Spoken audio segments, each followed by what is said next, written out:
And we are live. Sorry I'm late tonight, guys. Family time ran a little bit over schedule, but I didn't think you'd mind.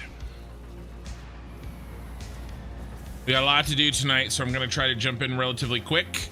Vic Welch, hello, Ken and crew. Corathal, hey. Lena's here. Blue Varo, Ray. Kiwi's here too. It's a party. And we got a couple viewers on Twitch as well. Okay.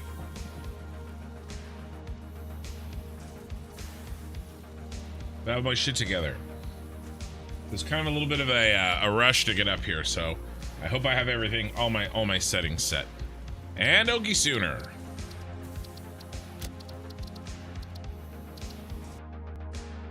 Okay, so we are trying to get this thing done. We're gonna make a lot of progress today, a lot of visual progress. I'm gonna work as long as I can, as fast as I can. And while I'm working, we're gonna hang out and shoot shit and talk about all sorts of things. We'll probably end up talking about food at least once tonight. Probably regarding smoking meats of some kind. That's usually what we talk about.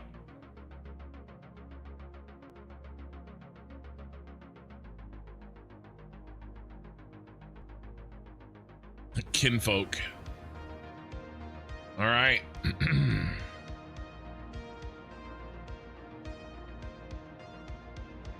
Okay, let's check this. All right, it's playing. So let's take a look. What I am doing is trying to finish this damn giant building. We have completed the exterior on one side, the south-facing side, right? Facing this way, we've completed this side. In much of the work, I tried to plan ahead and make blueprints. Now, we don't have blueprints for everything, but we have blueprints for a lot of it. All right, so we should be able to, much quicker than we built the first one and designed the first one, build and build out the other three sides. And so we've been working through that. Hey, Schemy, what'd you miss? Nothing. So we've been working through that, and we've got the side lights in. We've got these edges on. We've got the these blueprints on. But as you can see, we don't have the lights on these outer sides yet. So that's what we're going to be doing first. And then I think the pylons are done. So I'm hoping that we can knock out these. Yeah, you didn't miss anything. I just started. I've been going for less than 6 minutes because I have that like 2-minute warm-up time. So we're going to do the lights on these front faces first. It's a little tedious. Well, a lot of this is a little tedious, but honestly, in order to make really cool, intricate stuff, sometimes it's tedious, you know? And, but the advantage of that is I kind of treat this, we're hanging out, we're having a good time while I build tedious stuff, right? So that's kind of what we do around here. You know, I'm not playing an FPS. We're chilling. Okay, so that's the plan for these front faces, is get the lights up. Once we do that, and again, I'm a little tired, but I feel okay for now. We'll see what else I can do. I'd love to get in start working on this upper part and get these blueprints in, right? Because these are all blueprints too. Right? I'd love to get that in. And then the idea here, though, is that I'm not really doing it side. I'm doing it one action, all three sides. The next action, all three sides. Because what happens is, by the time I get to 2 and 3, I'm much faster. Right? And so we'll do the lights here on the first one. And then, the second, by the time I get over there, I'll be a lot faster getting these lights up. and it kind of helps speed things up. All right, so that's kind of the goal there. Let's take a look at what we're trying to copy. There isn't a blueprint for these lights necessarily. Now we do have quite a dense packing of lights in here.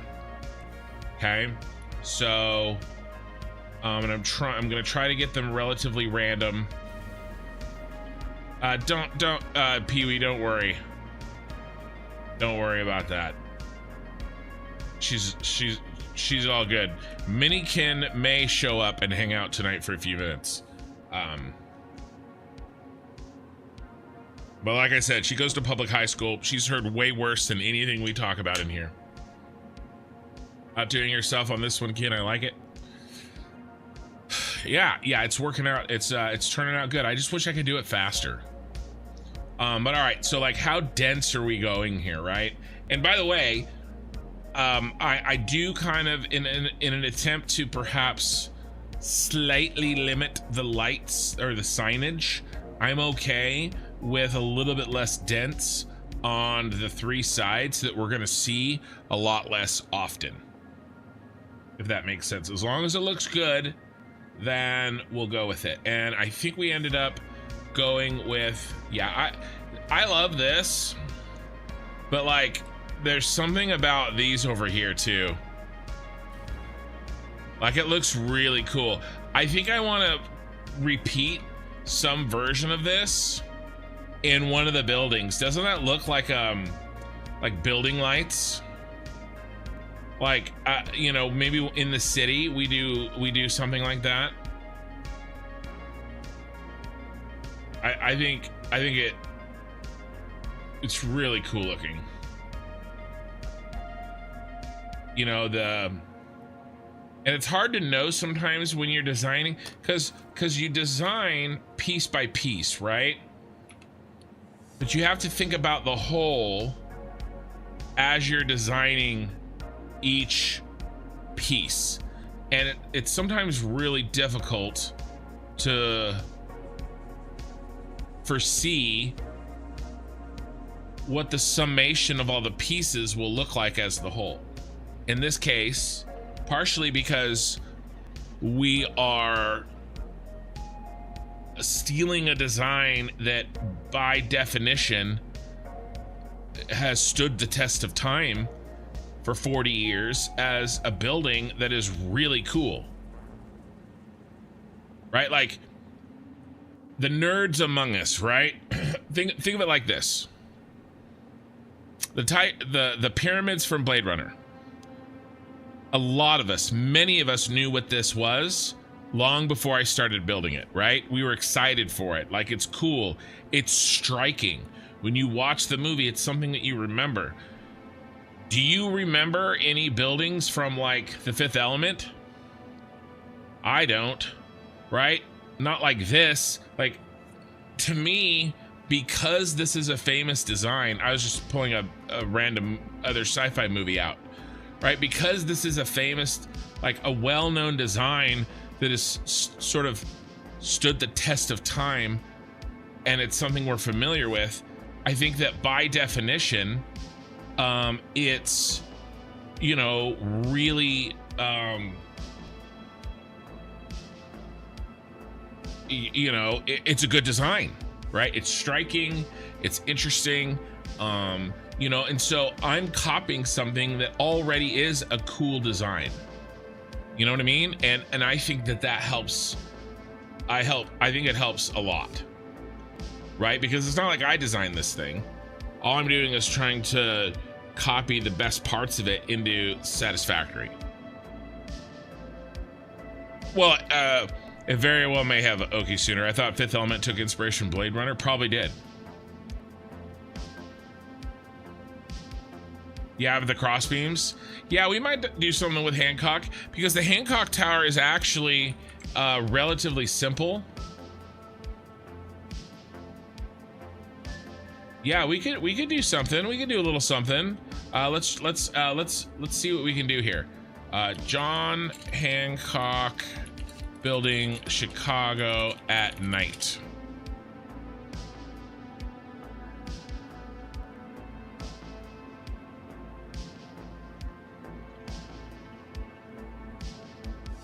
Oh yeah, we're doing that. This is gonna get this idea is getting a part 2.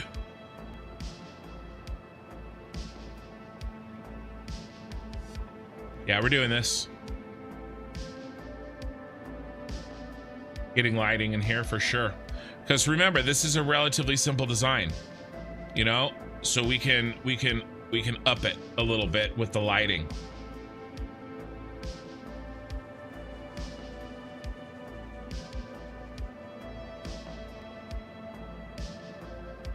You know. Oh yeah, we're gonna do something. Emulated, that's what I'm doing. Absolutely, yeah. But the thing is that by definition, it is a good design because we know about it. Okay, that reminds me of a rant that I have. You guys ready for a rant? I mean, like let's get started here, but we're gonna be doing a rant here very soon. All right, do you guys think this is about half and half? I think this is about half and half, bright ones and dim ones. So we're gonna pick up the bright or the dim one here. All right, and then let's look at it. Okay, I want to start my rant after I get building. C6D3 4Fs. C6D3 4F. So it's just the brighter version. All right, we just have those. We just have these two. All right. Probably muted red. What, like on the Hancock building? Yeah, I don't know. All right, so what am I gonna rant about a little bit here? I know that you're the same person, Okie Sooner. You haven't fooled me for like, it's like I've known for like not for days. You're the same person. All right.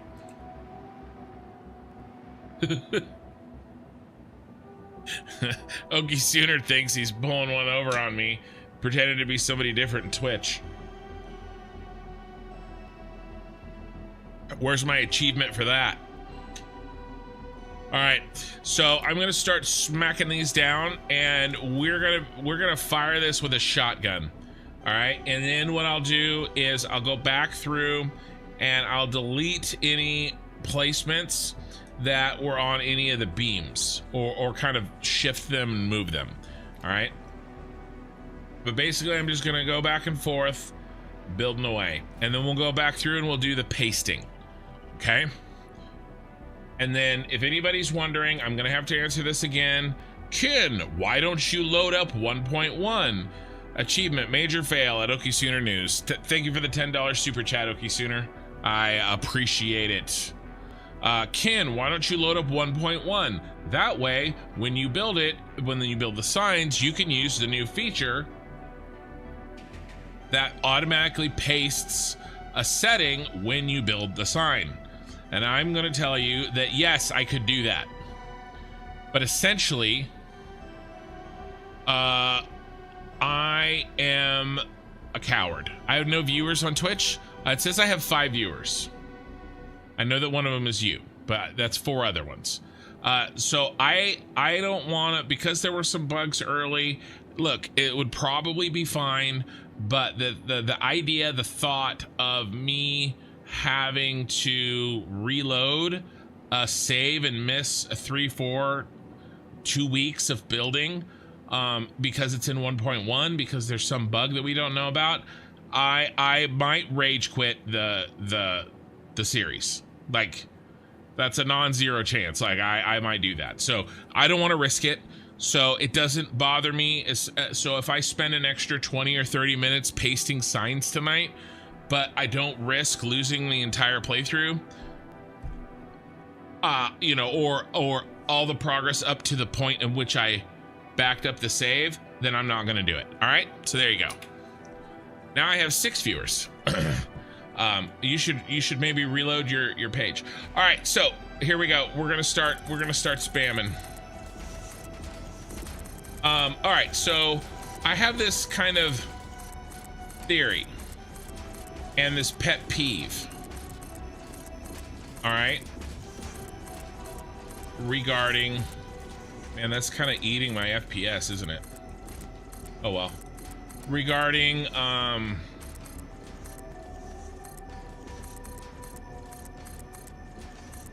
adaptations of not IPs specifically, but novels. Kind of any novel, but you know, science fiction, fantasy is kind of the big ones, right? So, you know, something like, I don't know,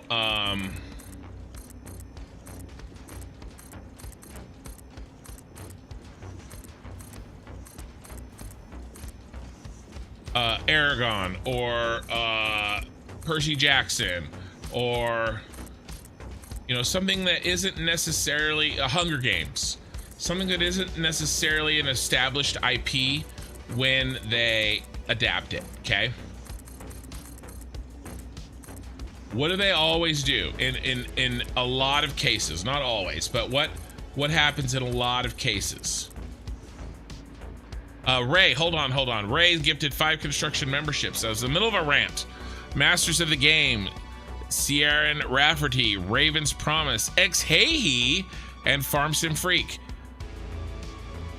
Thank you for the membership. Yeah, Ray, thank you so much. Wisdom, not cowardice. Same reason I'm sticking with 1.0 through my current playthrough. No, yeah, it's not cowardice. It's risk management. It's risk management, right? The potential bad, though unlikely, far outweighs in my mind the potential good.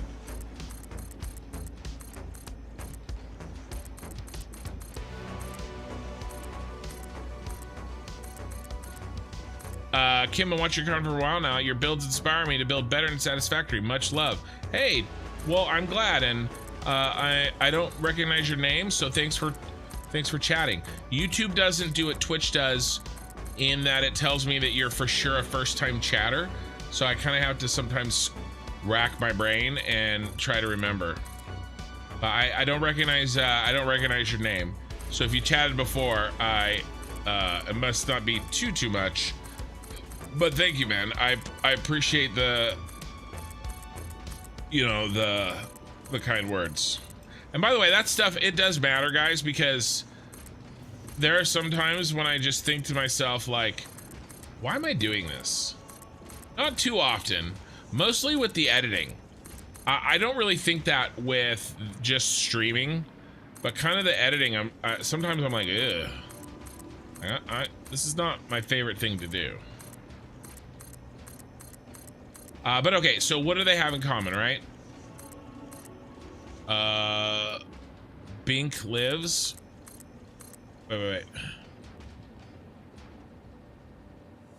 What did I miss? Ray. Is that a series? Oh, Xanath. Oh, you guys are nerding out over a shared interest. Okay, cool. So what do they do?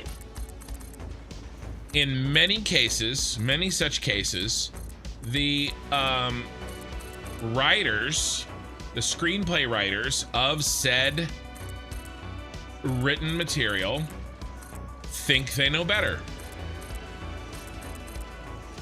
Occasionally they do, but much more often than not, it would have just been better if they kept the shit that they, the material that they were given.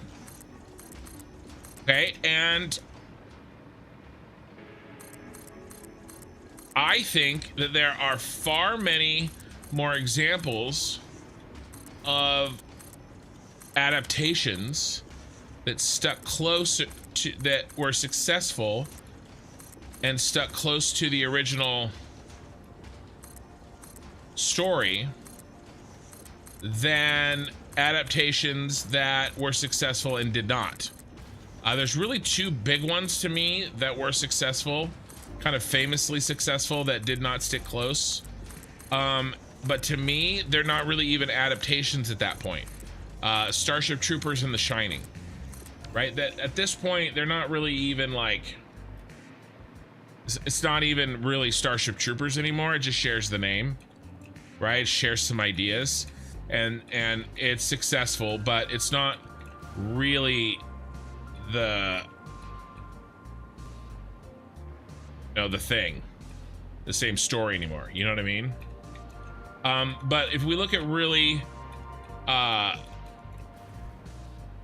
successful adaptations, right? I mean, number one's Lord of the Rings. If you watch some of the special features, there was going to be a lot more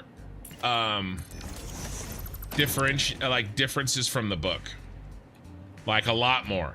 Okay, Arwen was gonna fight at the Battle of Helm's Deep. Aragorn was gonna fight Sauron at like, remember how he fights the troll at the end of the last movie, and he stabs the troll in the foot, right? And he's fighting like a big old troll ball by himself. Okay, that was gonna be Sauron. Sauron was gonna go out there and fight and he was gonna fight him like Isildur and Elendil did, right? And they cut it. And there's other examples. Arwen at Helm's Deep would have really pissed people off. Okay, and I think that's because I don't have any proof of this, but I've watched a lot of shit on this, and I'm a pretty big nerd on it. And I've got a feeling that Philippa Boyens and perhaps his wife wanted to make more changes, and he was the purist, and people like Viggo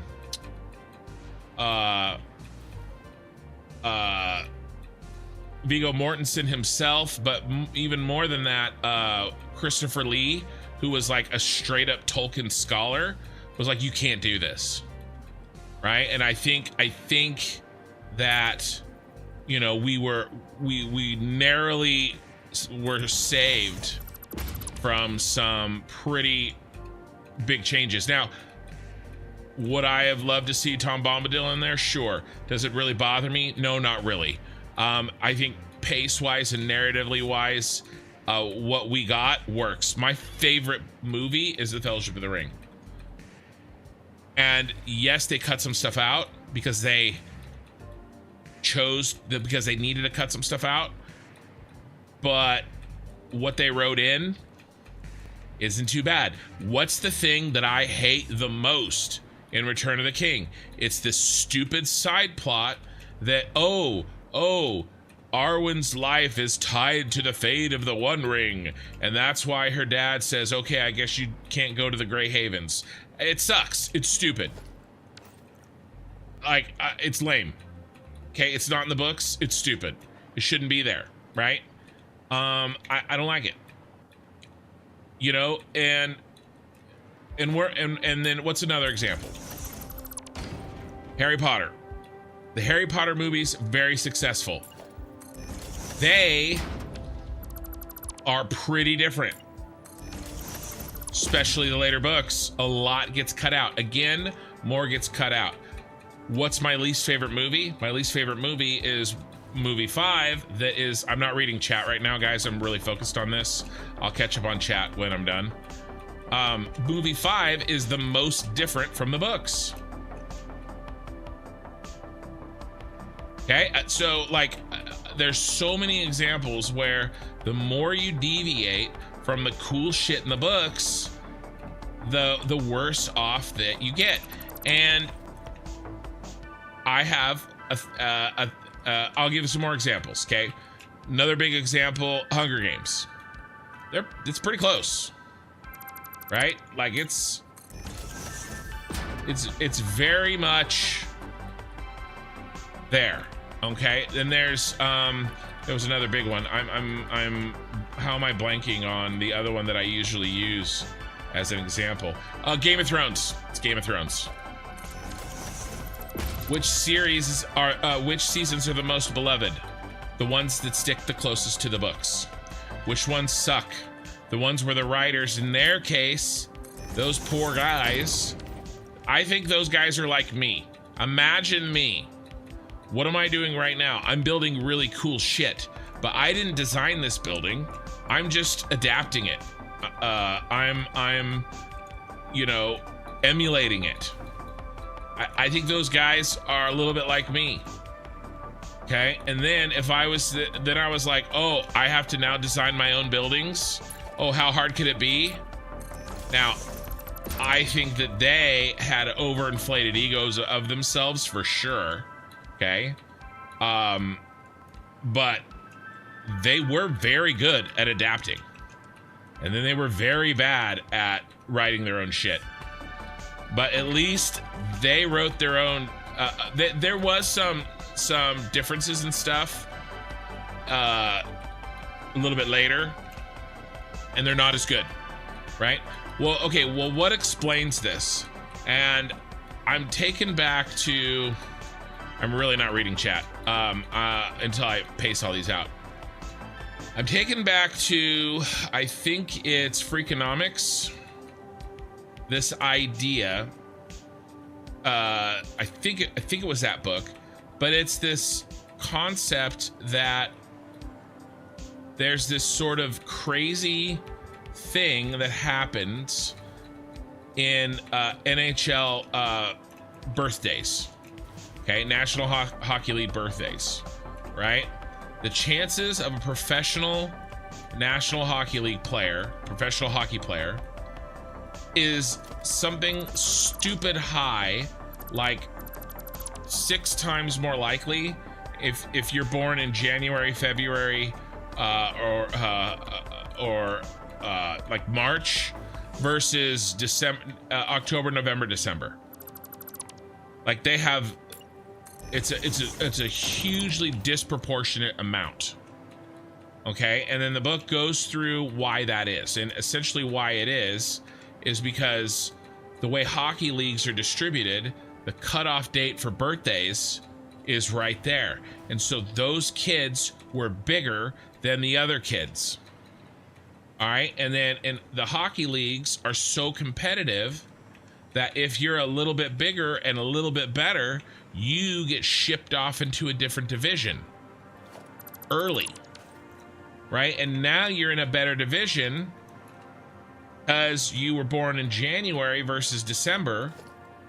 And if you're in a better division, you get better coaches and you get better competition and you're on better teams. And then you do that for another year and you're still bigger than the other people. And then you get moved up again. And this basically is a system that churns out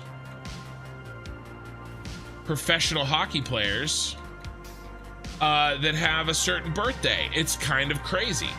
I think that happens with good stories in basically the market. Okay, think of the reader market. Think of all the possible science fiction and fantasy books that you can possibly read. There is an incredible number of them, right? But some of them get popular. It's like like the kids that were born in January, they've shifted to the top,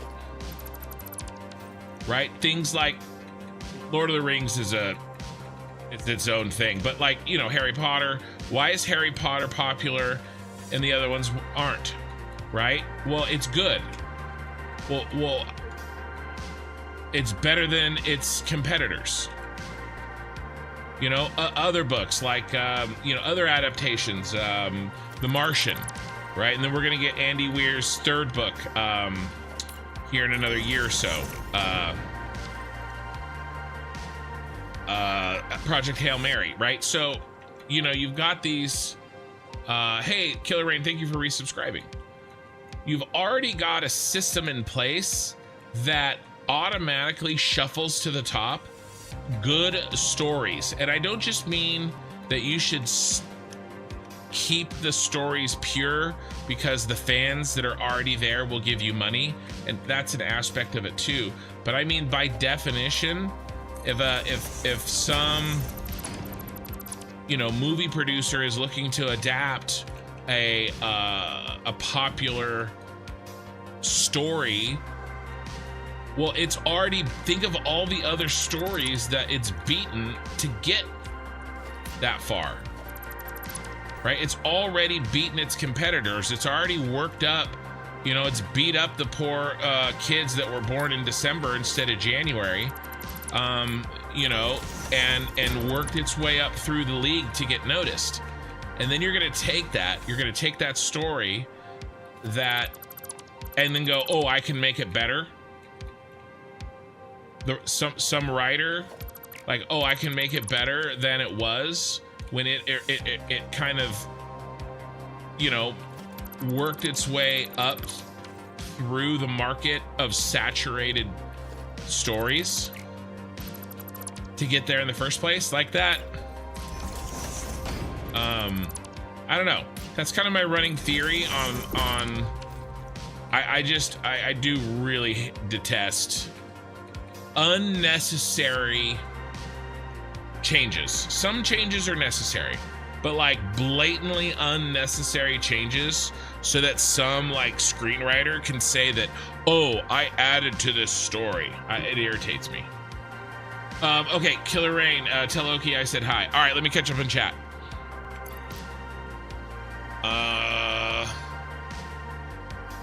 You have like 8 bucks to join Discord today. Also, cool community. All right, Masters of the Game, nice. Had like 30 and kept up best I could. Okay, you're talking about the books. You still writing in your spare time? I MP when I can, and okay, I do. Okay, I had no magical talent, but magic. Okay, all right, take a Hobbit for example. And then, yes, right, exactly. Then take the Hobbit for example, book that only 300 pages, and they made 3 movies out of it, and they're not very good. 100%. Last season of Game of Thrones, what a mess. I agree. Medical from Tolkien Fame agreed that Hobbit movies reach match up what JR would have envisioned for what that's worth. Yeah, there was a lot of pre-production problems with The Hobbit. Somebody else was supposed to direct them, and Peter Jackson had no time to do any of the pre-work that he had done for Lord of the Rings, and so it got screwed up. And it's not all his fault. I mean, it is his fault, but it's not all his fault. Okay, Kenzu, good morning, Ken in chat. And okay, all right, I caught up in chat. How are we doing? 21 viewers on YouTube with 12 likes and 8 viewers on Twitch. So there we go. There's my rant.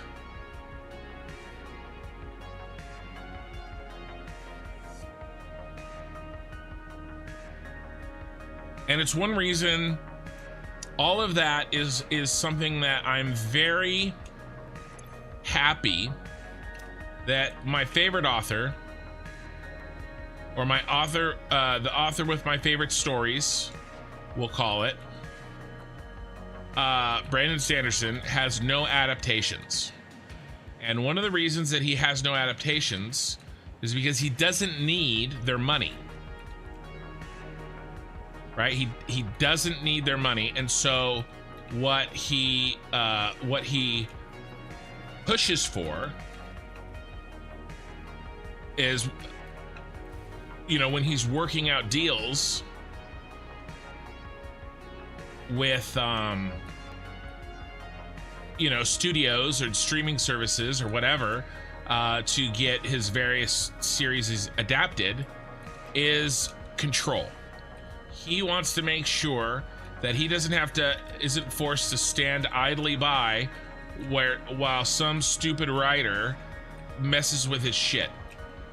And I would rather have no adaptation than a bad adaptation. So I think that's awesome, and I applaud him for it. We will get one soon. that record-breaking Kickstarter, that's a big deal, you know. And we'll get our adaptation. I'm not worried about it.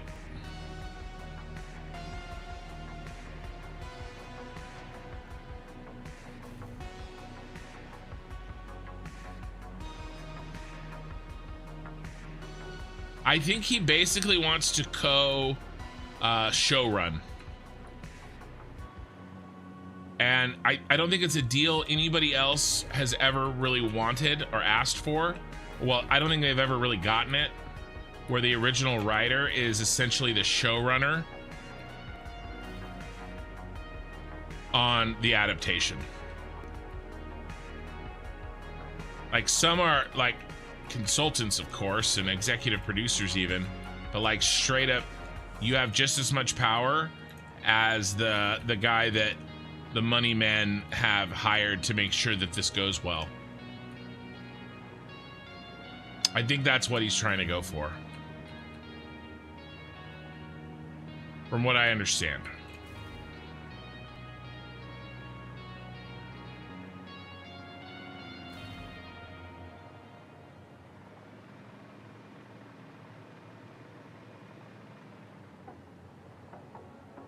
But yeah, just, I don't, like, what an act of hubris to think that you can like write better than the person who wrote the thing that you're trying to adapt. Like, it's so irritating, you know. And I get that some changes have to be made, right? Because you can't page for page adapt a book. And so where exactly is that line? It would be really difficult. It'd probably be very, very difficult. But I don't know, when I'm watching a show, I know when I see it.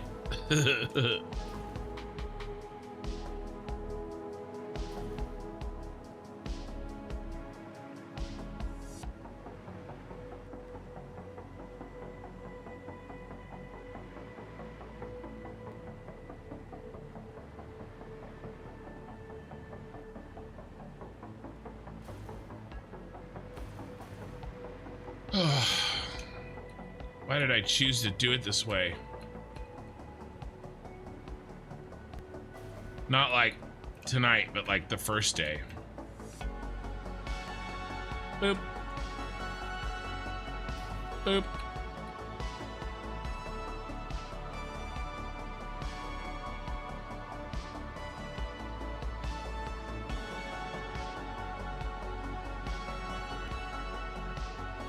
All right, Carthol, you got to take off. All right. Have a good night.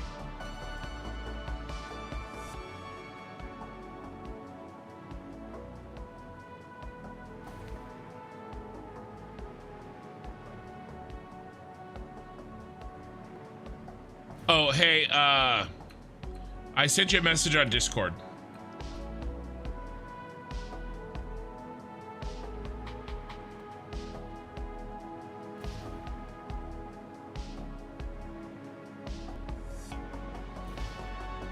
Very legit rant. Oh yeah, I thought so. Right out the gate, I was ready to rock and roll tonight.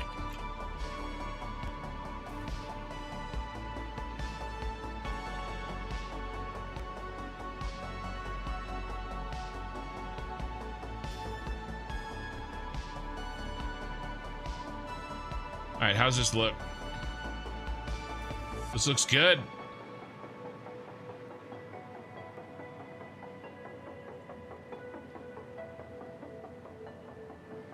A couple of these up here are a little bit straight liney, but you know what? I'm gonna leave it. I'm gonna leave it. I think it's fine. All right, 1 down, 5 to go. That didn't take long. 30 minutes. See if we can do it faster, huh?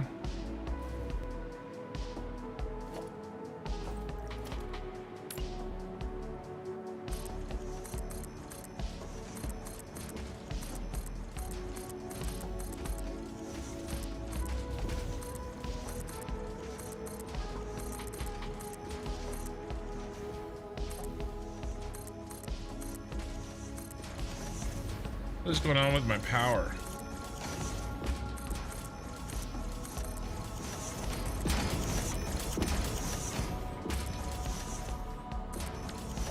We're gonna have to fix this.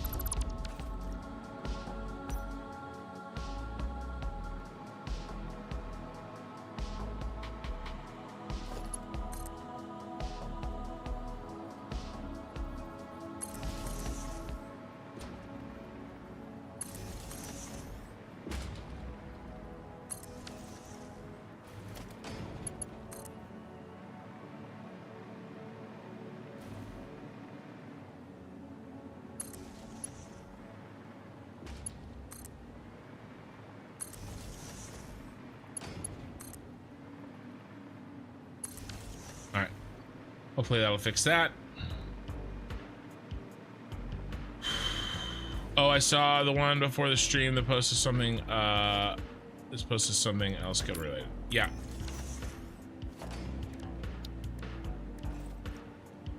Okay.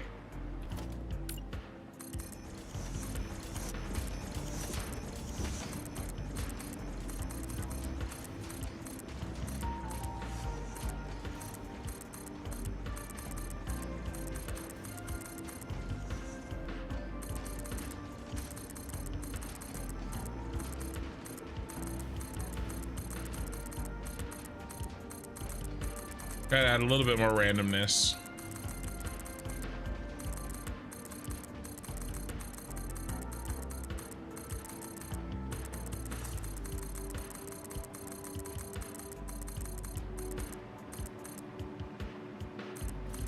There'll be more to clean up, but it'll be less regular.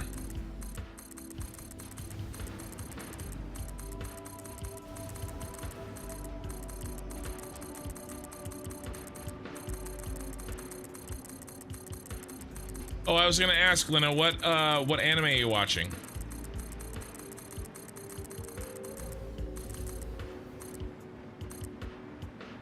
Uh-oh.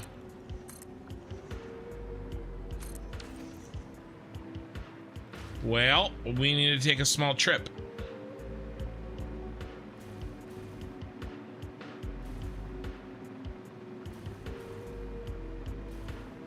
We gotta go get some more. Quartz crystal. All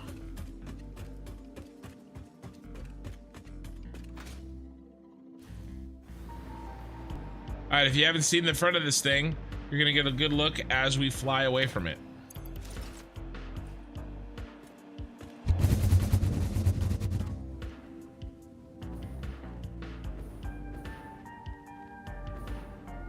Bye-bye.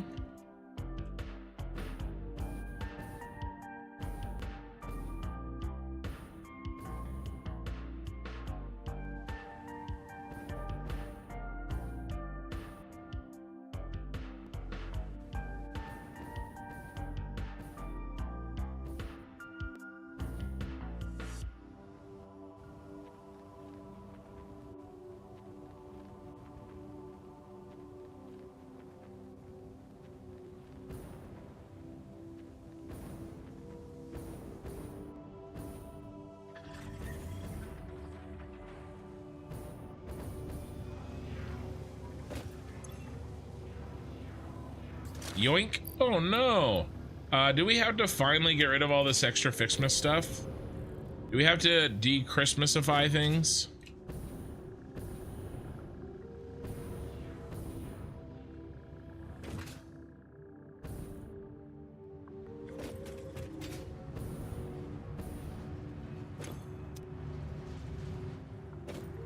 This is my dump box. All right. Bah humbug.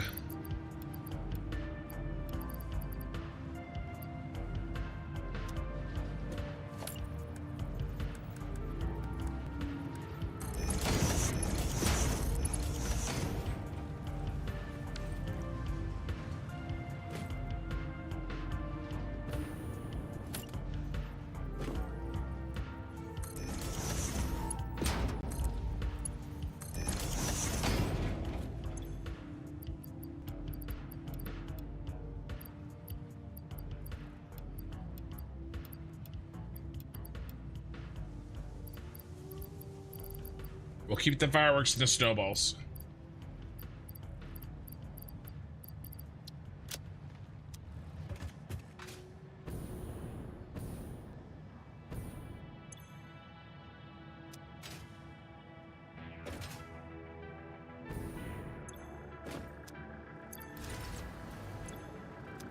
All right, the summer sloops are in place here.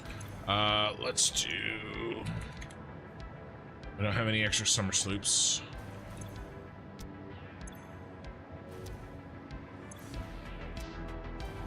About these down here. It's fine. Okay, you're in here. You're in there. Let's switch over to DNA capsules.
Hey, hogs. Hog rider. And probably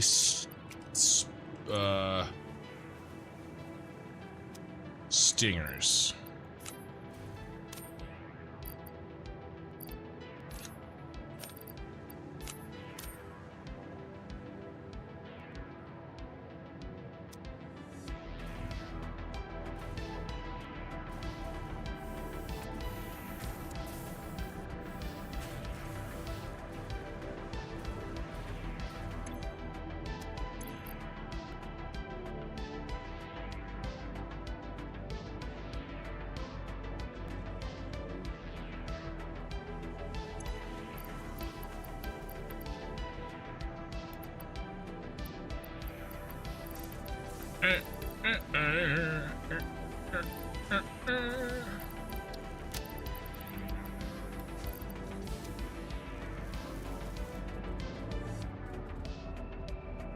Right, and now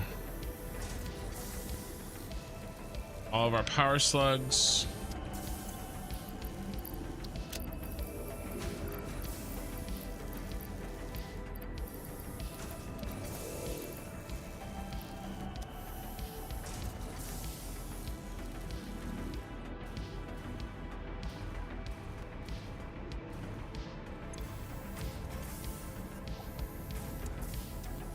Right?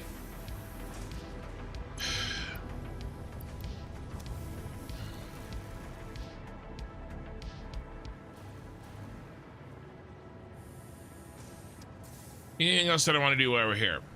Yeah, I forgot to mention you guys, one of our fryers tried to catch fire yesterday. I was not happy about that one. Hey, Peter Scotch. Hey, Pulsar. Hey, Ulrich. That looks even better than yesterday. Thank you. I missed Fixmas. Was it good? I was wondering if I should change the date to play it. It was fun. Yeah, it was fun. It's different. Here, let me,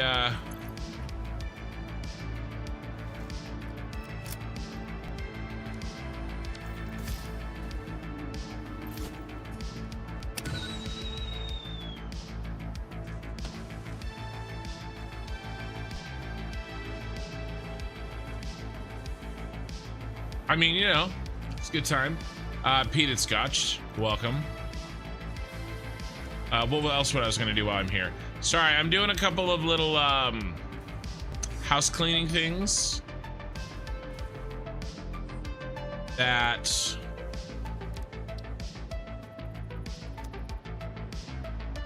needed to happen. Bum bum bum bum bum bum.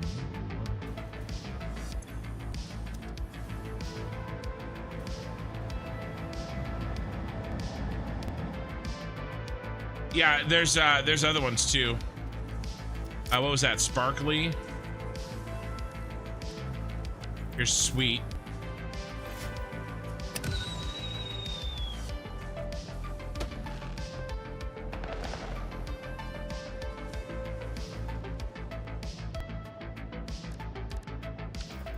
And fancy. There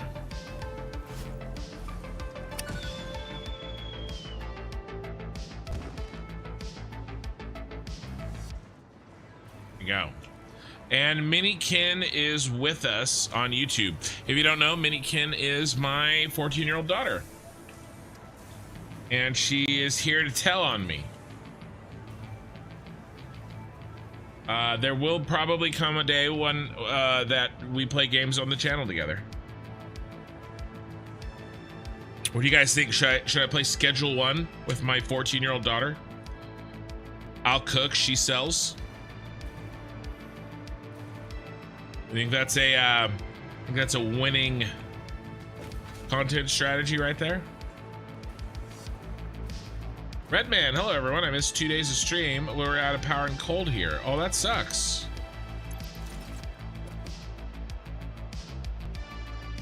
Minikin says I have to write an 8-page essay based off of a poem that lived in London. Minikin, if you want to complain about your father, you are welcome to.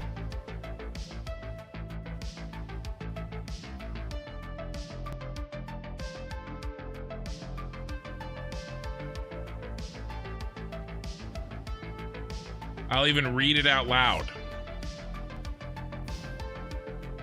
If you want to vent to your father's viewers.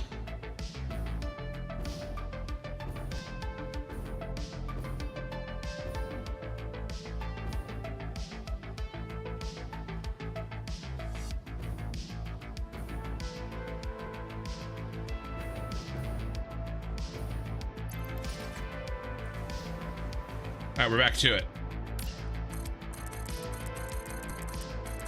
Minikin's not very happy with me. Well, that might be an overstatement.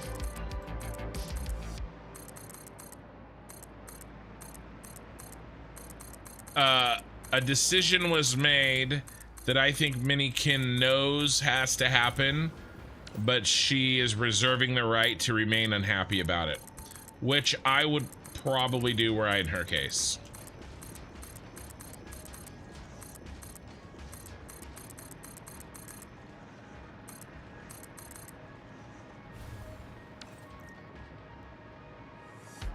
Ken, I'm trying a new cooking oil. Maybe you know of it. This feels like a troll. It feels like a troll coming. All right, we're gonna start cleaning up here. I tried to be a little bit more random, and I think I succeeded, but I also will have succeeded in a lot more wastage signs. Yes, that's a better way of saying it. She's not unhappy with me. She's just unhappy with the situation. And I agree, the situation is not ideal. Minikin has to get braces. And Minikin's preference would have been that her mother and I got her braces when she was homeschooled years ago, rather than waiting until now when she's in high school. But we didn't purposefully wait for her to be in high school. It just kind of worked out that way. To be fair, it's kind of your mom's fault. I mean, isn't everything? Nothing's my fault.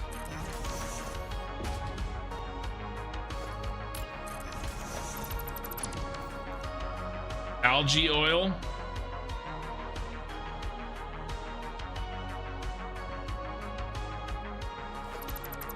TMI.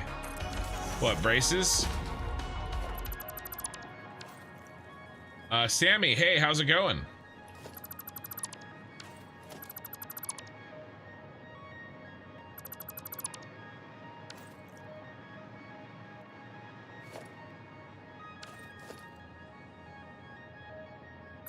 Yes.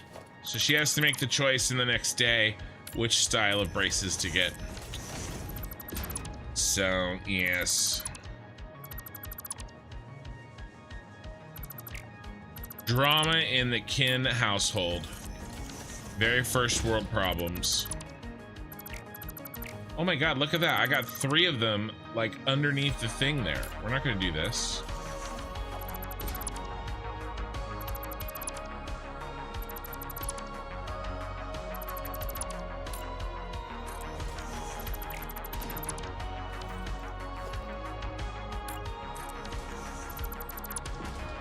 Always pass the blame.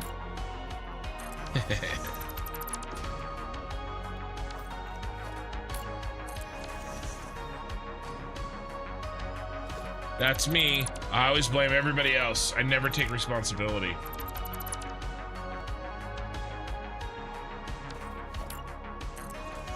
I try to blame Eye in the Sky for my design problems as much as possible.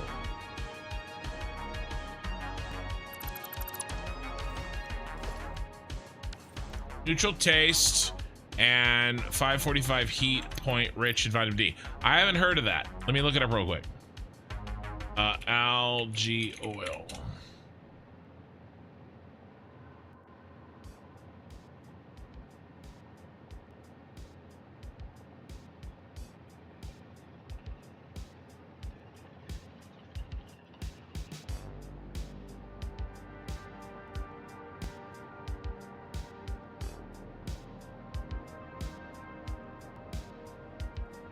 That looks good to me.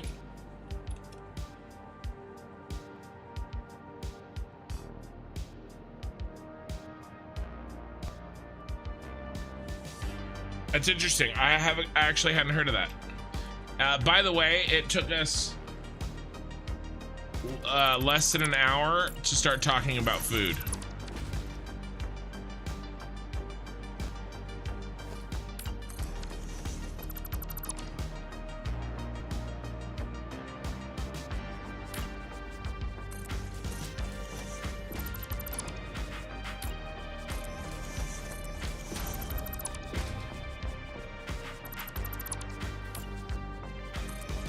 But that's okay.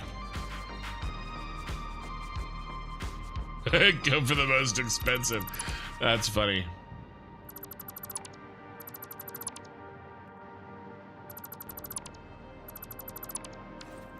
You hadn't heard of it either? Yeah, and that's interesting. It looks good. I'm an avocado oil man myself.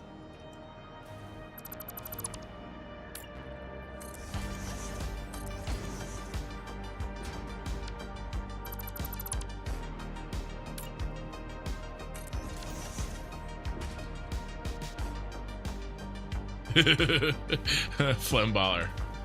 And they are the same price.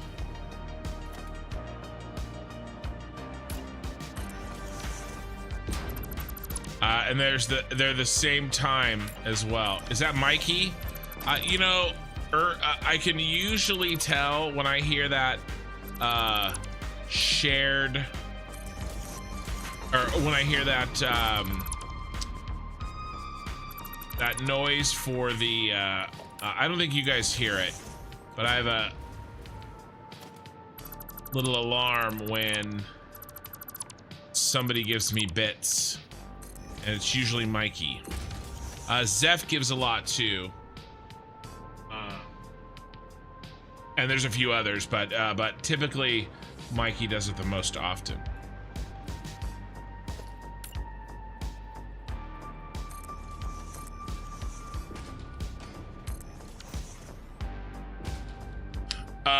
could be worse. My sister got braces and I got bail money. I never got bailed out. Red man. It's funny. Kin. Guess what day it is? Guess what day it is? Hump day. It is hump day.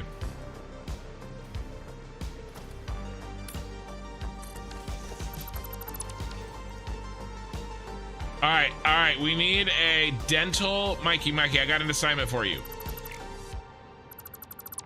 We need a dental / braces dad joke. All right, that's your assignment. All right, so you get us something to work with this evening. All right, Mikey.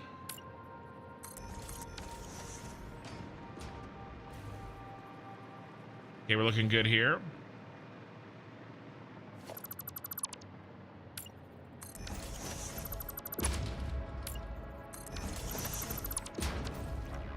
Yes, a dentist dad joke, braces related, some kind of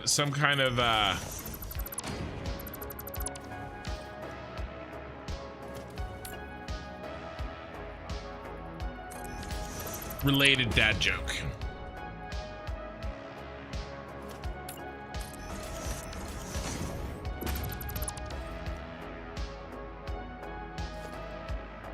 Okay, sooner. If you speak in a British accent, then there's no correction that can help that. It's true. America.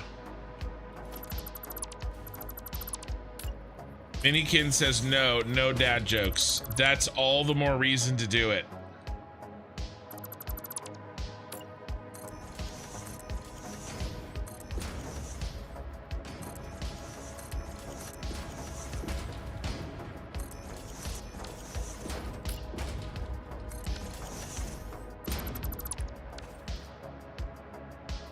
What jewelry do teeth wear? He knew one already. Minikin, I almost said your name. It wouldn't be the end of the world, but I straight up almost actually said your name. Minikin, you ready?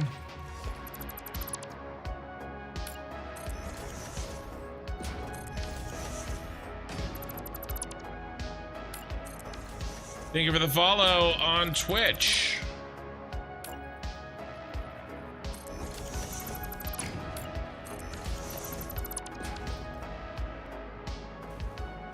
I'm waiting until she says she's ready.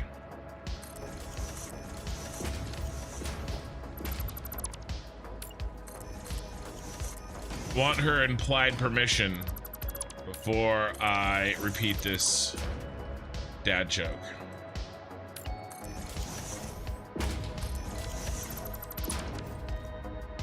And then Oki's got one too. I don't think she's gonna give her implied permission. So here we go. You ready?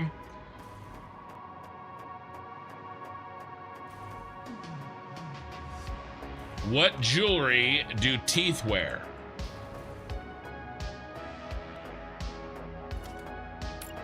That's true. It's a good point, Minikin.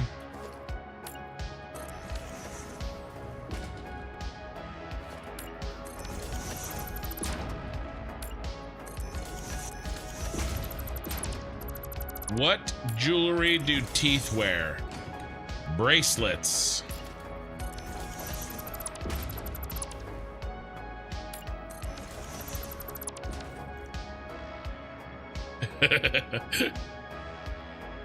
What do dentists have in their garden?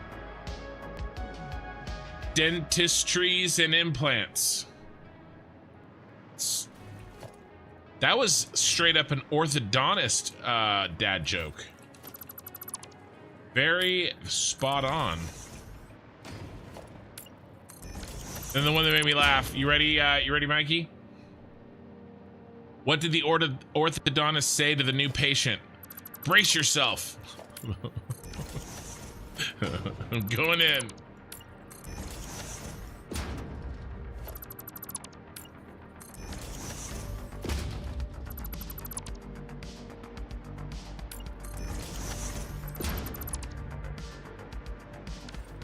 Mikey said, oh my God.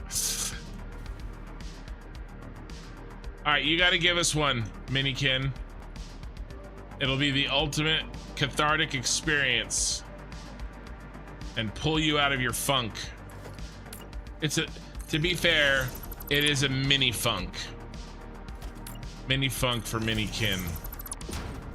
You've got to share your own dentist dad joke, Minikin.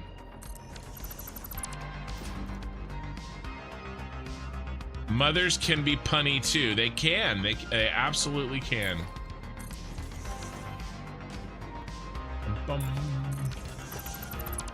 I think dad joke is a, and obviously non-dads can make dad jokes. All right, all cleaned up. I like it. A little bit more random.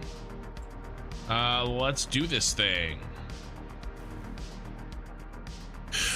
What did the dentist say when he's trying to train their dogs? And spit. Why did the brace refuse to date the retainer? Didn't want to get too clean.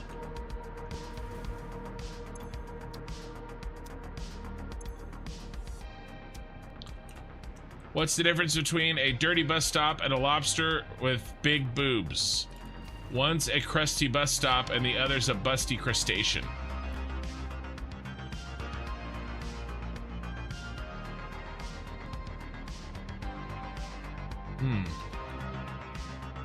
Not what I was expecting.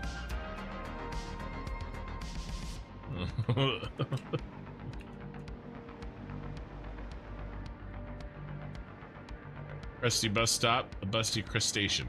Yeah, I've heard another one of those that was really funny. Cannot remember for the life of me what it was. Have you guys heard the,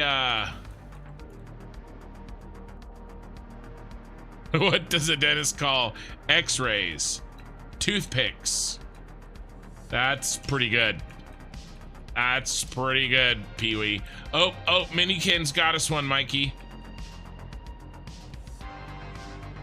What kind of music do kids with braces listen to? Heavy metal.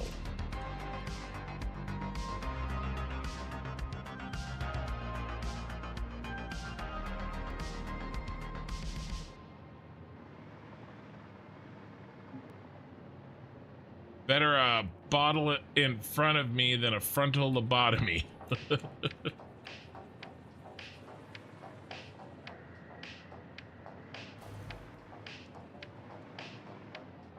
Okay, no kidding. I did a service call at a dentist's office and the dentist's name was Dr. No. I congratulated him on using his talents for good, but I realized he's a dentist.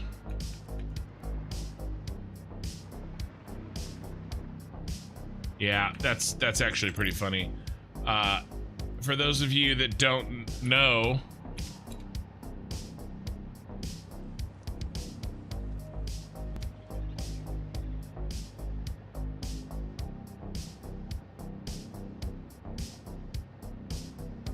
was he a dentist in James Bond?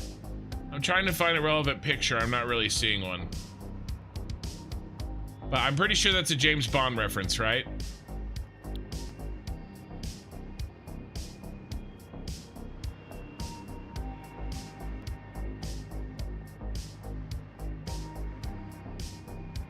Why are moon rocks better to eat than earth rocks? They're a little meatier.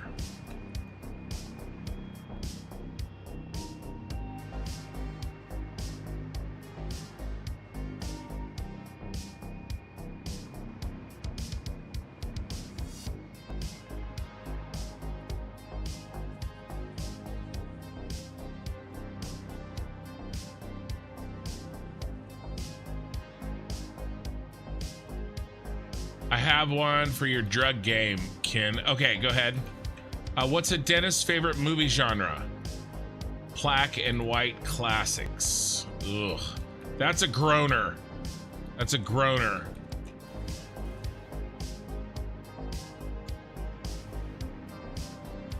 Yeah, did you like that one? That extra one I dropped in. Thank you for the super chat, Okie Sooner News. Achievement made Kin say no twice.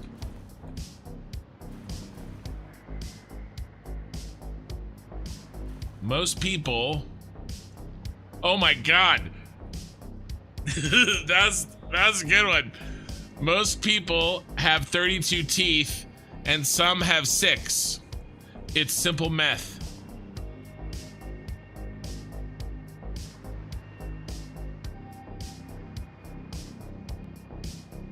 I mean, so far, I think my daughter's winning with the best ones, you guys. Mikey's losing his shit. I knew Mikey would lose it. As soon as I read that, I knew he would lose it.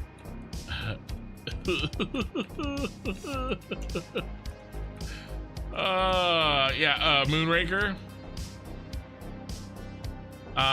Isn't that a James? Is that another James Bond reference? I'm sorry. Some of those older ones. What happened? I get, but like, I don't. Too old.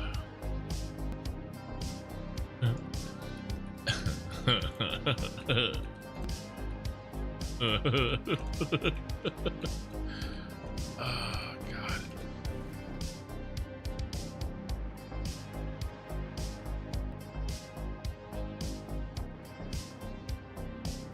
Mikey. My mom used to have a dentist. Oops, we don't want that. My mom used to have a dentist that was in the Air Force. His last name was Gore. His rank was Major. Major Gore as a dentist. Yep. True story. Yeah, I thought it was gonna be a pun, Mikey. Was his name Crentist?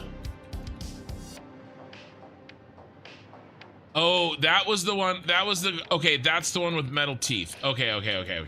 Yeah. Okay. I watched those with like my grandpa like forever ago. I sort of know that they exist, but I don't really know anything about them. You know, obviously it's Sean Connery. Those might be fun to watch again one day, you know? I think they're all on HBO or I think some streaming service has like all of them.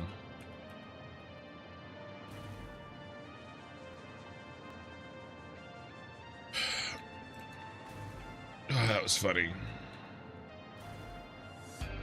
So Mini Ken and I this evening, well, actually right after work this afternoon, my grandmother called, my father's mother, and we live like 3 minutes from her house, and she's getting up there. Her and her my father's father. Well, not his real dad, but his stepdad, basically my grandpa. And she asked if we could mow the lawn. She called me this morning and said, "Can you come over and mow my lawn? Some, you know, basically, you know, your cousin was supposed to come over, but he can't make it. Can you come over?" And so we went over right after I finished work tonight, and we mowed Grandma's lawn. And it was good. I would have been trying to walk. I would have been like trying to exercise and walk, maybe go to the gym anyway. So Minikin mowed and I weed eated. We got all the mowing done, but I ran out of battery on the battery powered weed eater, so we gotta head back there in a couple days. But it was nice to go over there, see him, and we got back by like an hour and 20 minutes or so. Another kind of reason I was a little bit late, you know, kind of dealing with that.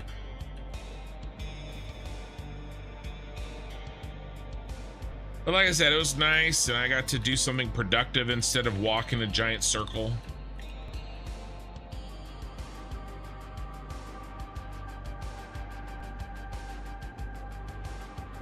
Yeah, I know you mowed it. I said you mowed it.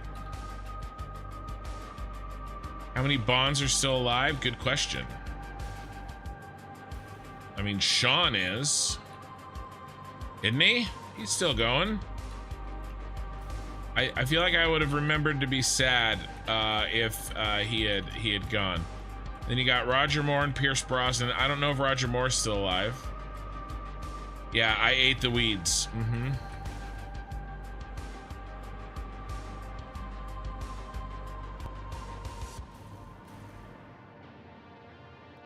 Also bluegrass. So there you go.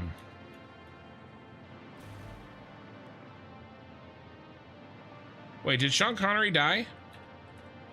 Am I like insane?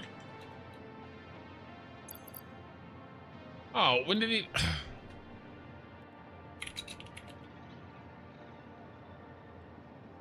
Oh, 2020. Which I know how. Oh, dementia. Yeah, I didn't know that. I mean, I think I knew that at some point. I guess I forgot. I'm sure I knew it at some point. I guess my brain rejected that information as too sad.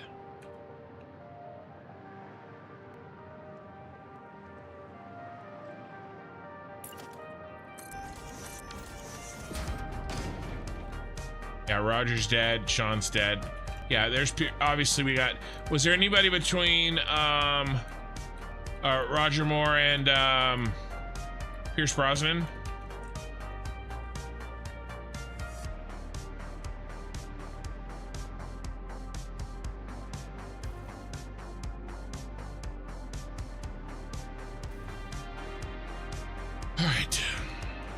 All right, let's get this knocked out. Mikey is lurking.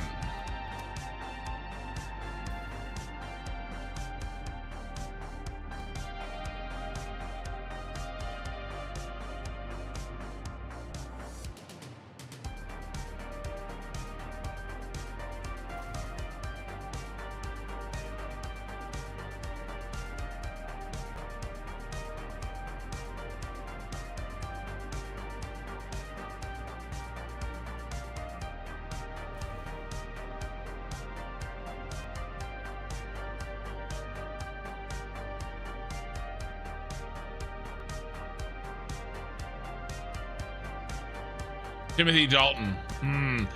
Did he like just do like very few movies? I've figured there was somebody else, but there was no way I would have ever come up with that name.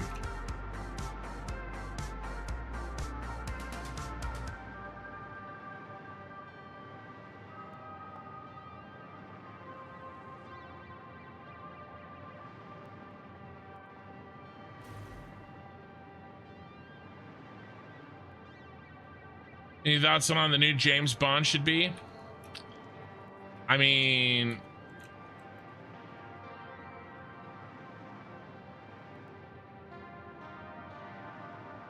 I'd be okay with Henry Cavill, but he's busy making Warhammer movies, and I'd rather have, if I had to choose, Warhammer movies where he is in charge. Let that man cook. I think he's already been rejected.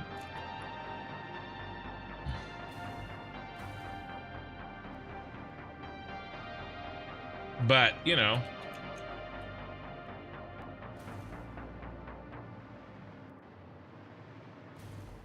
I think there's actually a small chance that we get a good Warhammer movie out of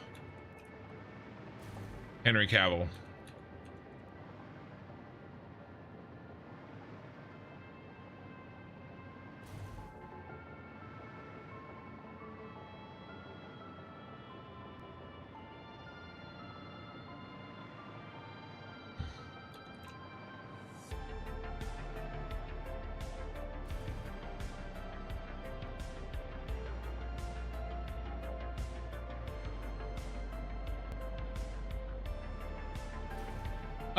Some people were floating Idris Elba. Idris Elba's pretty cool. I think that would work. I'm not saying he would necessarily be my first choice, but I think it would work. Other than that, I don't know. I don't know who else has like, who else could do James Bond?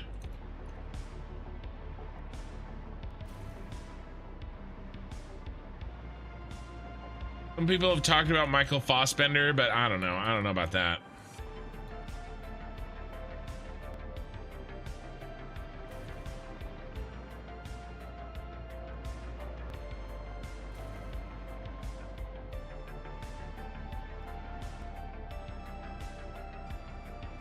Some people said the guy who played Bane, what's his face? I already did those.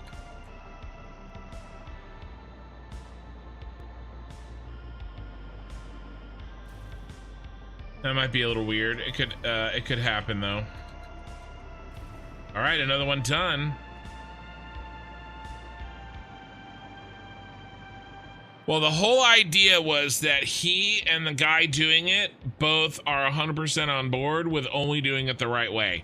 That's what I heard, Flem. But shit like that changes. You know? George Lansby was a Bond for one movie and he's still alive. Interesting. I never have heard that, gotten that name.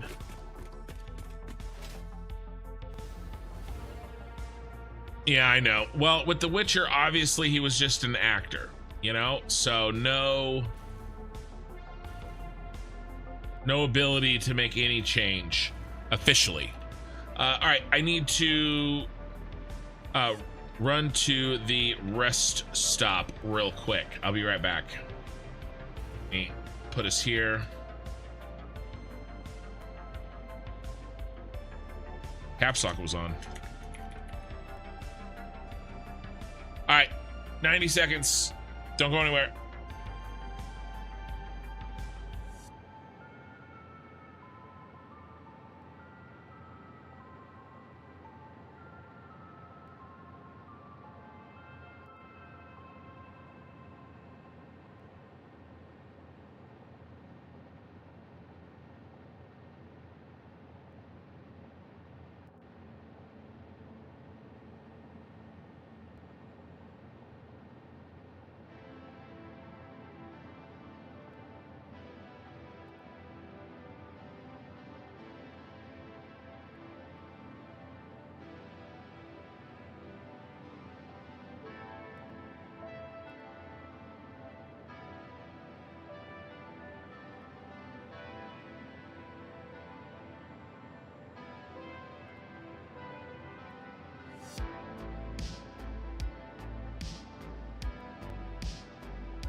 And we're back.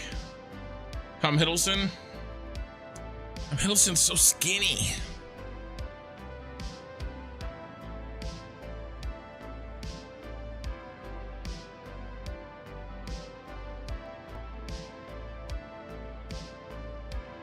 All right, 1 second here.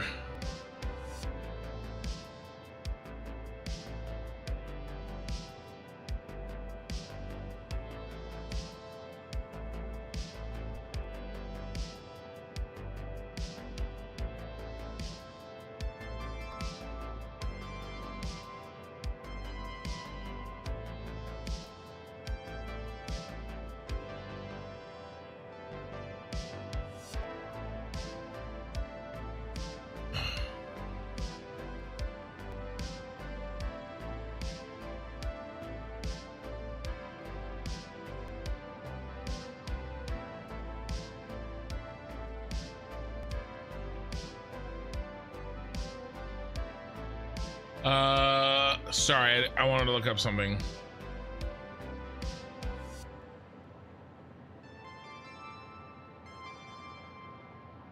Okay.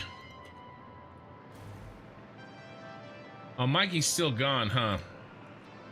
I was trying to see if I could look up that that one dad joke that was on the tip of my tongue, but I'll look it up and try to get it to you guys tomorrow. I don't want one in there. Now let's back up a little bit. Let's get some random going.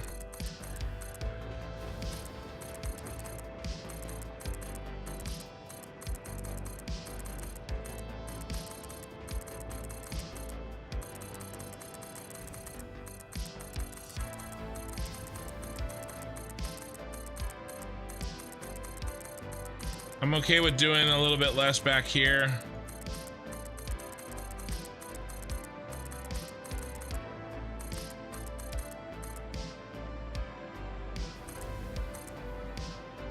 So, oh, you're here just lurking? I did come across a couple while I was looking for the other one for you.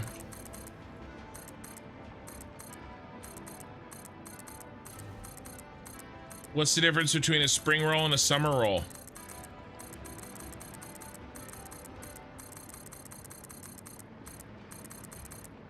Seasoning.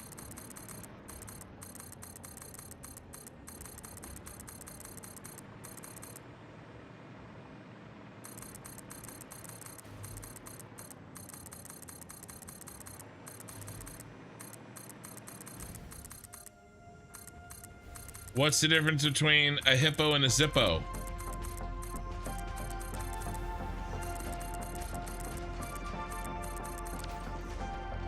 One's heavy and the other's a little lighter.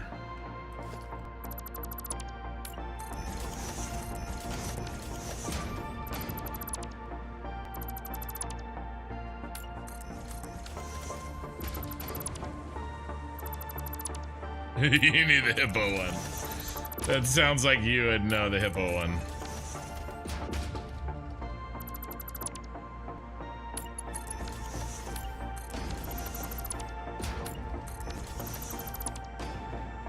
You know, why don't I go through and do the paste through while I fix? That would be a lot smarter.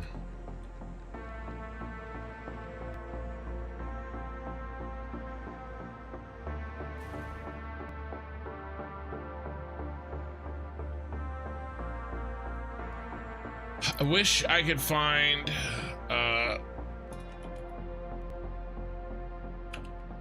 I remember this one. It was an absolute killer.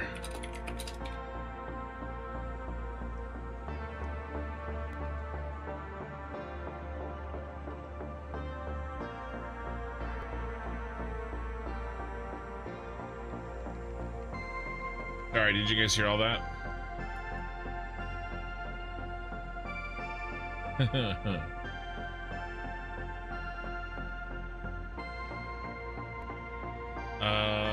Let me just gotta check something.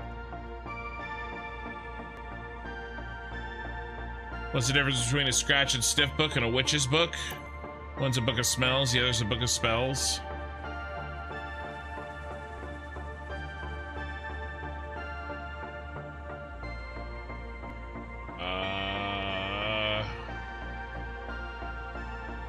Oh, Minikin, are you still here? Sorry, I got distracted trying to look up this one pun,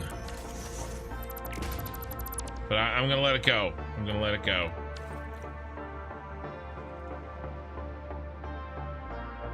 I did not want all bright ones here.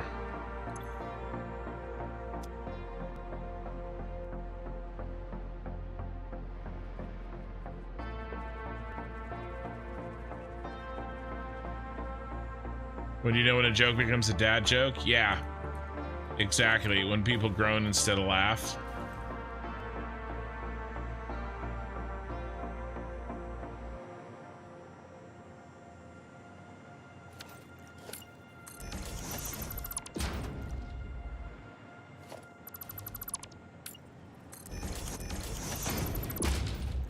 Still here?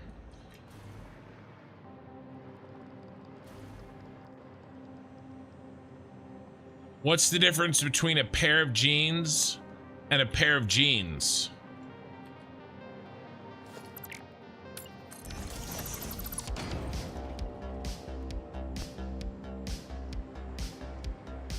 One is hereditary, the other helps get her ready. Not that good. But it was biology related, so there you go.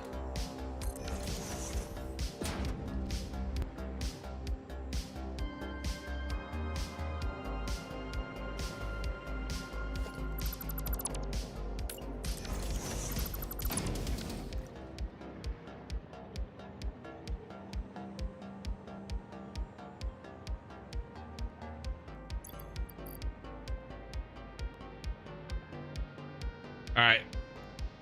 Yeah, I'll look for the one I'm thinking of. It's a banger, but not tonight. We got a tower to build. Besides, you guys have plenty of free time. You can look up dad jokes.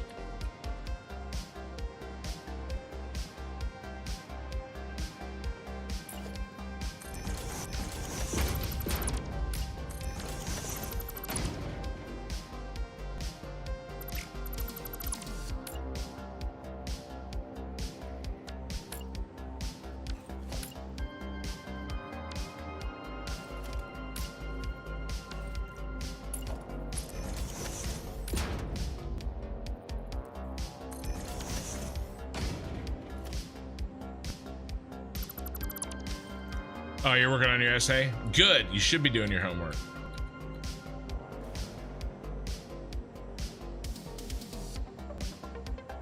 Diarrhea is hereditary. It runs in your genes.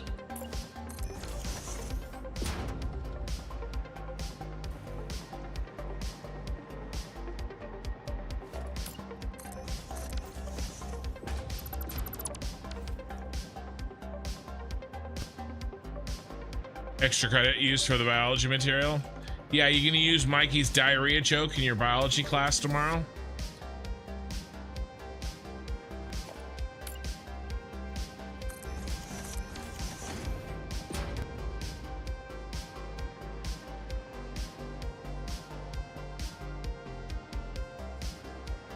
If you don't know, my daughter is Minikin. She converses occasionally and answers any direct questions you would like about me. Truthful ones. She answers truthfully too.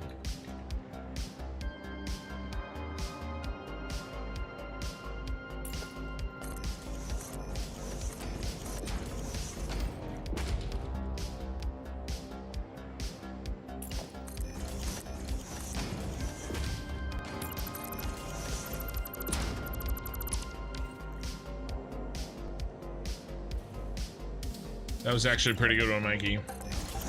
I think I've heard that one at some point. I would not have remembered.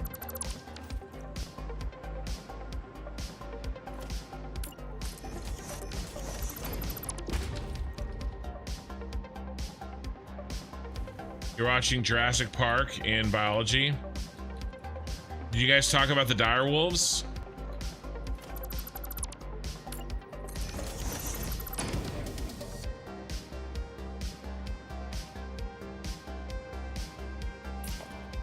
That aren't dire wolves?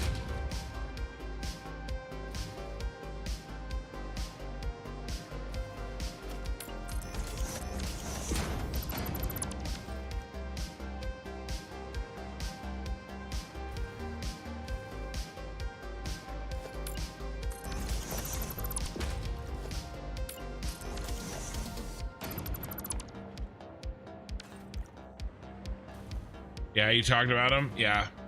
Figured. Oh, dude, the dire wolves are awesome. Yeah, they are awesome. They're so awesome. Like, this is the beginning of movies. Like, right now we're at like the first 10 minutes of a movie, where at the end of the movie,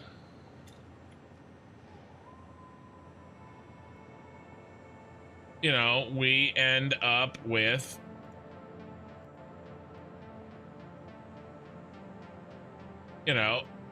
this stuff.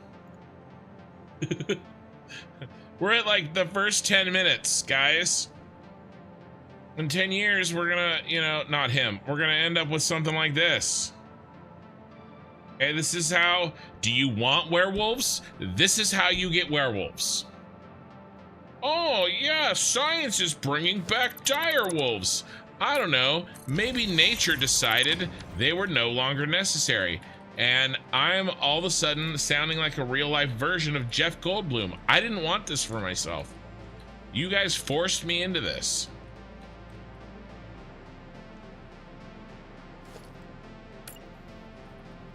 You know, everybody's afraid of AI, but freaking let's make a genetically engineered giant, you know, wolf, and it's fine as long as we see them with their cute little howls as puppies first. Yeah, it's fine. No, we're scared of computers, but you know, we've just decided to forget the absolute run that wolves have had against, you know, human beings since the beginning of time. Yeah. Let's just decide to go ahead and arbitrarily bring back, you know, put something on this earth that can probably hunt human beings. We already have polar bears. All right, we don't need anything else. Polar bears and great white sharks. Why do we need to, you know, reload on this? I'm sure it'll be fine. I'm sure nothing bad will happen.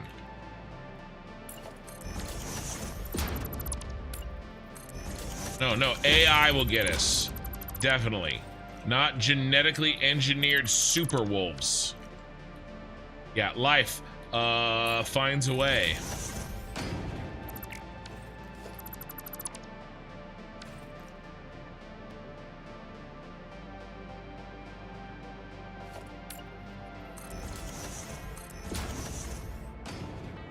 You know, we're like 5 years away from real life cat girls.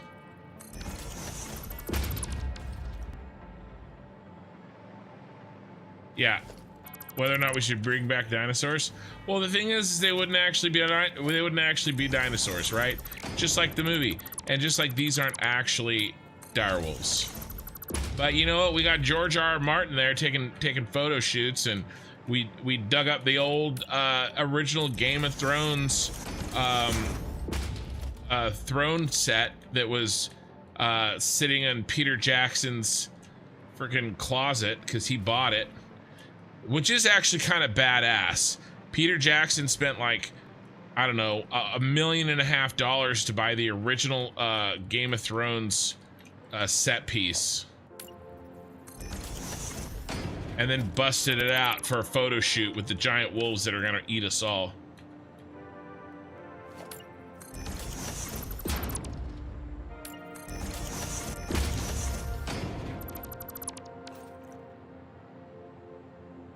Also, people have found a way to make glow-in-the-dark cats.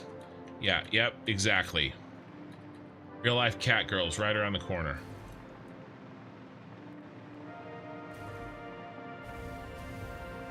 Yeah, Mikey's right. I bet the furries will be happy. Exactly.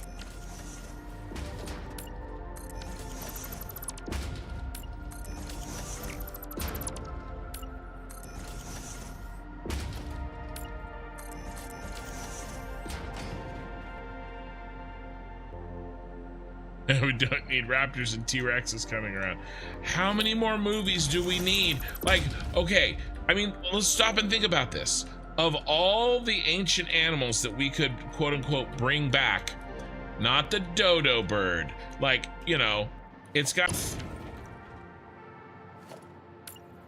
right? How about you know, we bring back a black, you know, one of the extinct versions of,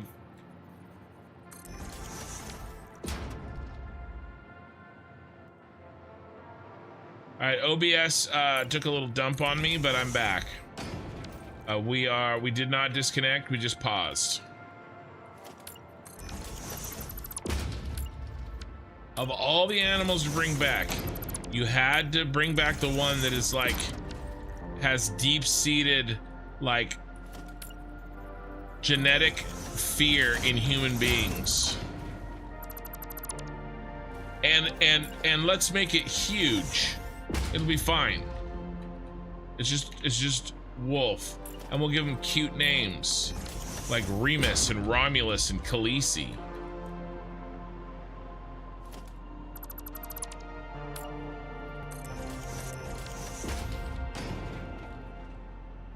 Names should have been John and Rob, by the way, but nobody asked me.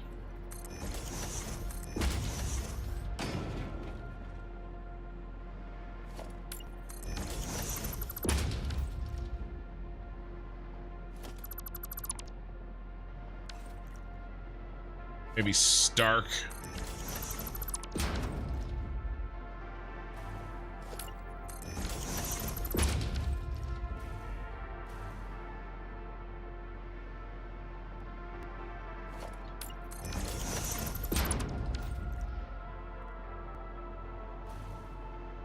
I don't think DNA can last that long to have dinosaurs. 15,000 years is a huge difference between 65. Well, and they didn't really. It's not like they got direwolf DNA. They just took they modified the genes of a Siberian wolf, I think, or a timber wolf or something. I don't know. I don't know the details, but something like that. Larry, Curly, and Mo. When my science teacher said we brought back the dire wolf, I had a small heart attack. Right? Like, yeah, like just ingrained in our psyche that wolves, especially big wolves, are scary. Like we had to be taught to be scared of robots.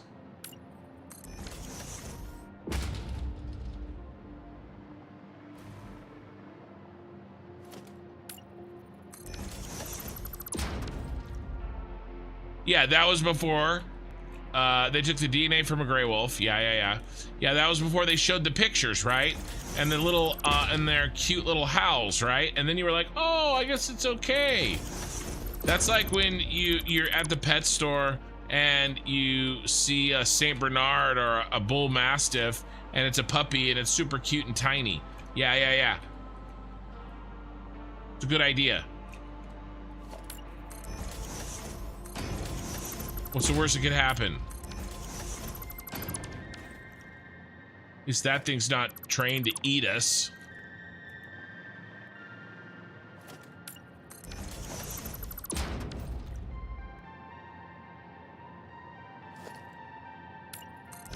At least they didn't name one of them Caesar.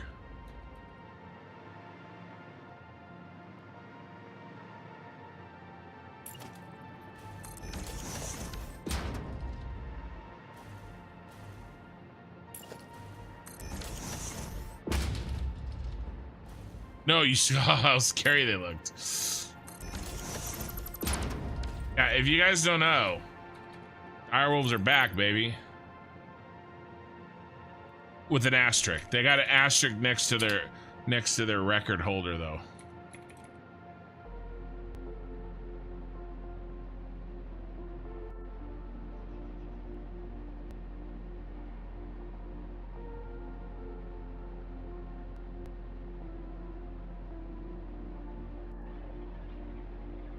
I want to show a video, but all I have is ads here.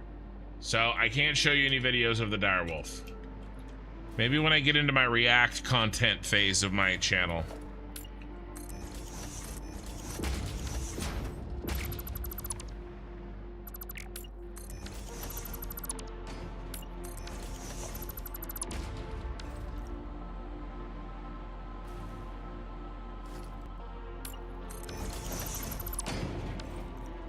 Yeah, yeah, now you're more worried.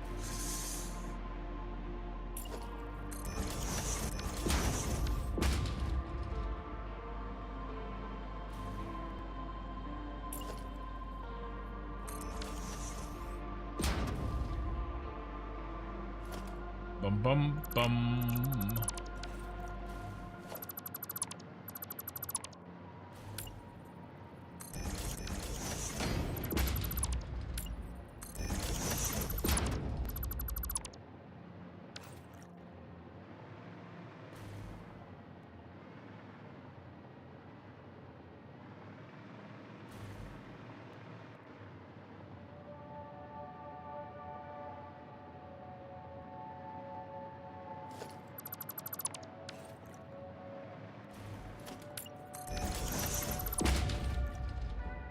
Bum, bum, bum, bum, bum.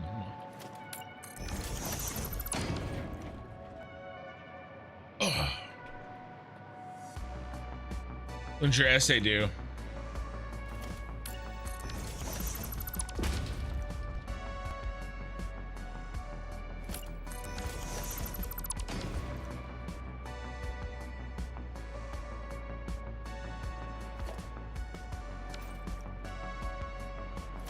Bum, bum, bum.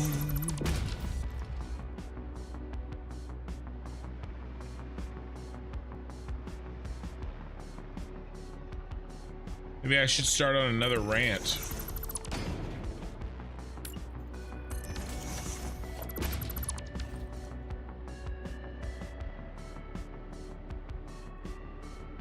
Problem was I blew through my earlier rant so quickly.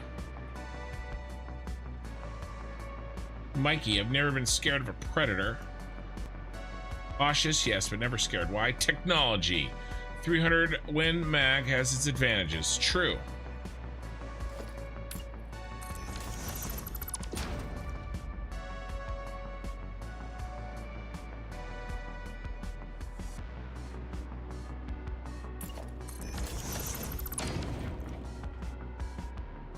Oh, so you got plenty of time. Nice.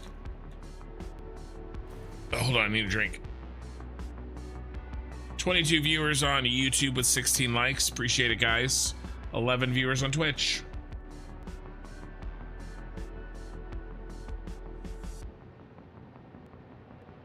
Okay.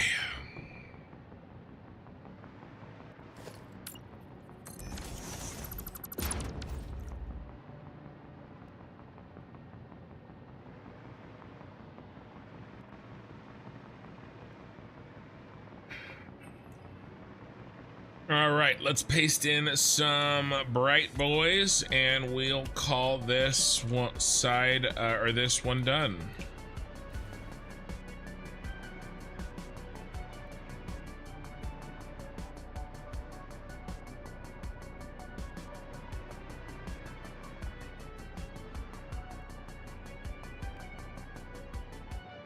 So close 50 cal.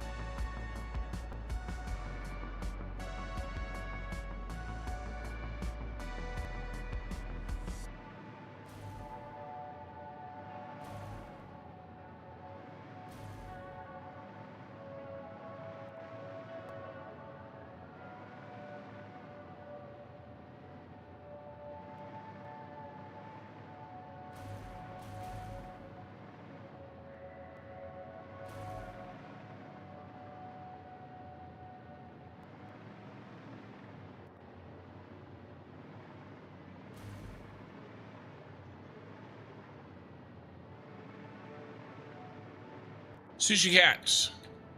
Oh, you deleted your message, but I assume you'll resend it soon.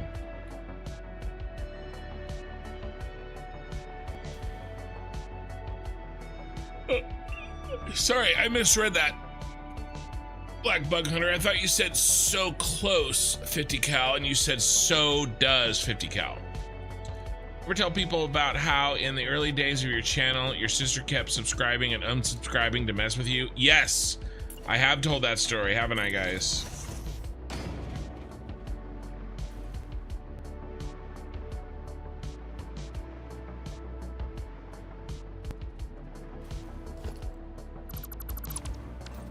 Good morning, Ken. Your dedication is inspiring. Also, it's quite pleasant waking up to a live stream day notification. Well, I'm glad that I can be of service in a small way.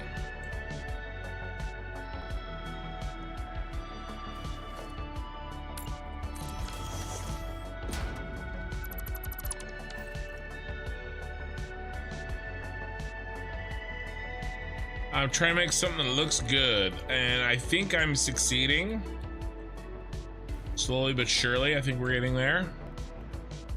I keep up for real. What scares me is biotechnology scares me more than anything else that humans can come up with. Airborne rabies with no cure is a scary thought. Yeah.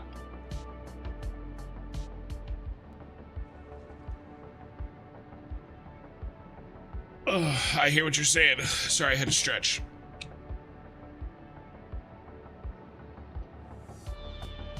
But yeah, my sister, we were at, this was, I mean, I started my channel in mid-June,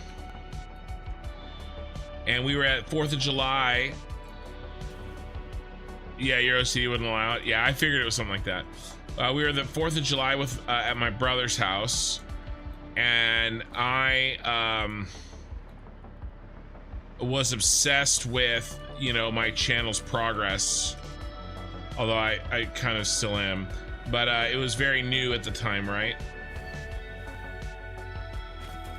And YouTube decided it was gonna start really pushing my episode 1 video of my Star Wars playthrough. And so I was getting a lot of views and I was getting a lot of subscribers, and I was refreshing the app every 30 seconds. I was sitting there. We were basically supposed to be like doing family time, but I don't care. And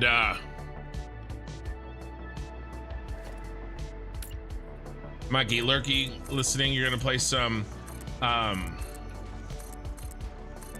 video games. What are you gonna play?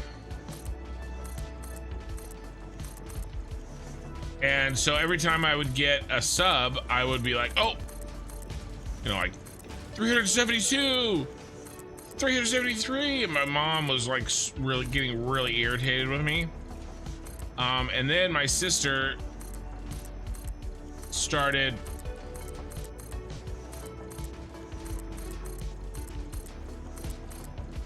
subscribing and then unsubscribing to mess with the numbers in real time. Like, she's over on her phone. I don't know what she's doing. And so I would announce that, like, oh, you know, 372, and then she would immediately unsubscribe, and then I'd look at it, and then I would lose it, and I don't think I ever figured it out. I think she told me what she was doing.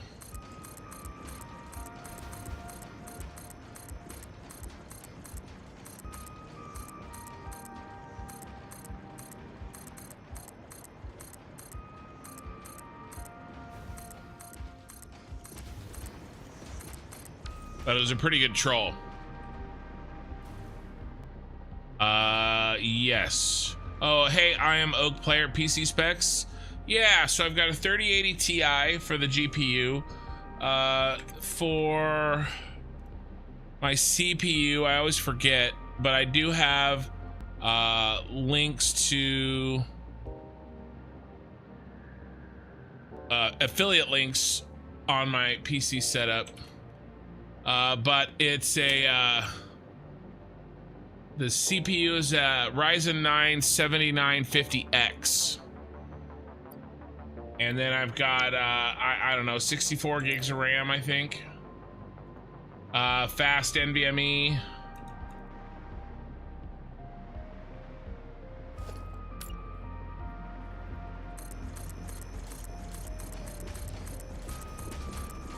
And then I am doing my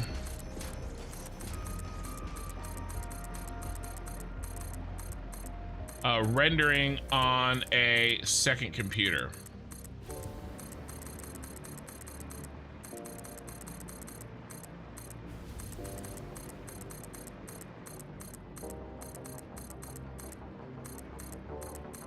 Eye in the Sky is here.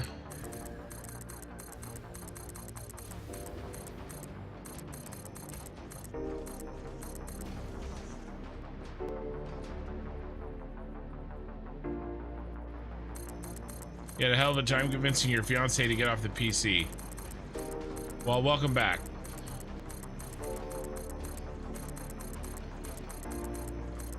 Welcome back.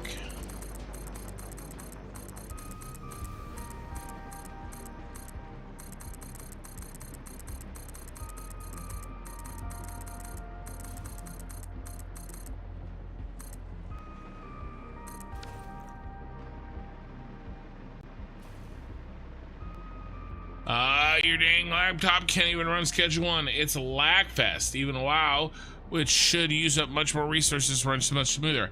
I don't understand what the dev did here. Yeah, it's probably not super optimized. Are you playing Path of Exile 2? Nice, Mikey.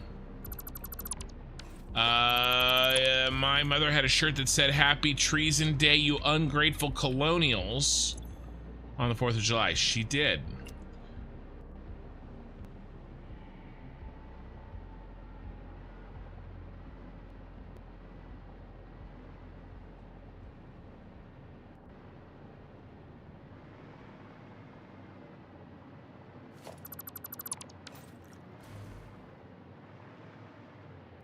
Nice PC. I play this game and the big factories tend to break the game.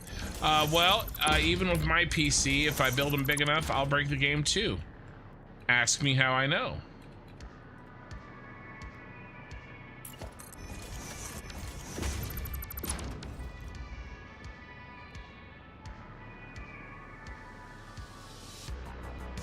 I have about 400 hours in this game.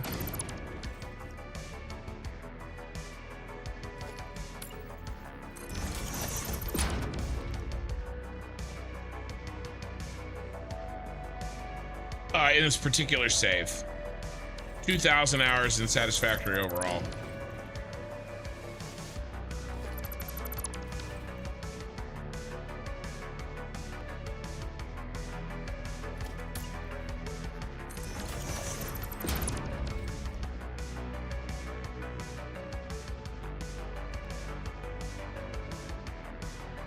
Bum, bum, bum, bum, bum, bum.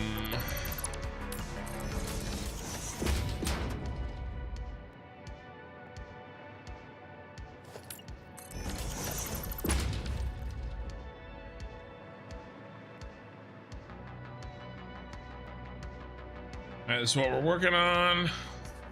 1 second. I have cookies and juice in my games in the stream. I'm content now. Definitely glad to be home. Well, I'm glad you're here. Well, I see your K-Year's battery like 20 times bigger than mine because I started a new save. Yeah.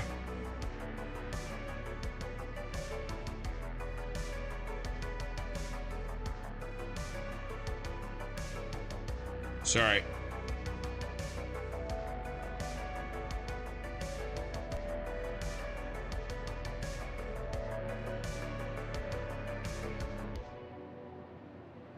Okay.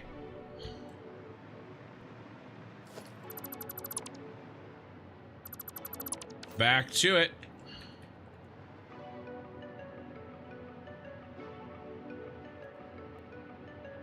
Eye in the sky, you're not here. Seems like you're here.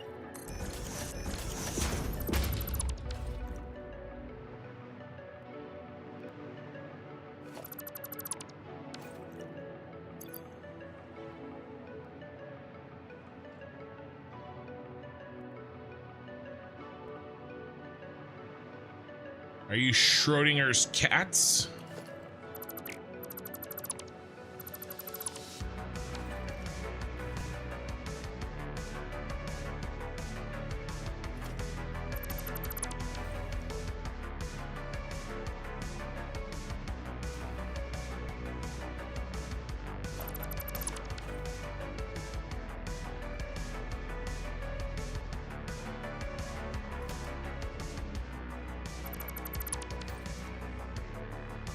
Alright, here I just popped in to say I'll join after I'm finished getting mad about all the new executive. I can't do that. Why? What are you doing there, man? We've talked about this. Sounds like a not very productive use of emotion to me, since you know. You can't change it. but you know, that's just me.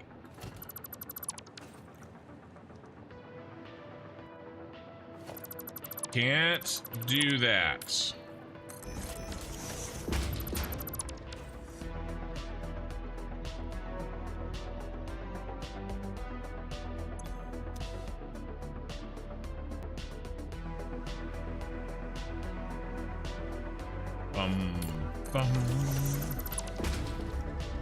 Well, I'm about to go to sleep. Nice stream. I subbed. I'll see you tomorrow if you're live. I should be live tomorrow. Yeah, I'm live most nights. I'm Oak Player, and I appreciate the sub on YouTube. I'm kind of doing a push there for 10,000 subs, so each one matters.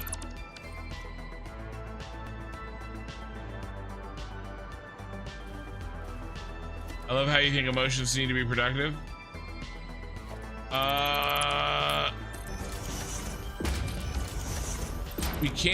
We cannot control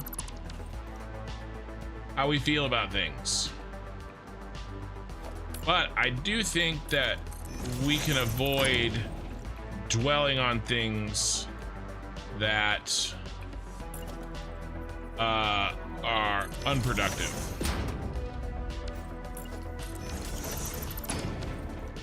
That's how you get high blood pressure and ulcers.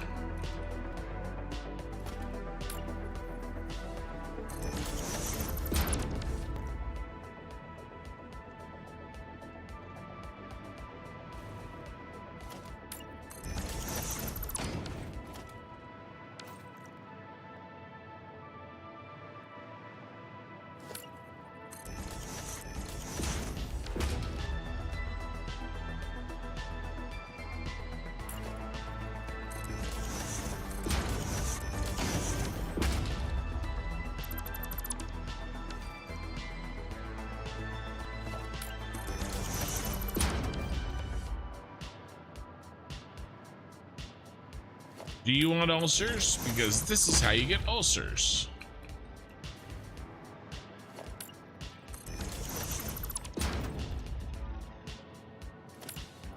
I've talked about this before. I would love to talk about politics on this channel. I love personally talking about politics. I love arguing about them. I don't love losing friends over them, but I don't believe I've ever made that happen.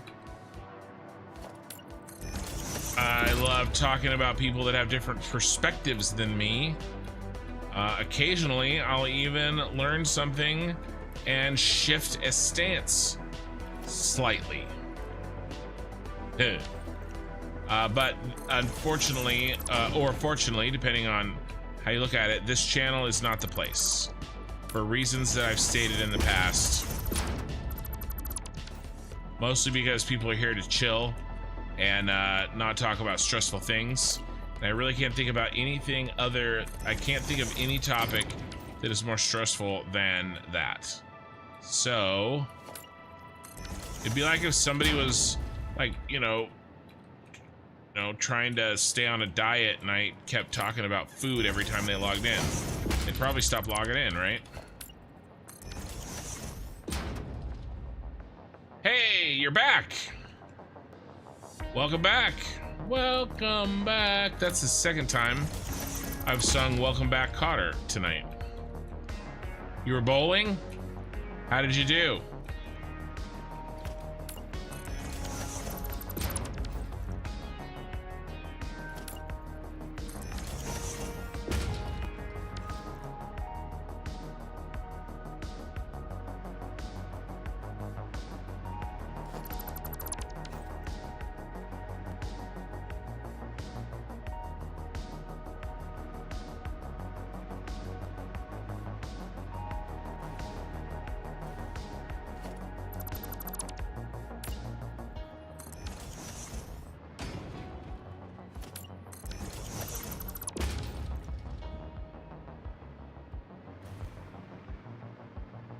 Long way to go still. This is one of the last really tedious parts of this build because I didn't make a blueprint for these. I wasn't really confident that I could make one to fit what I was trying to do.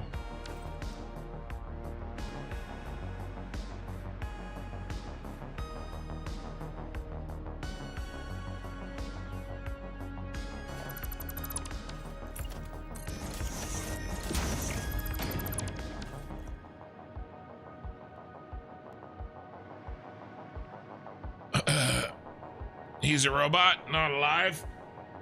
I most assuredly am alive. Oh, Minikin, can you check your phone, please?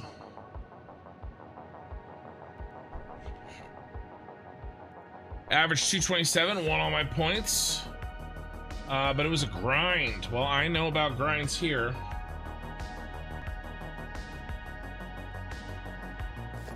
Let me tell ya. I used to be okay at bowling, but it's been so long since I went, I would be really bad.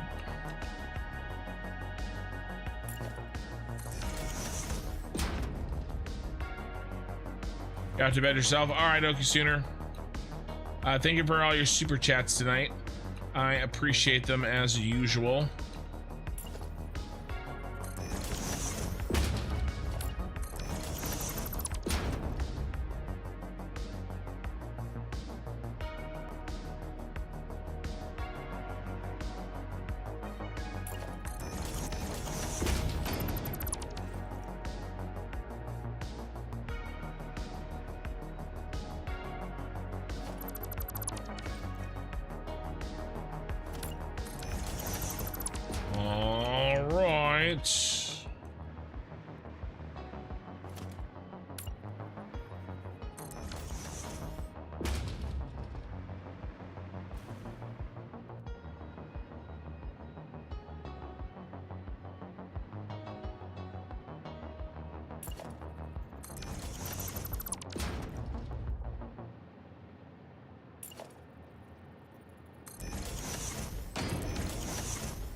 Look, I made a smiley face.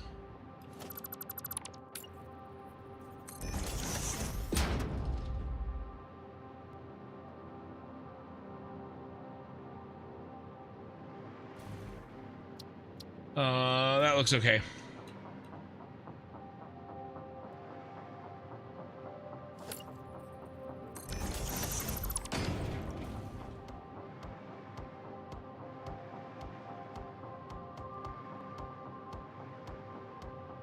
All right. Ooh, hold on one sec. Okay. All right, looking good, looking good.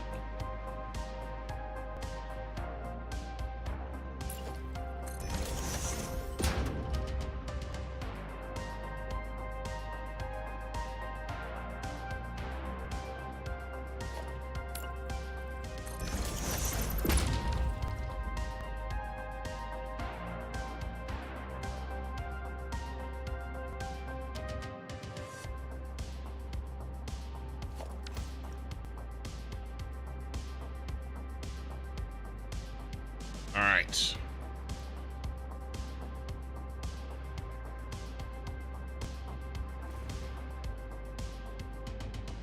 Ooh, gotta fix him. When we finish this one, we will be 2/3 of the way done with this particular task. And I know that I probably got some, I've been really focused on this and I haven't been talking a lot, which is my bad. But I am gonna take a minute once they these pylons have their lights on them. We'll take a second and kind of show off, do a little mini tour of what the heck I'm trying to do here.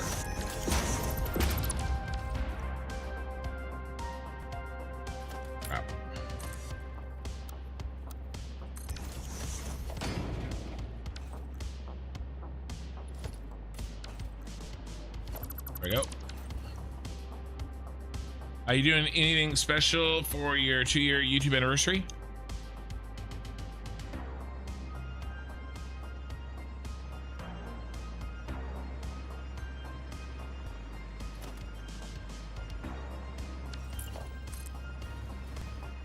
You know, I hadn't really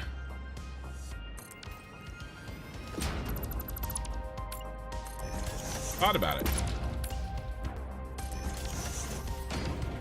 A lot of what's happening in my channel is dependent on how quickly I can get this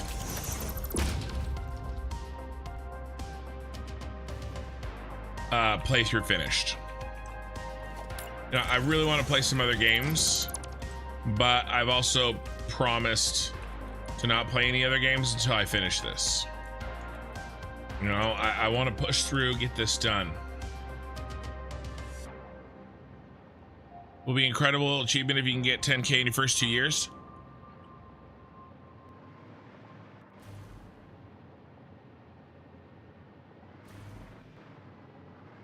I mean, I got monetized in like 2 months. It was really ridiculous. You know, and then I've been churning out anywhere between, I think the most money I made in a single month between YouTube and Twitch was like $2 grand. That includes memberships and donations and stuff like that, and you know, subs and stuff. My first, well, it's my first live stream, right? So I streamed the first night of Update 8. So whenever Update 8 launched,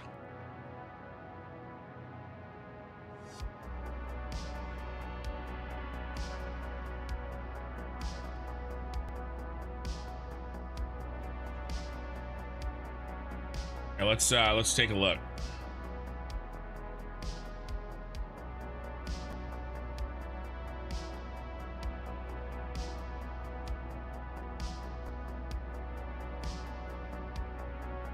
Come on.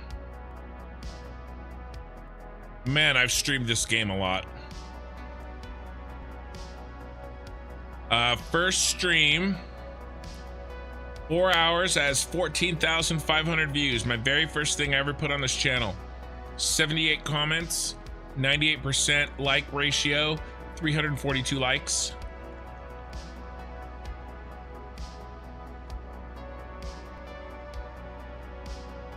Where's the date, bros?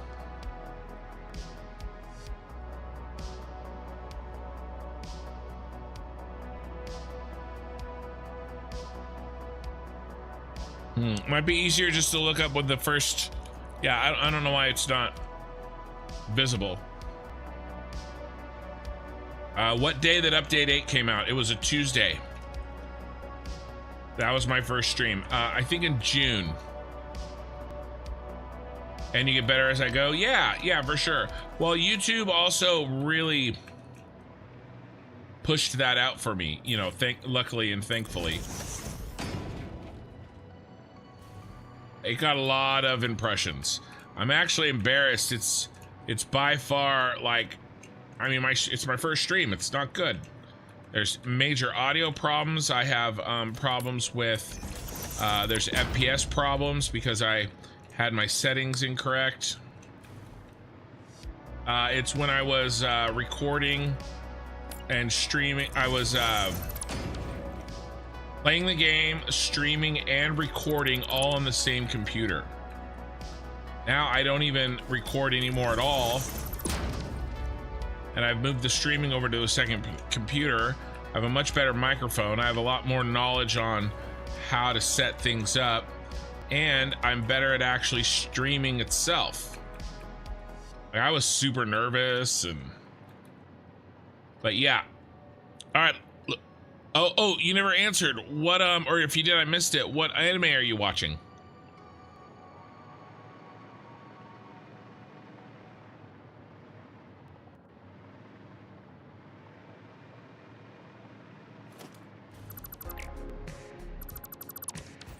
But yeah, I want to say it was like June 5th, 14th or something. Yeah, June 14th. Okay, yeah. No. When Update 8. No. 2023.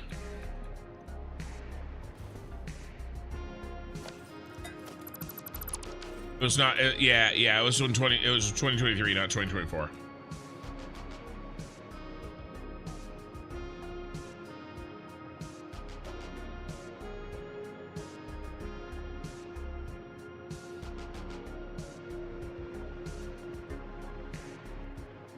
I need a drink.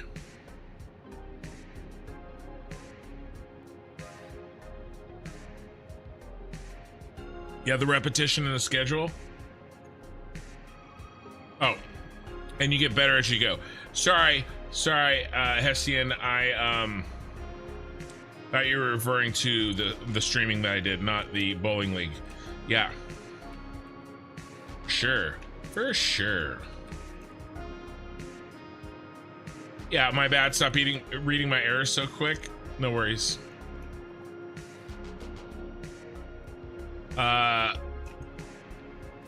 Kuroko's basketball. Okay, cool. So my wife and I just started watching Furin.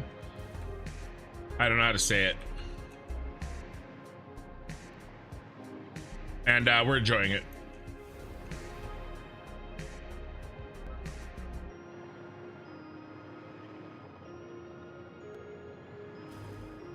We are casual anime watchers. And then Minikin and I are like I said, I said this last night. Minikin and I are watching Cowboy Bebop. Although we got distracted, we haven't been watching it lately.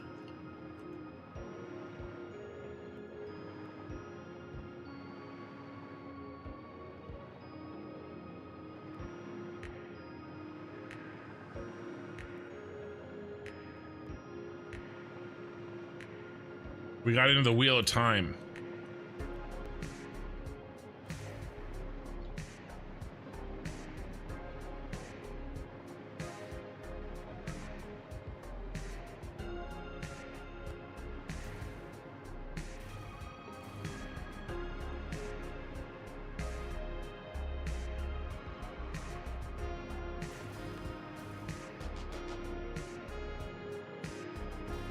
All I'm doing right here is brightening up some of these, and it kind of gives everything a sparkle at a distance. Hooked on One Piece, but I have to wait for an episode and dubbed because I watch at work. Oh, okay.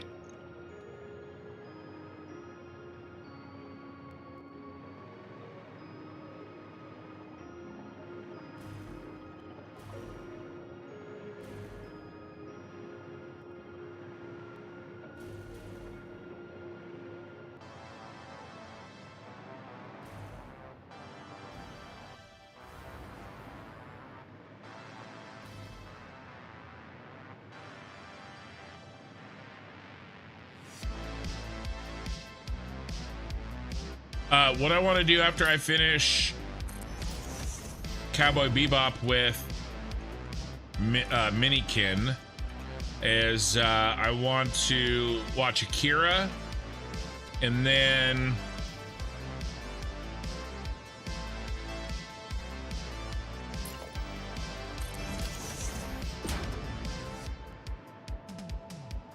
I was thinking, what's the samurai one that the same guy that did Cowboy Bebop did later? Samurai something? Champloo, something like that? I don't know. Well, we missed some of these here. I was thinking maybe that one. That one looked really good.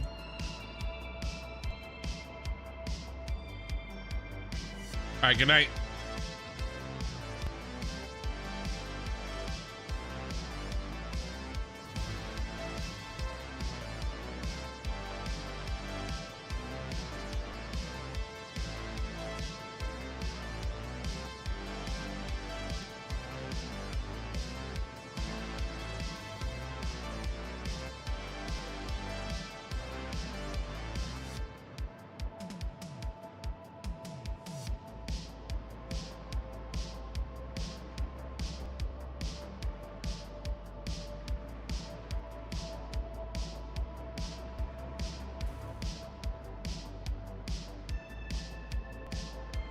All right, one more call. Yeah. That's what I was thinking.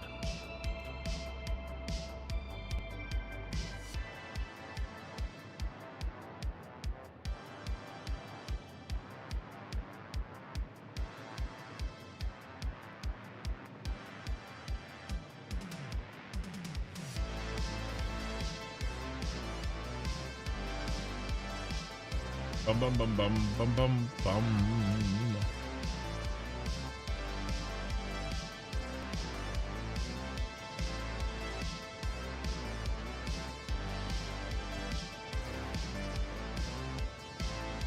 Trying to go fast.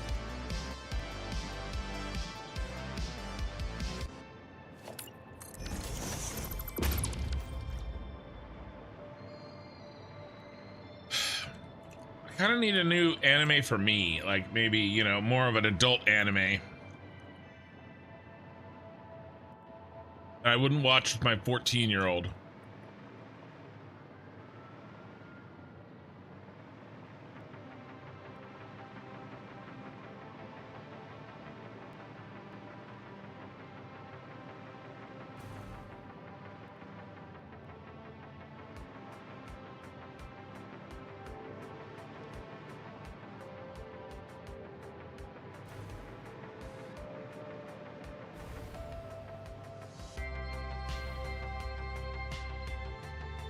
All right, nice.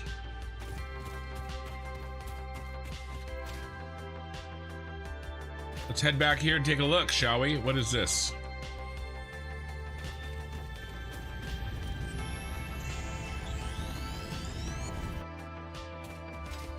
You're a fan of Ranma? That doesn't ring any bells. I watched Evangelion.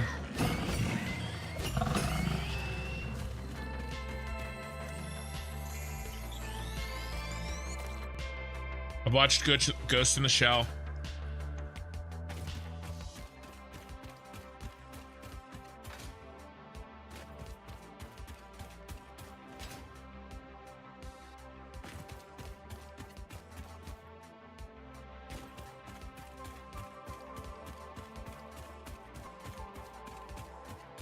Like, I want more space sci-fi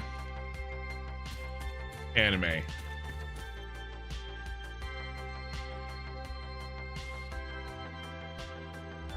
Well, I'm pretty happy with that. We don't even have the backside on yet.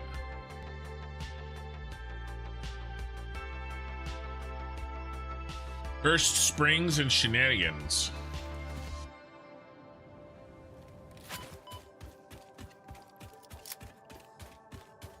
From down here, it's like super intimidating looking.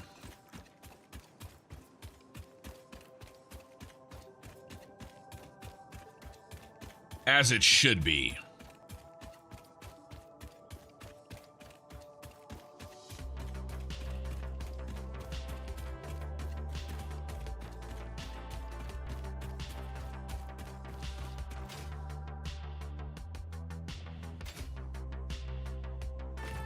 It's not sci-fi? Yeah, it didn't sound like it.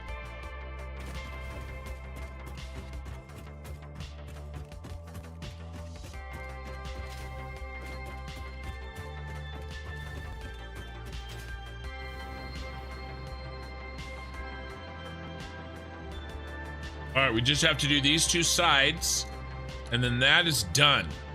We can go on to a new task.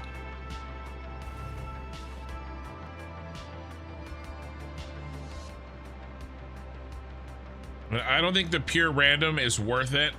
I'm gonna shoot for more accuracy. Try to save a little more time.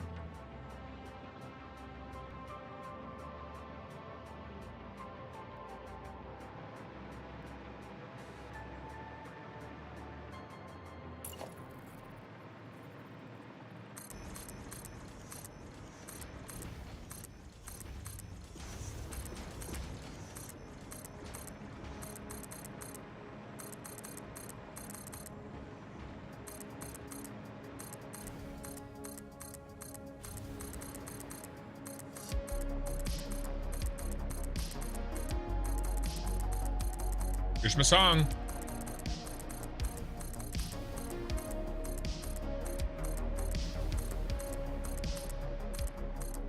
Oh, you know what I was gonna do one night? I don't know if tonight's the night.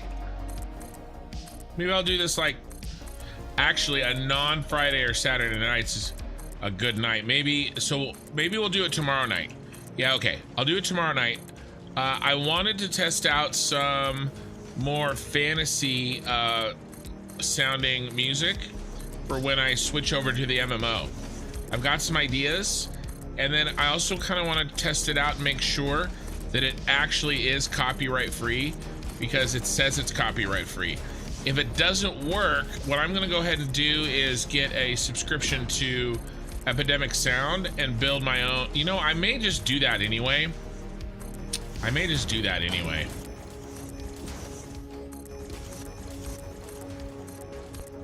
Build my own like playlist of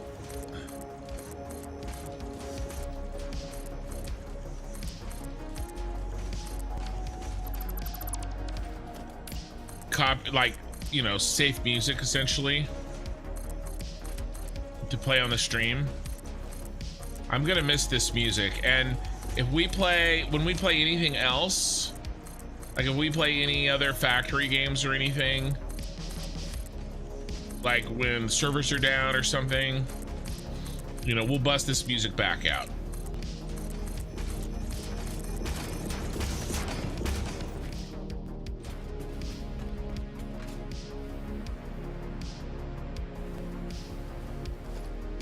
Ah, come on.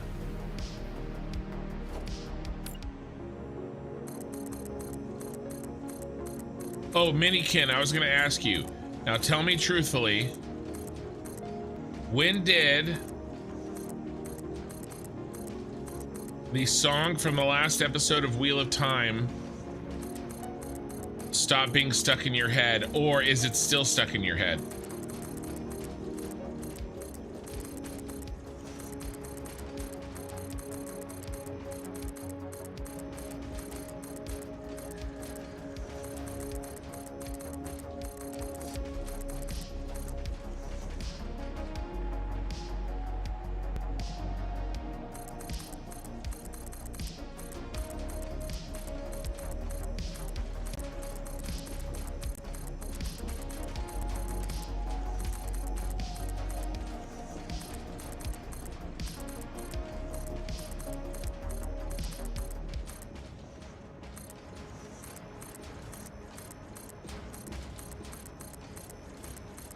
I don't know if Minikin is still here.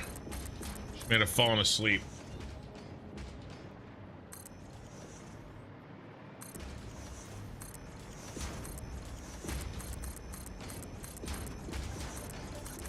Have to ask her tomorrow. Two Frog followed you. Thank you for the follow, Two Frog.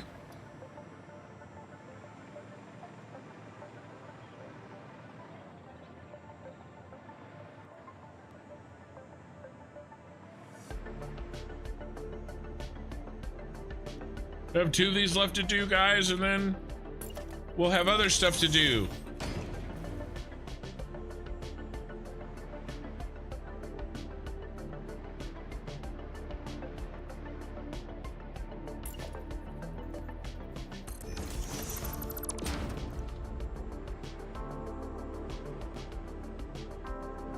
Yeah, hello.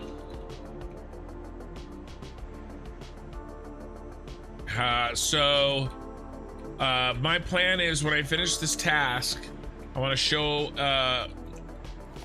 everybody, or especially anybody new, perhaps maybe like yourself, what this looks like, you know, not just up close.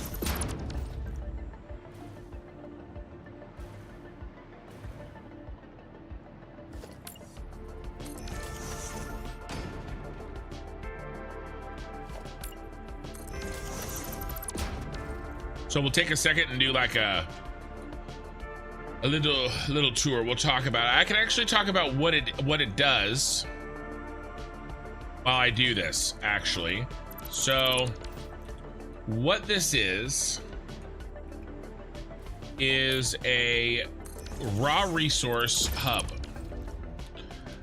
I am making a cyberpunk city for my main factories. Okay, and I want each building to be delivered the resources that it needs from the quote-unquote subway underneath each building. All right. Problem is that each train needs to have a kind of a unique load to it, which will supply that factory's needs. And so instead of going throughout the map and finding a place or a location that happens to have everything that we need at each factory, of which there will be 12 to 15 by the time we're done, I want to send all resources that I need into this giant hub, and then we'll store and sort and ship out those resources as needed to bring on each new factory.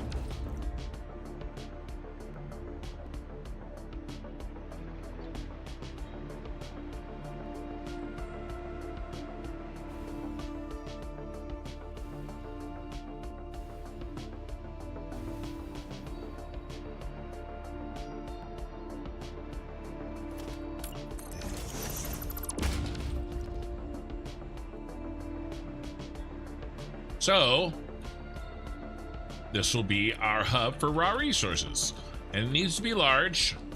And I've been itching to do this Tyrell Corporation pyramid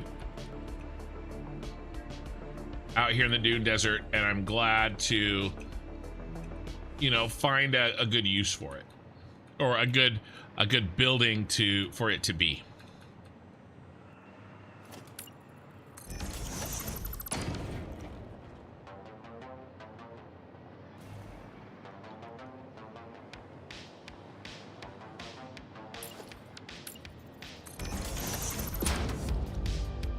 Looks amazing, thank you.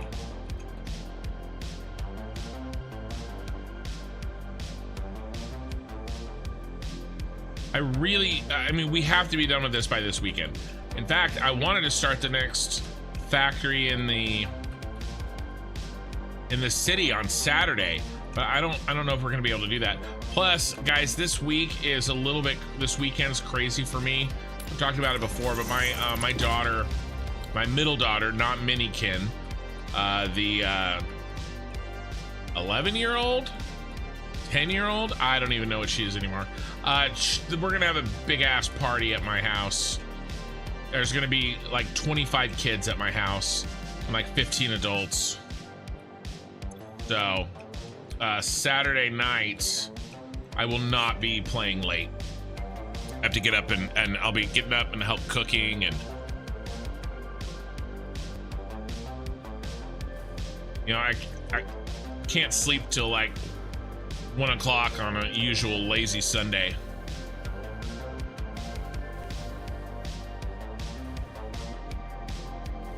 So there won't be like a 12-hour stream. There might be I might get to 8 or something. Point being is, it's one of the reasons why I'm hitting the streams so hard during the week.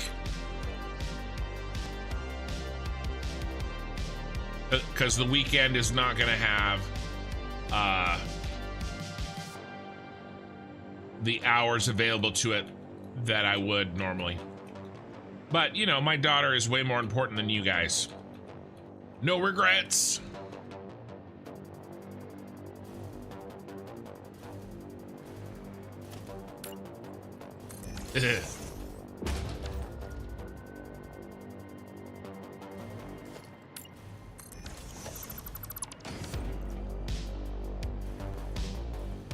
You love the whole Blade Runner universe?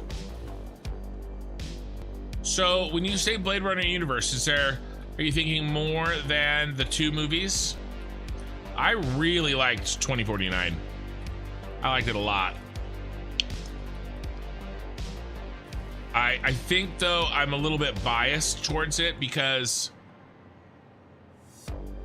I saw it like a week after I watched The Last Jedi, and I was so mad about The Last Jedi.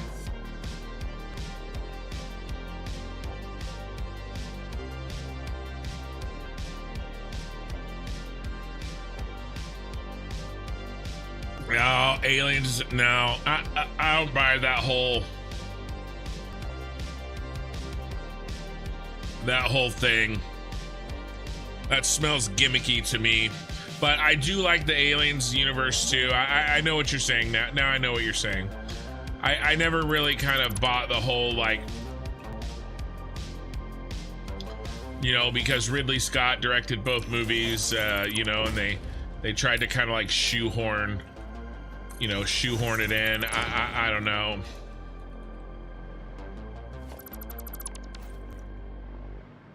They weren't really originally written as same universe, so I don't know.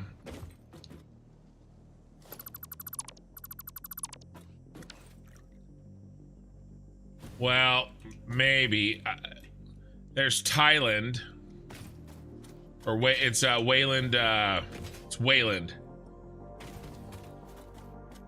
I don't know. I'll look into it. I'll look into it.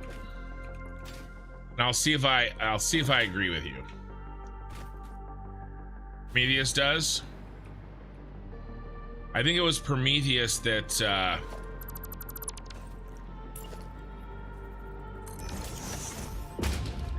is what I was thinking of. I do like Prometheus.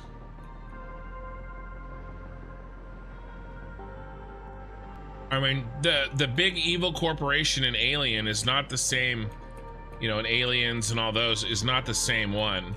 There may be a second evil corporation.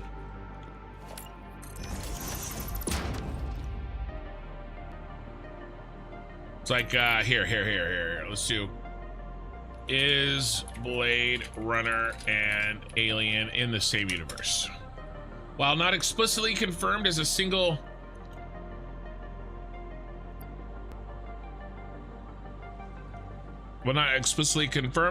unified universe, Ridley Scott has suggested that Blade Runner and Alien franchise could potentially share the same universe, with thematic and visual similarities, some shared concepts like artificial intelligence.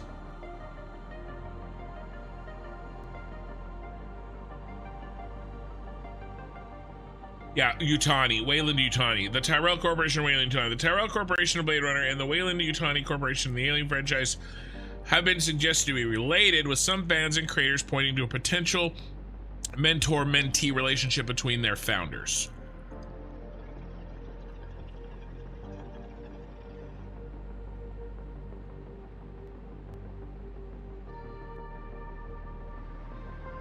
Yeah, but just because they're both evil corporations does not necessarily mean they're from the same universe. To me, I feel like this is like a fan sort of like retcon more than anything real, personally. But, you know.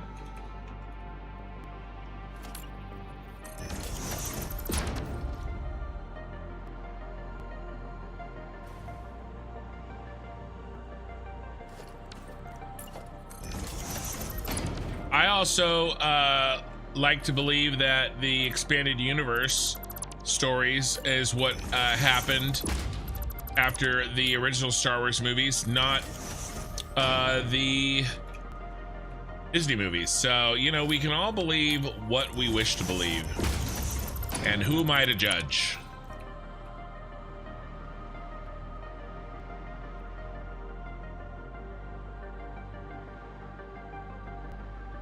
Oh yeah, no worries, man, no worries.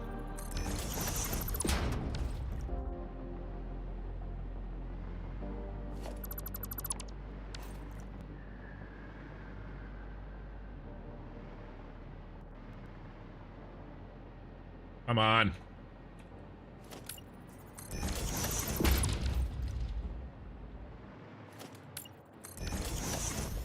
I don't think Minikin ever said goodnight. She must have fallen asleep at her computer.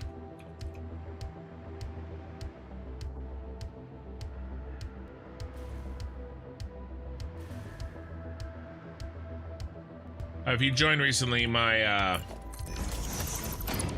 daughter pops in and says hi and chats in the YouTube live stream chat every once in a while. She was in tonight. She's got school in the morning. Of course, I have work in the morning.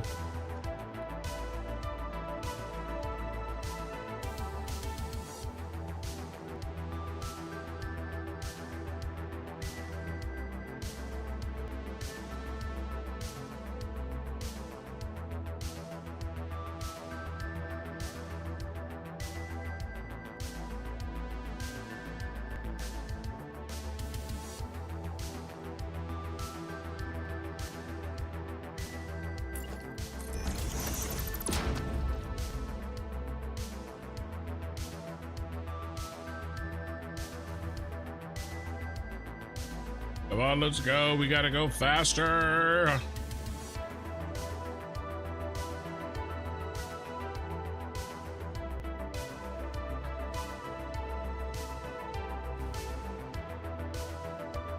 A little much over here. Get rid of that one. And we'll put it down here.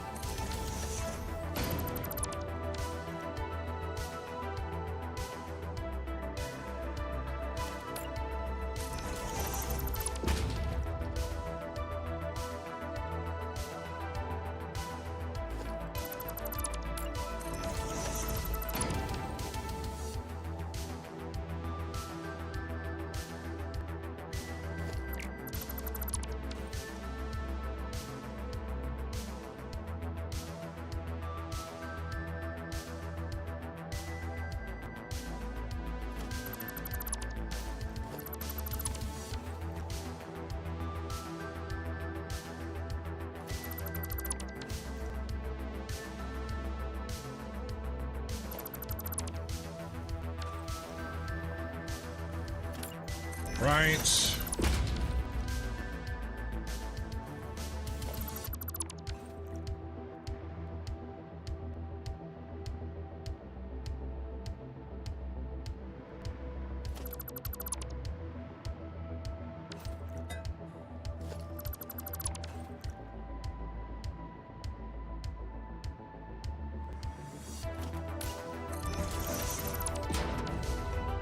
Almost done with this one. Well, we have to go back through and sprinkle in the bright spots.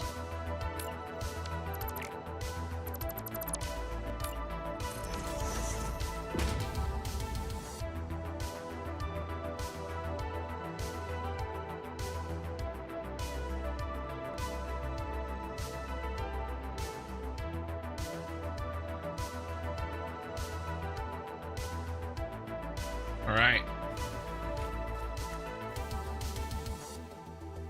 Looking good. I love how big it is.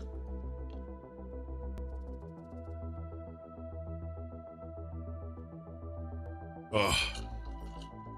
Running out of iced tea. I'm gonna extend the life of my iced tea this evening by pouring my water into it. All right, so what are we gonna do after these pylons? Well, I'm gonna show off what it looks like from the front to anybody who hasn't seen it.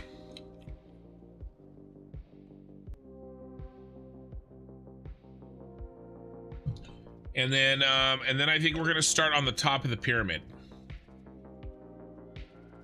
Oh, I spilled. Okay, we're reloaded. We're ready to rock. Let's get the bright version going. And we're just gonna, you know, side to side. Ah, this stupid.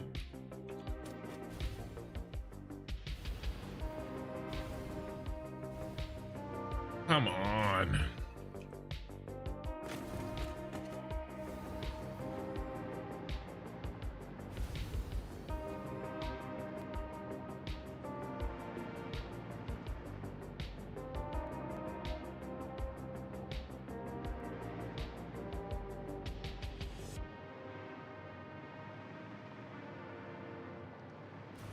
And I'm just kicking, you know, about maybe 1/3 to half of them, popping them to this brighter one.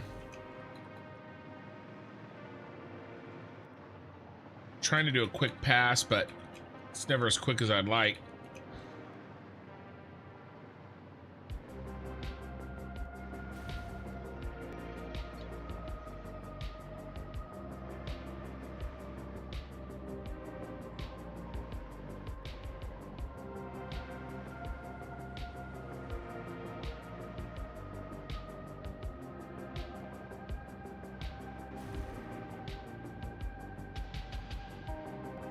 Bum, bum, bum, bum, bum.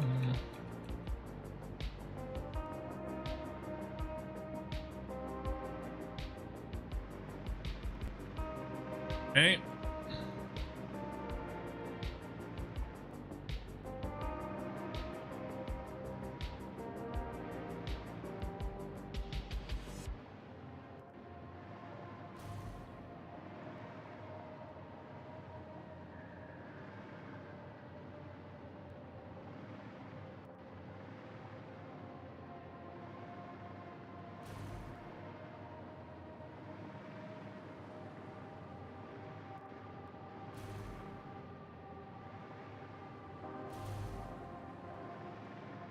Now I'm locked in.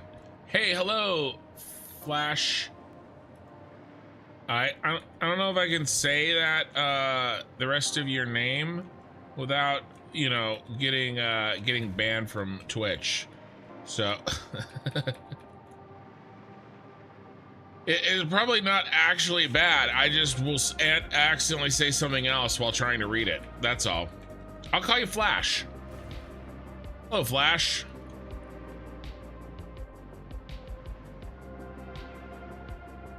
And thank you for chatting, first time chatter.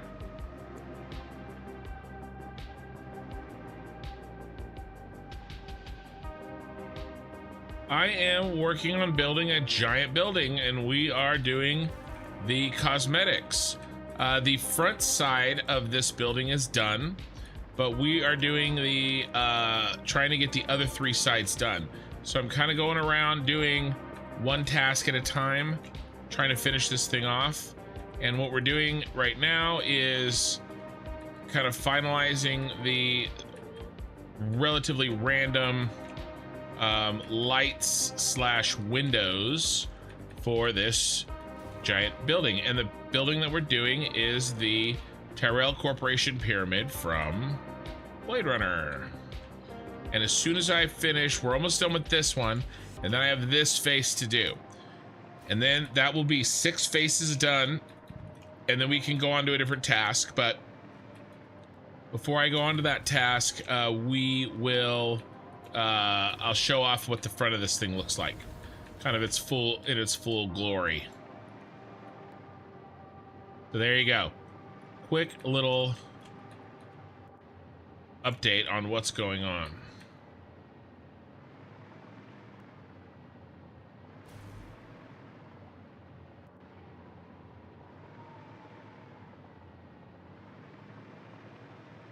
All right, let's take a look at this, make sure that there isn't anything that's like too distracting on this.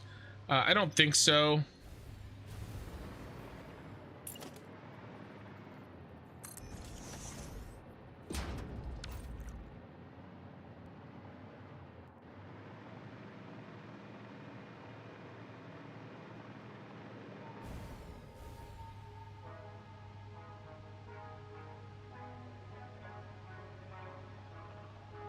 That looks good.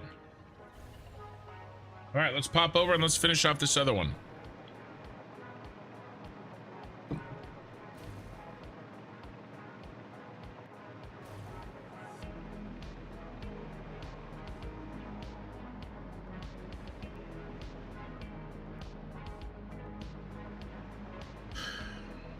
All right, let's grab the color that we want.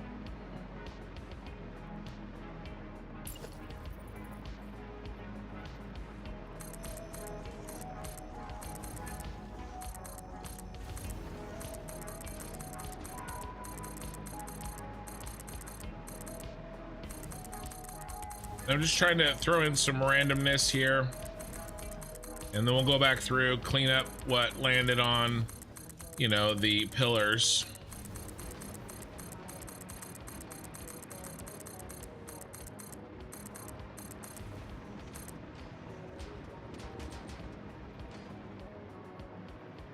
Having Greta power or influence. Interesting.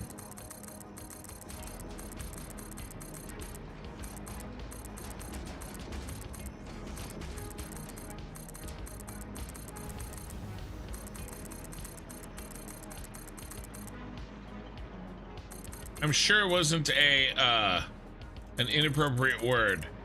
I just couldn't imagine me being able to say it correctly.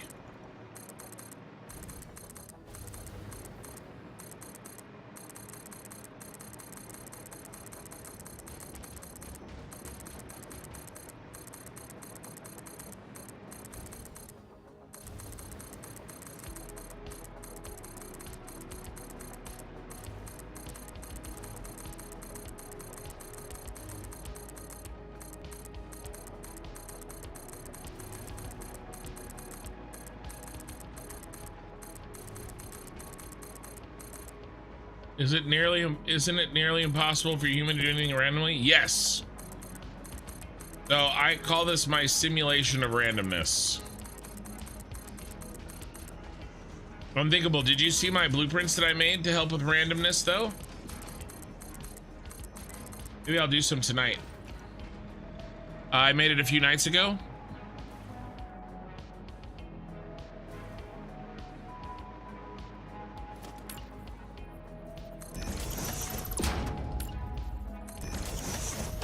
No, all right. Well, I'll show them off tonight. We'll do a little piece. In the end, I probably don't even want random because I still want it to look good, right? So I am,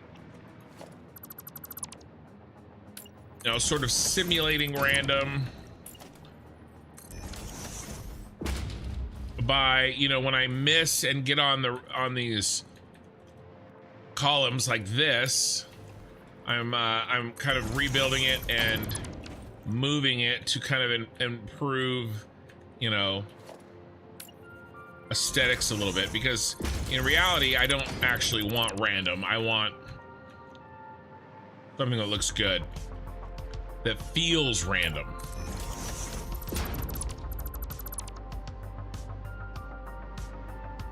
But I'll show you what, because there's really two different styles here, right? So I'm trying to make, not that, I'm trying to make this. I feel like this blue stuff here, these blue lights are much more random than these white lights. I think these white lights are very regular.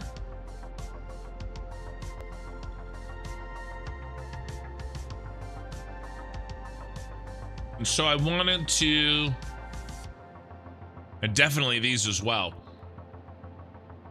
Yeah, the lights are meant to simulate windows, yeah.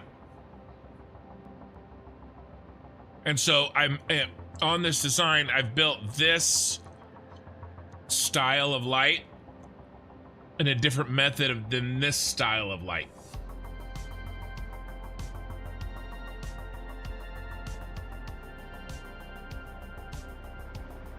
And I'm doing that first one now.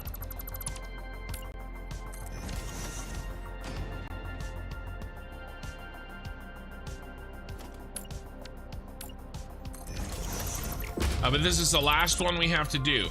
I'm working on the last pylon face right now. 8.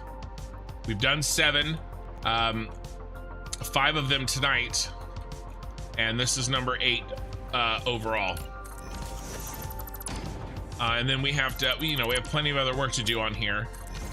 Some of which I'll get to tonight. And then, you know, I'll be back at it tomorrow for sure. But that's why I've titled the YouTube VOD, you know, the Twitch title, I don't change. You know, I didn't change, but the YouTube is, you know, titled, you know, Tyrell Corporation Pyramid Cosmetic Grind Day 4 or whatever. Just because I'm trying to push, but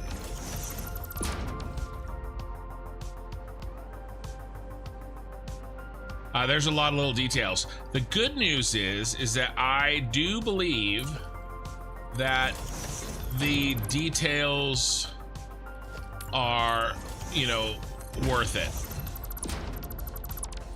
I think it really looks good when all the little pieces are in.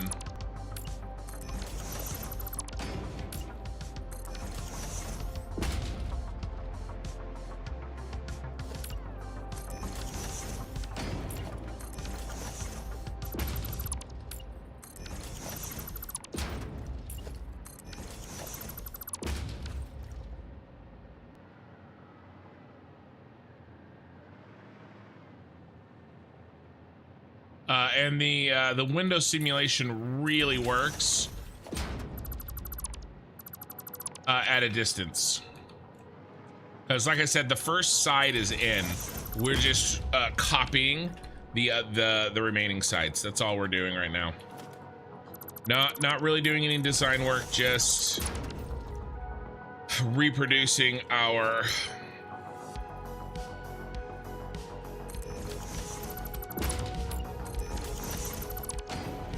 work that we already designed and completed on the south side of the building.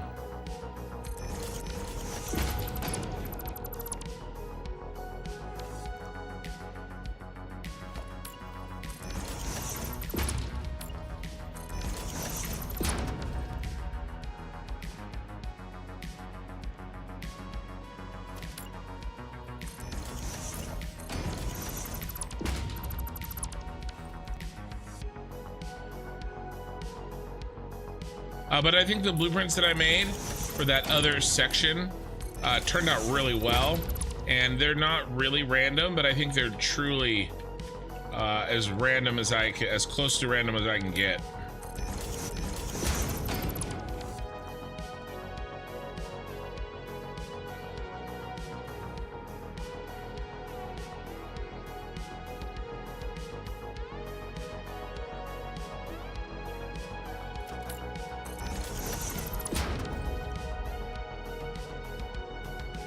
You know, while matching my desired aesthetic.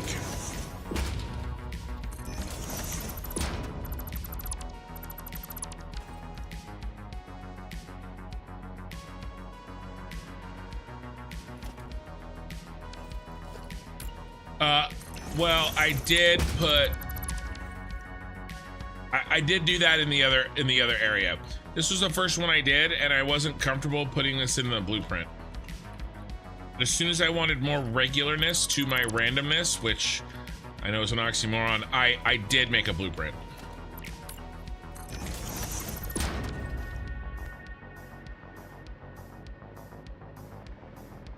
But there were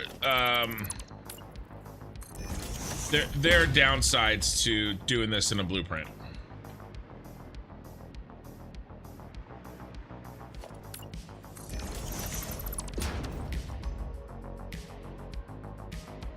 The lights portion. But I didn't want it to look like a repeated pattern. And I solved that later, and I'll show you how. But these blueprints here, it would have been just as much work to disguise a repeated pattern. A repeated platter. Oh my god.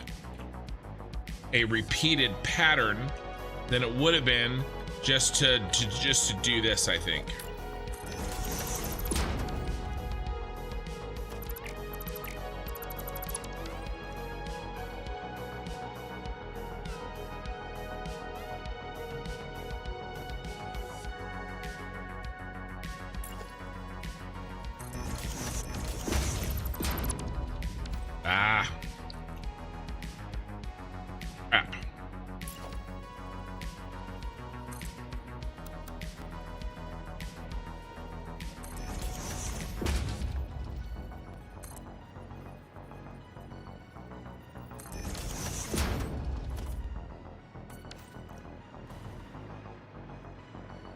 Saved, I think.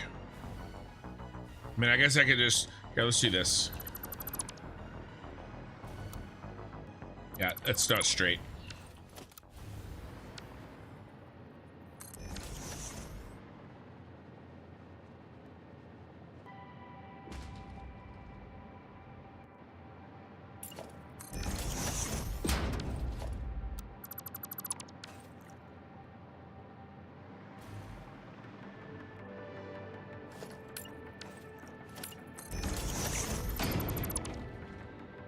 Come on, autosave, let's go.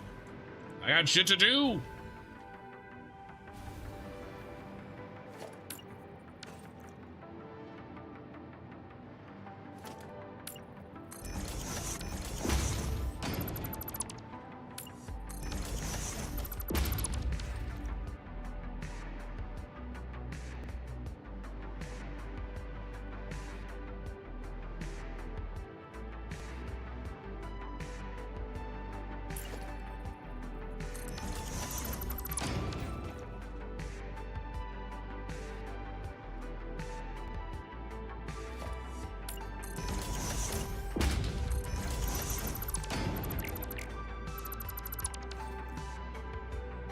Guess I could have left that one, huh?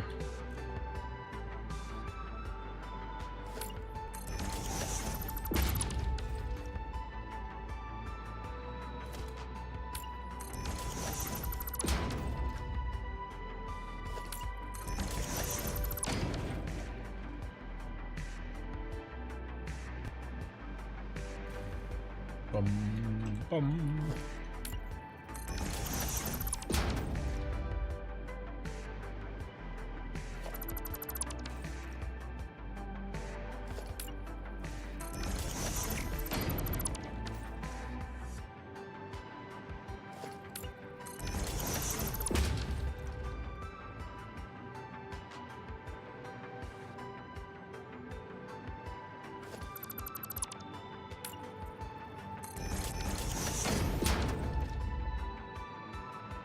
I'm going fast, guys.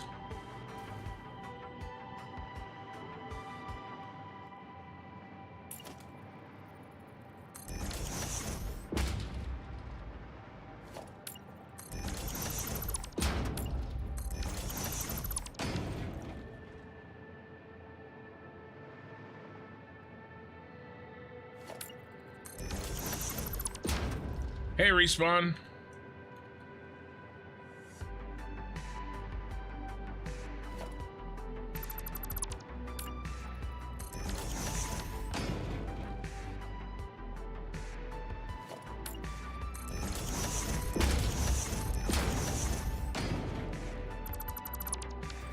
I like how I hit the pole all 3 times. There isn't even anyone there.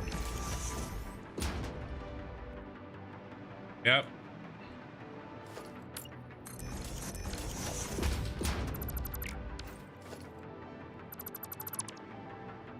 What are you up to, Respawn? Besides watching your favorite YouTuber. If I'm not your favorite YouTuber, don't tell me. I don't want to know.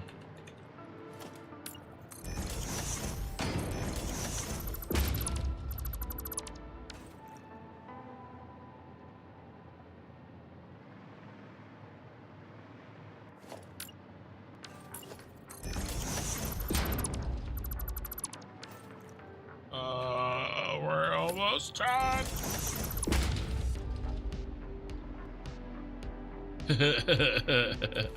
Chilling and Galaxy Heroes. Yeah, doesn't say anything.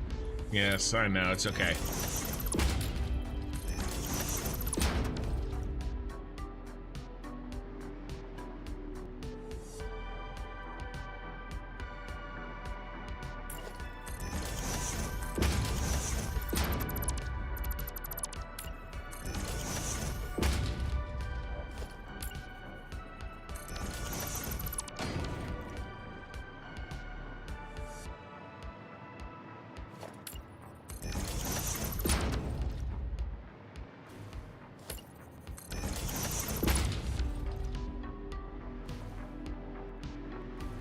Okay.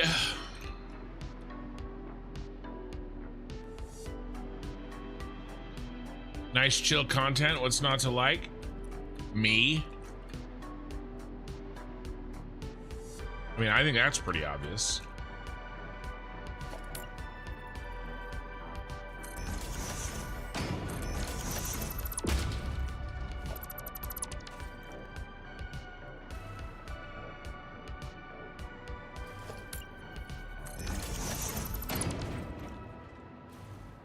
No comment.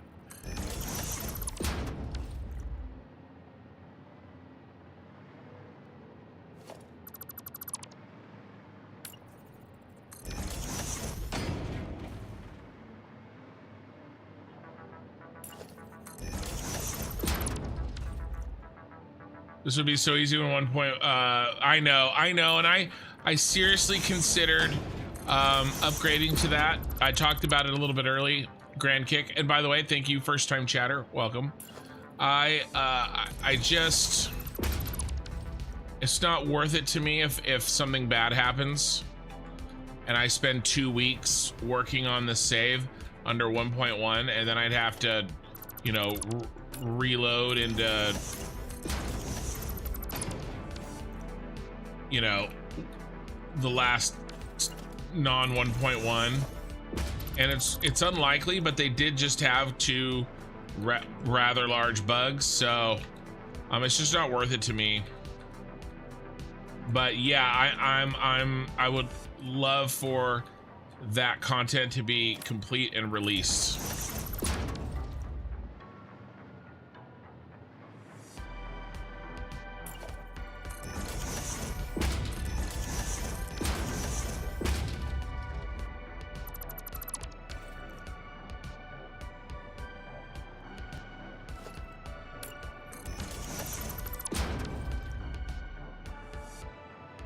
Yeah.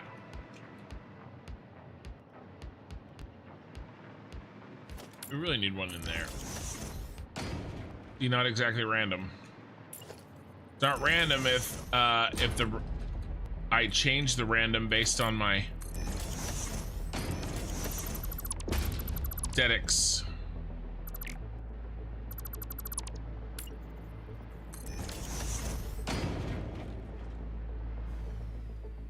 Ah!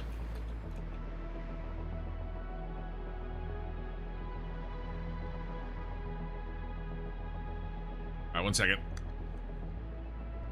Yeah, I considered going to experimental, but I'd rather keep unstable just in case. Yeah.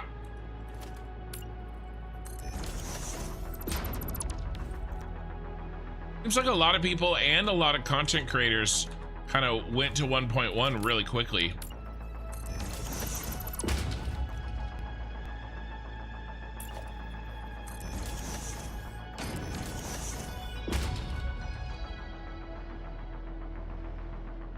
You know, maybe more so than usual, than I remember, like in update 8 and stuff like that.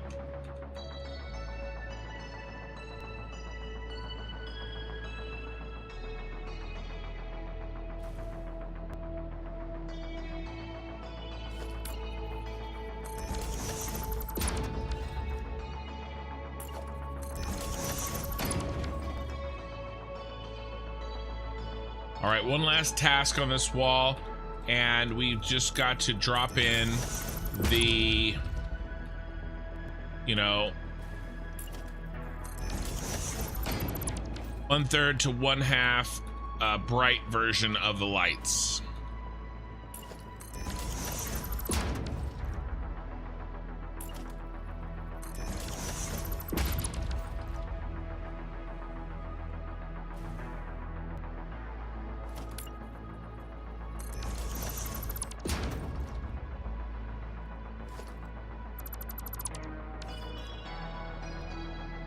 Can you just have one side with something weird on it? Well, I tried that. I didn't like how it looked. And when I show you guys the sort of distant look on this, I just don't see how I could possibly have gotten this same look in any other way.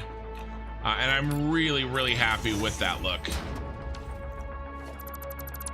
So you know, I'd like it to be faster, but I love where we're at.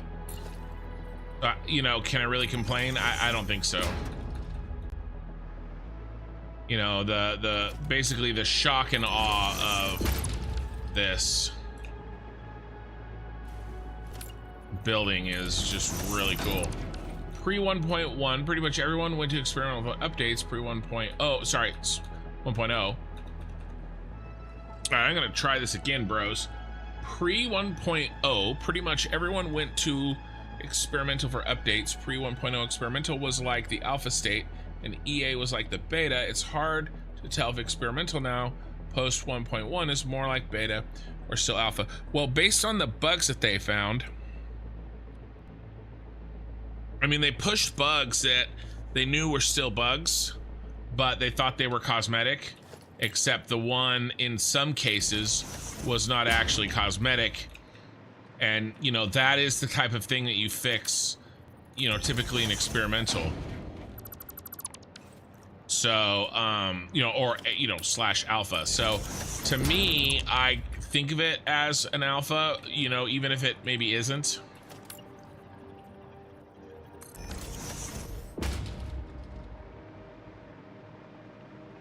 We done? Okay, cool. So all we have left to do is come through, and the same wall last time. Who's getting the bright version?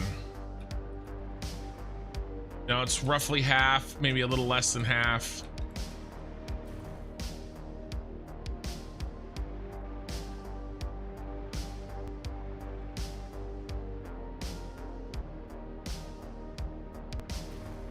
And try to get some sort of semblance of random.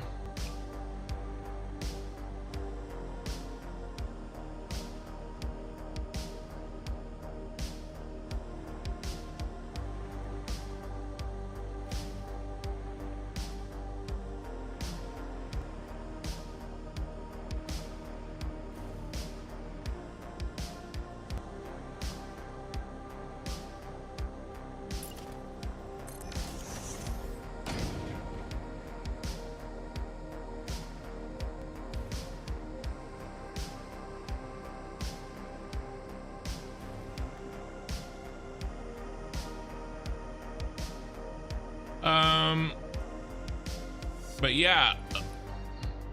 Oh, Eye in the Sky still not ready. I was gonna ask you something, Eye in the Sky. But your PC needs a restart, huh?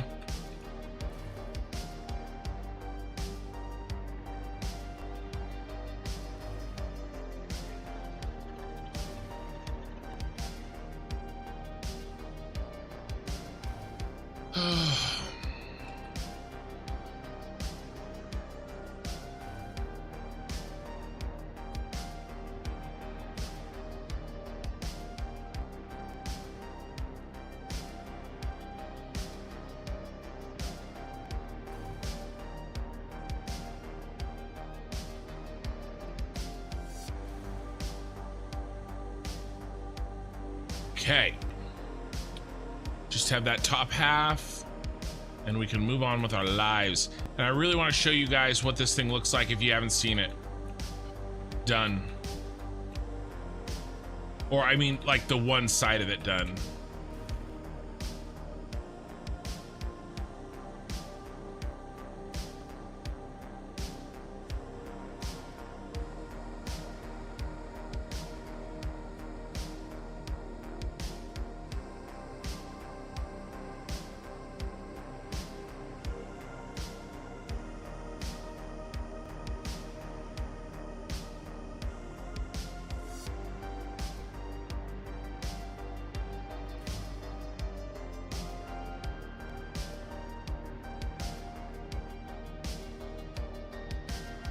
Almost there.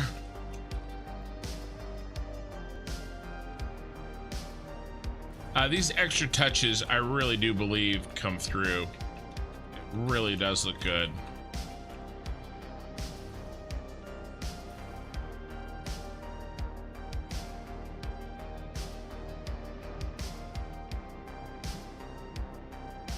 Okay, last little set. Oh yeah, in Star Wars Galaxy of Heroes, I think after BKM, I'm gonna go after LV. Yes, a few abbreviations. If you know, you know. Yeah.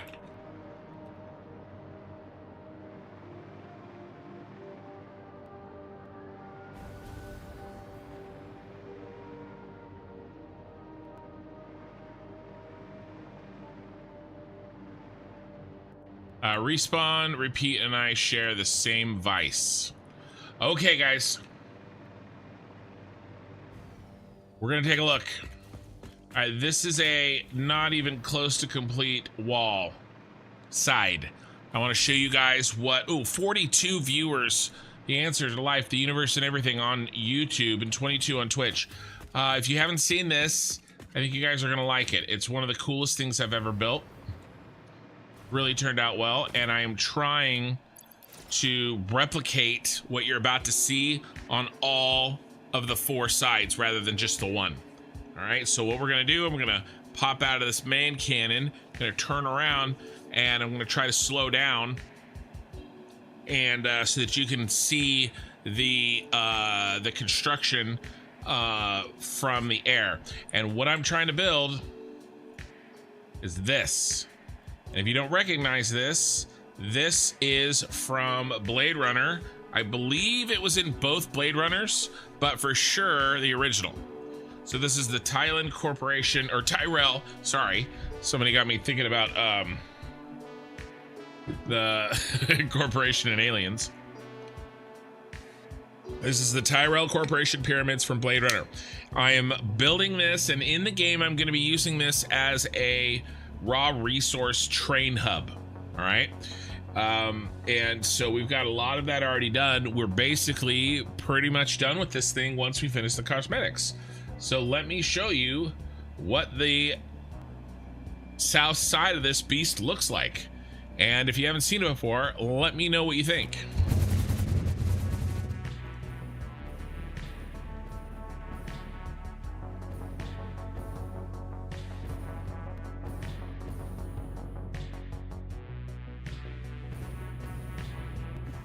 There we go.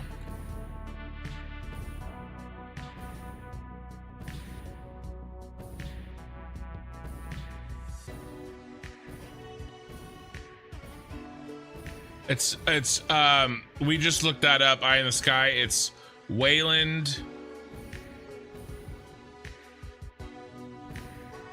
Jelani or something like that. It's not the same.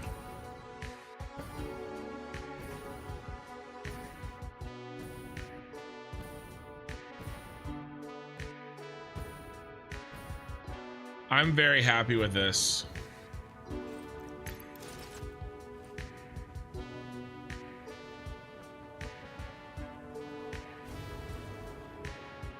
Yeah, thanks, Black Bug Hunter. So, Unthinkable, I want to show you how I do these random these random blueprints. Not this, right? This is a different setup than those. Those I have blueprints, and I try to get a pattern, you know, a non-patterned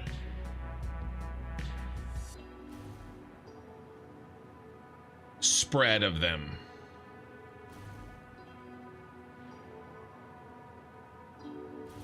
But yeah, how are we doing here? How are we doing? 3.5 hours. So that's good. Why don't we do this all the way around?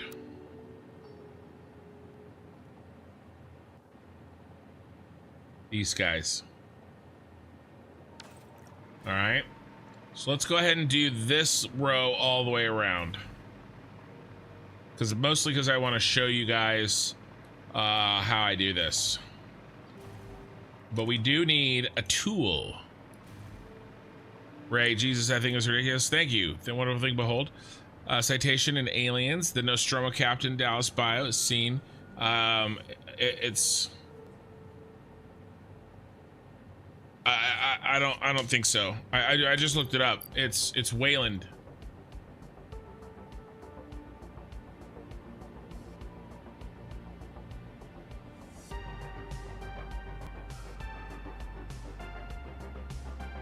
I mean, there's like a reference, but that's not the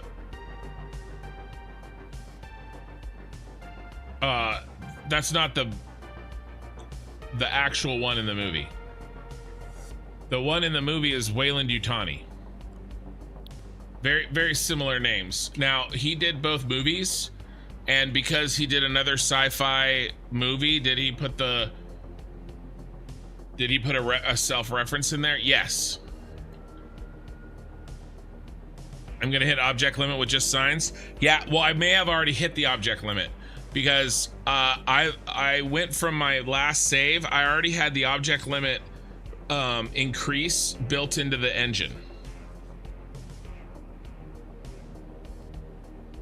But yeah, no, it's Wayland Yutani is the actual company that is in there. Oh, it exists. I mean, does it? He put it on the shirt as like, I don't know. We just had this conversation. You weren't here. This guy is not your fault. But like, I don't buy that it actually exists. It's the director referencing one of his other movies. It's not like it was purposefully written as the story where those two universes are together. The director was like, hey, I just did another movie like this, you know, so I'm gonna throw it in the, you know, and well, actually, wait, no, didn't Alien came first.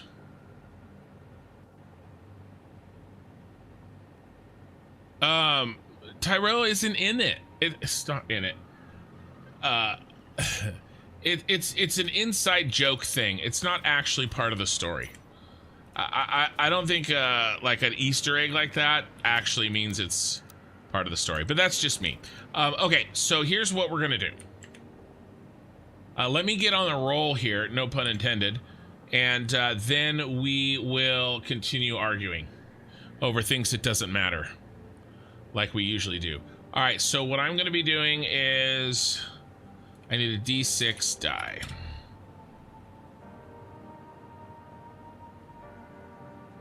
All right, so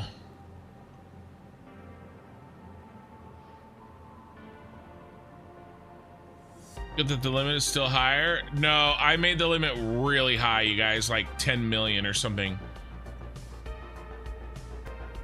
Like it's way higher than it should be. Okay, so the idea here is that I have different versions. This is A1.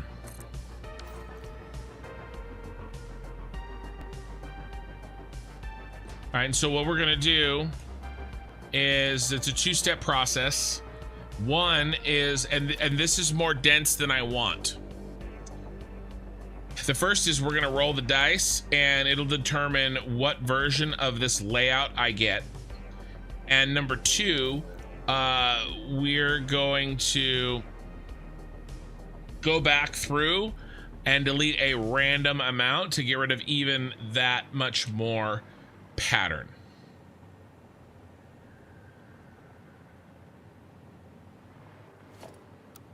All right, so 2.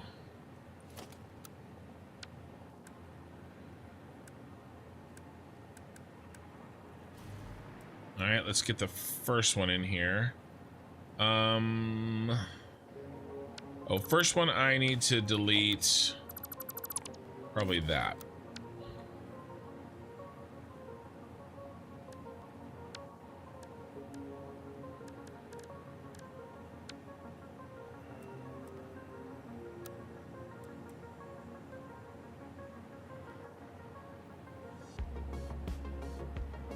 Bum, bum, bum, bum, bum, bum, bum.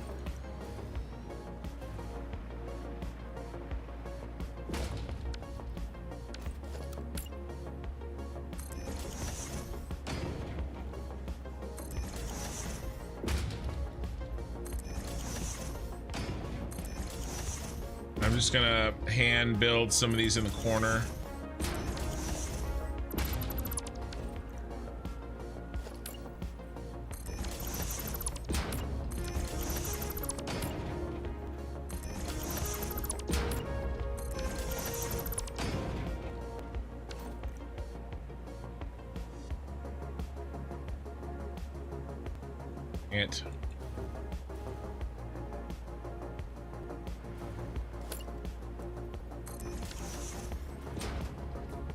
Get rid of that.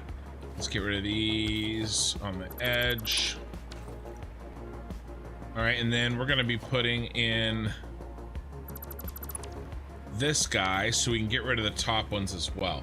But I think what I'm gonna do is I'm just gonna bang out this line. Do one more down here.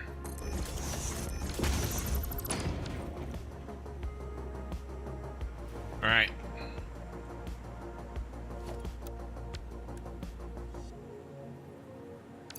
All right, what do we got? 6.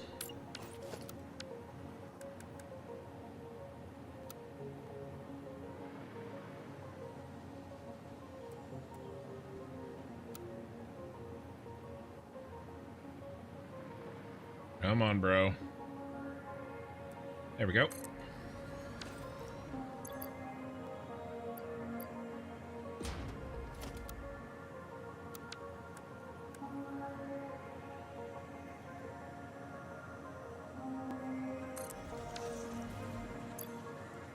And this helps me introduce at least a little bit of randomness. And then, like I said, when we go to delete, it should remove any possibility of being able to recognize a pattern.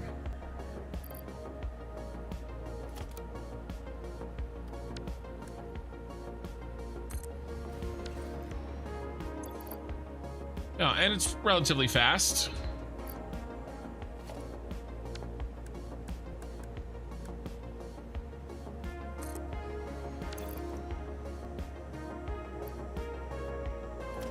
We actually have a lot of these to build. I won't get to really most of them tonight. We'll have to do them tomorrow.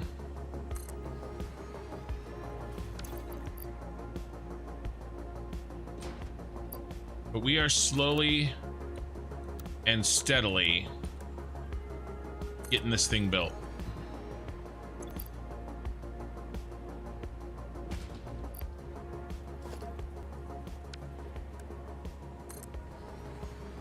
More slowly than I would like, but I think that would always be the case.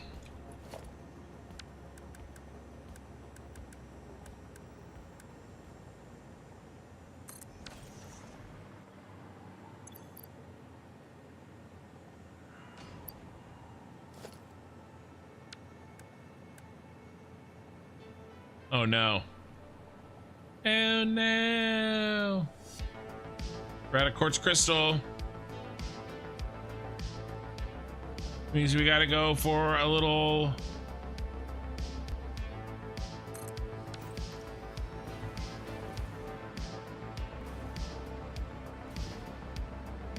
Man, I only have a couple left to do. We can steal these. And I can do a round of deleting. Let's do a round of deleting down here. Oh, let's delete these up here. So we can at least finish this side, and then we'll do a little field trip.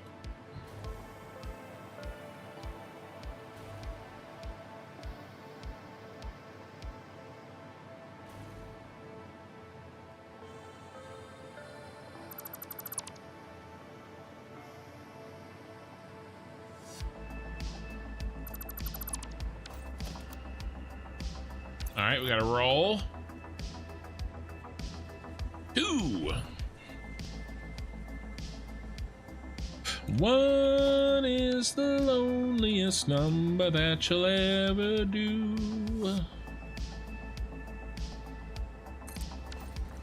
2 could be as bad as 1. 4.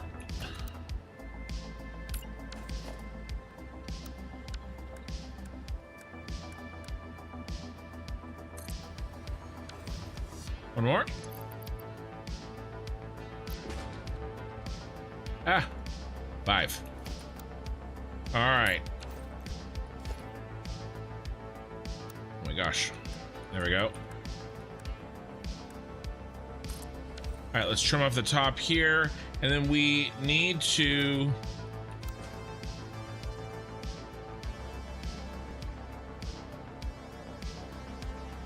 cull some of this density.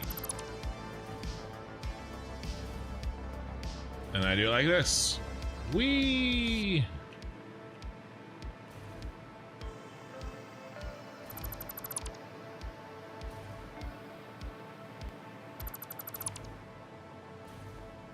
And one more.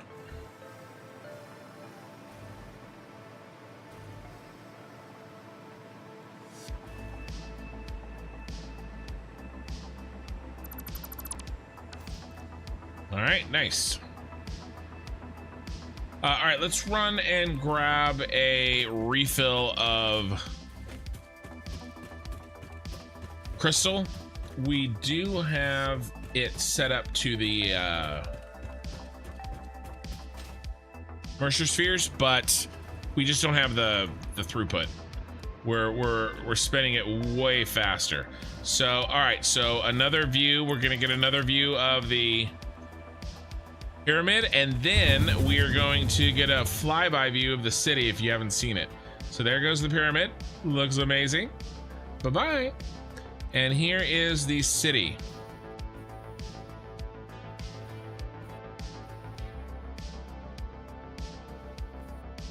Bye.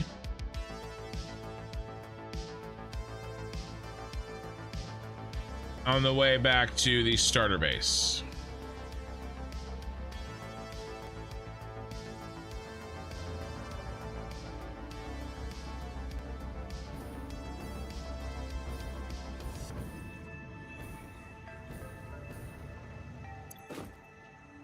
Boop.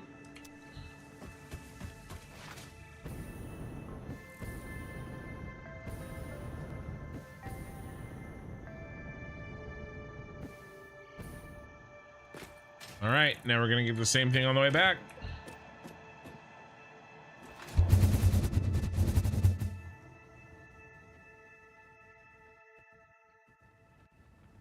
Once we finish the pyramid, this building is basically done.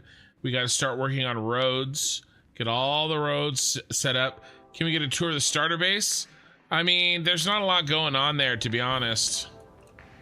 It's just, I could do maybe like a quick, you know, I've actually got, I do have some videos on that, but, I could maybe do like the starter power plant and like the factories. I could kind of run through, like, I have some different style of factory design that I did. I can kind of show you how I did the first one, which is sort of like how I used to do factories, and then my giant factories in the Star Wars playthrough that I did required that I kind of use blueprints just because they were so massive. So what I might do is, you know, pop over there. When are you planning on, when do you have to leave? Or I guess that's like, when do you have to run? Do you got some time still? Because if I do that, then I will do it kind of post, kind of when I'm at the end of the stream, is what I'm thinking. What did I roll? I think I rolled a 6. It'll be a 5. Did I roll a 6? I did. All right, well, let's pretend that was a 5. But yeah, I'll show you if you got some time. I just can add some little reading material for you after the Steam Toronto Discord upon about. That's why I thought of aliens. I'm not gonna fully read it now. I just kind of want to.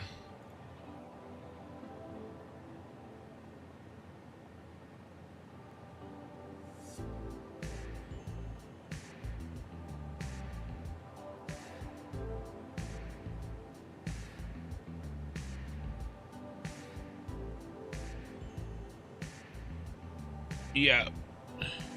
Well, yeah, Blade Runners. No, Alien.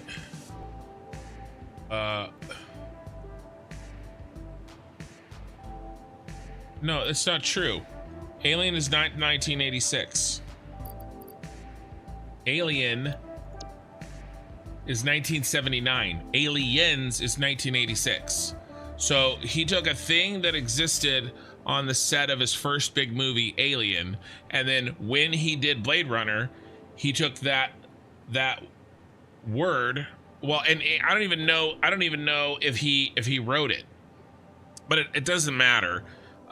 Alien came out before Blade Runner, so I it's a shoehorned in thing to be like, oh, which I don't, you know, it's fine. I just kind of like don't think it's real, like at the time. You know, and Prometheus they did way later. It's kind of like oh yeah, I rolled a 4. It's kind of like it's very similar to basically, you know, Star Wars member berries. Like, oh, wouldn't it be cool if these things were connected? I guess. But I don't know. The dragon head, I did see that. They were it was very cool. But yeah, no, Alien came before Blade Runner. God, what did I roll? I rolled a 6.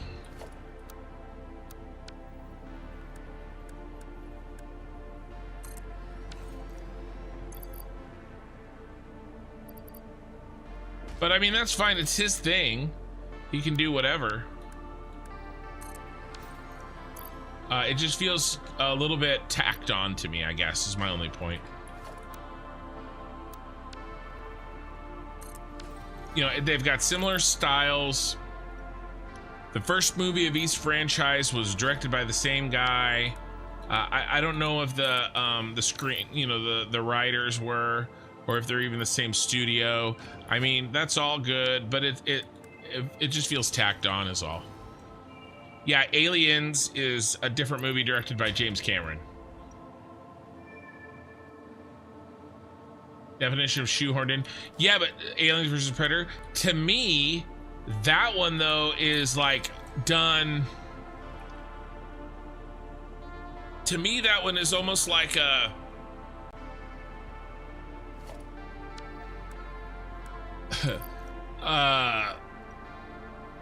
and the other one is too, I guess.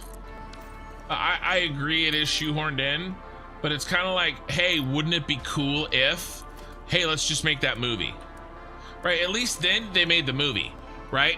To me, they actually, it's like, you know what it reminds me of? It reminds me of parsecs. To make the Kessel run in 12 parsecs, right? Oh, okay. Well, a parsec is a distance, not a speed. All right. Well, we'll say that it's cool to do it in a shorter distance because you're cutting the closer to the black holes, so it's more daring. Like, I don't know. It's kind of similar to me. Now, if they made a movie that connected Blade Runner and you know, if it was actually a thing, I'd be more on board with it. But like Aliens versus Predator, but I don't know. I mean, it's not that big of a deal. I just personally, I'm just kind of like, meh.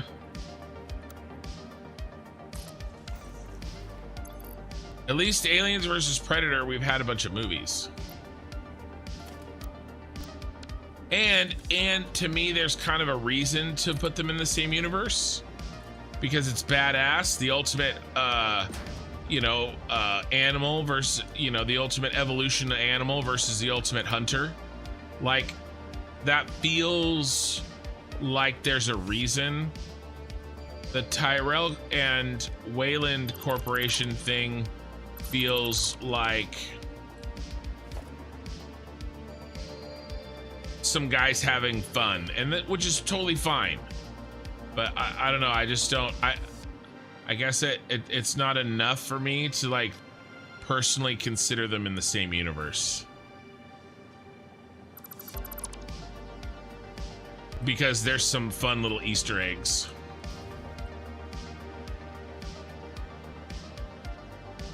Like, I don't know, I'm sure smarter people than me and us have researched it, if it would be even possible, because they both take place, they both have they both take place on Earth, basically, right? And they both have hard dates. So the Alien versus Predator concept was cool, shame about the execution. Yeah, I actually I didn't hate the one that was in the Antarctic. Like, it's not good. I'm not saying it's good, but I didn't hate it.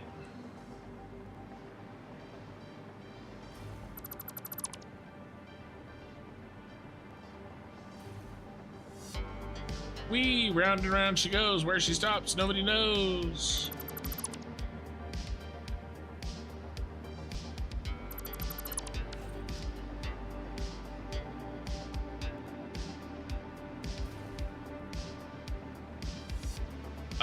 Alien vs. Predator needs to be future, not modern time. Yeah. 80 Stargate fans and apparently Sky Studios bringing a new trilogy out. Interesting. Roll the dice again. R2-D2 and C-3PO are in one of the Indiana Jones movies, an Easter egg in the background in one scene. Right, does that mean that Star Wars and the Indiana Jones universes are shared?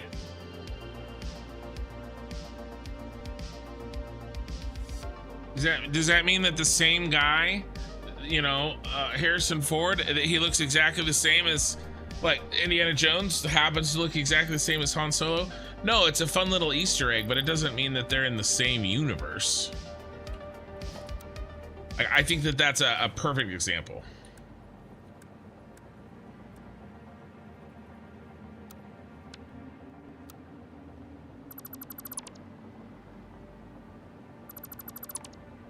We better... I'm gonna start at the other end.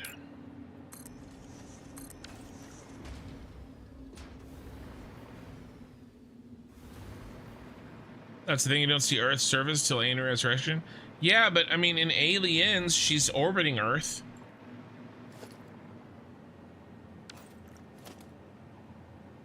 You know, I mean, the blood alone, right? Because the guys have the white blood in Alien, and Rutger Hauer definitely does not have, you know, the guys in Blade Runner don't have white blood. I don't know. Like I said, I just, to me personally, feels super like shoehorned in for funsies, and that's fine. But I don't feel like I could say that they're definitely in the same universe. That's all. All right.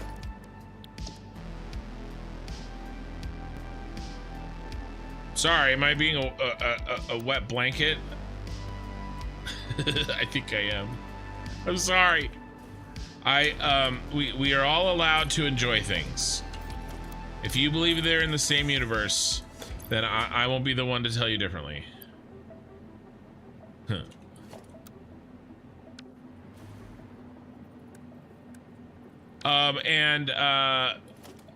That's also technically not true by the timeline, because Prometheus is in. Prometheus has is earlier.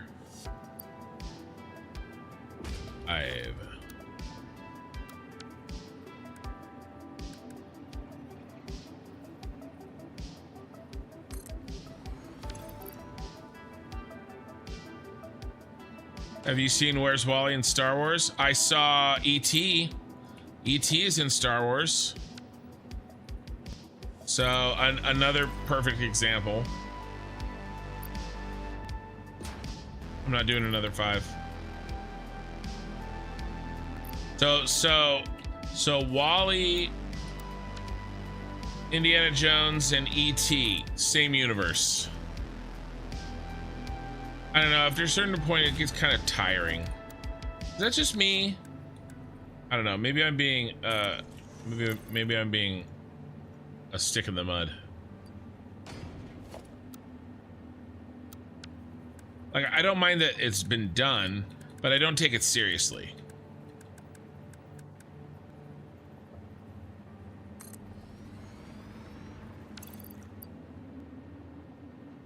I mean, if we're gonna do that, then I'm just gonna go ahead and believe that Jar Jar was a Sith Lord.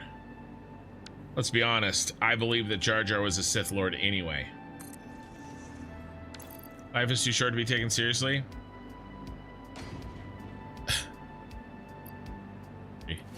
You heard that The Walking Dead. I was gonna make a joke that made me sound like really serious, like I was taking you seriously, but then I was like, that's too much work.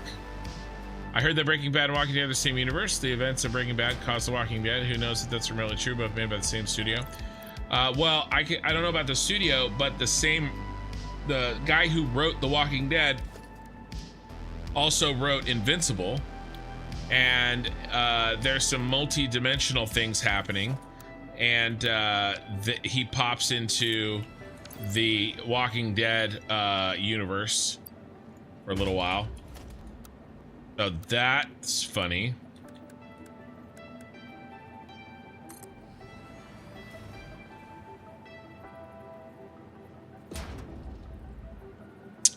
Prometheus and Alien Covenant prequel to Alien. Yeah, agreed. That's why I'm saying that we have Earth earlier than Alien Resurrection. That was my point to that. See, Earth before Alien Resurrection, right? Because the two main characters are hopping to caves and stuff, and I don't know. The whole thing's silly. We've really been we've really picked a fun one. I've picked a fun one to argue about. We're not arguing. We're discussing with passion.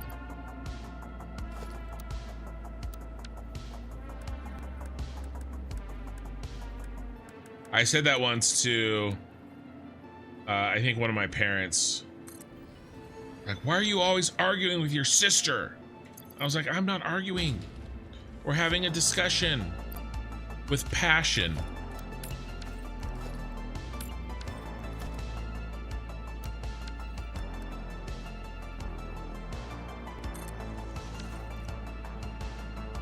I don't know where he is, but you'll have to tell me when to see him. Oh, Wally? Yeah, I'm not sure either. I don't know Wally. I just know the ET guys. You don't know where the ET guys are? Or were you talking about Wally? Sorry.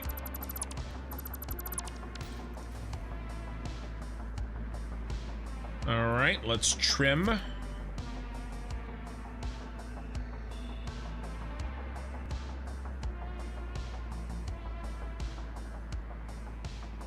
Yeah, it's fine. I mean, even if they were, I would probably just choose to pretend it's not true. Kind of like how I choose to pretend the movies Aragon and The Last Airbender don't exist. I'm just gonna go ahead and pretend that that never happened.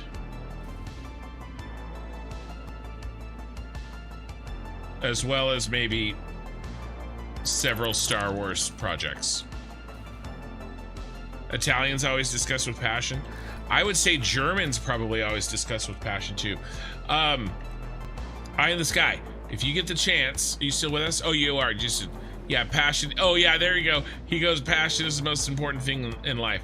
Yeah, spoken like a true German. I can't play it on the stream, but Eye in the Sky, see if you can. Well, actually, it might be easier if I just find it and I'll link it to the chat, and anybody who cares can click on it for funsies, for reference. But one of my favorite older movies, and I talked about this recently. Let me see if YouTube has a clip of it. YouTube does tend to have a clip of just about everything.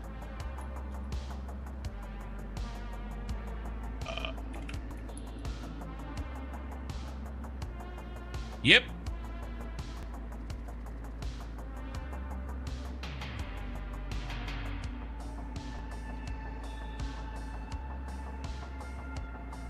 Oh my gosh, I picked the wrong browser and this browser has ads.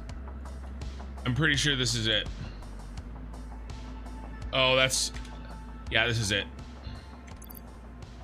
Let me get you a link.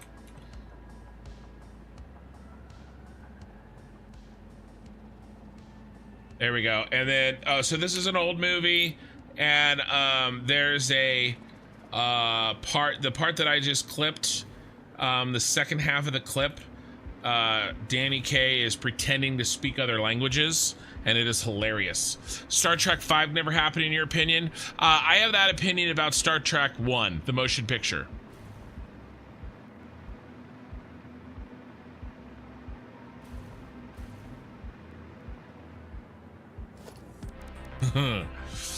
Is a parsec part of the metric system? All right. Eye in the Sky. I want you to watch that. Watch that clip that I just sent. Tell me, it's about 1.5 minutes long. Tell me when you're done.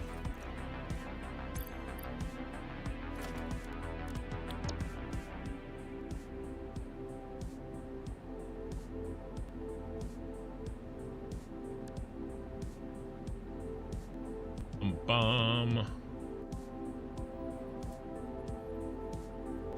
Ah, crap. I always forget I have to delete this.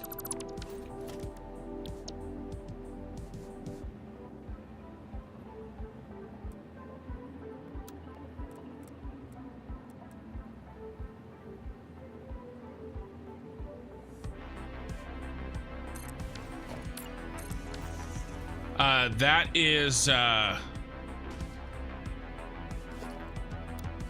one of my favorite old movies. It may be actually, it's probably my favorite old movie, depending on how you categorize old.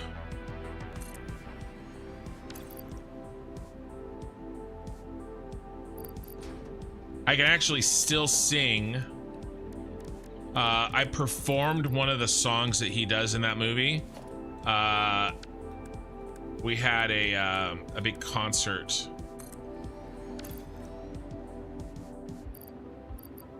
My high school, because I was in choir. I've talked about that before, and I performed one of the songs in the movie, on stage. I could say I could sing the whole thing today. I think most of it, at least.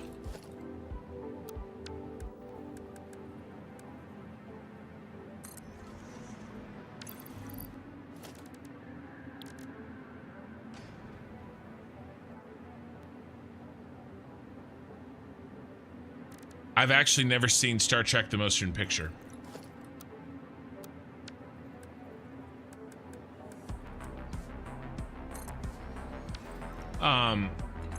But I agree with you. I pretty much turn off Star Trek 5 when they get out of Yosemite. I really like the Yosemite scene though, but it only lasts for about, 8 minutes.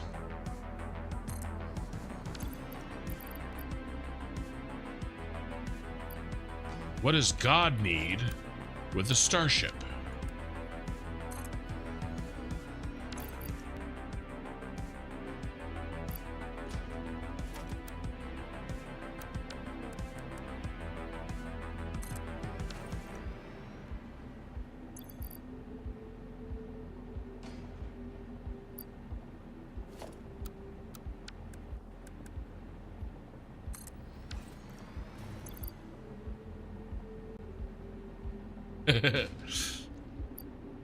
I'll see if I can get to it one day. What's your favorite Star Trek movie? There's only one right answer. There's another answer that is okay, but still not right.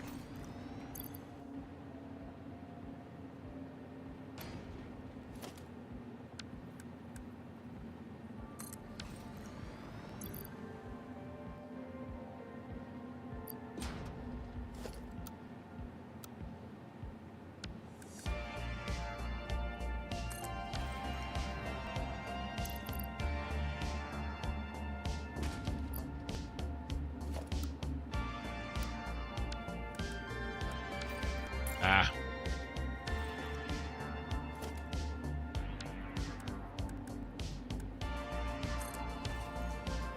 All right, one more for this side.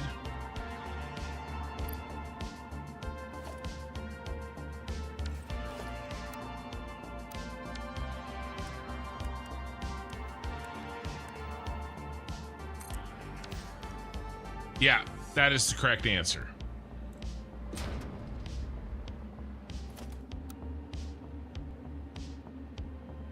I really like First Contact, but I grew up watching Next Generation. First Contact to me is just amazing, but Wrath of Khan is a better movie. All right, Eye in the Sky. I see. Well, the Italian one I had to listen to for more than 1 second to grasp that he used real words, but without any context. Okay. The German one, well, it's half real words, half what truly could be words. Yeah, dude, it's so funny, isn't it? That movie is really good. That's one of those movies that you say, they don't make movies like this anymore. And it's called The Court Jester, and I think it was like 1957 or something, and it's got Danny Kaye in it. It's like a family favorite movie. My mom, that was one of my mom's favorite movies.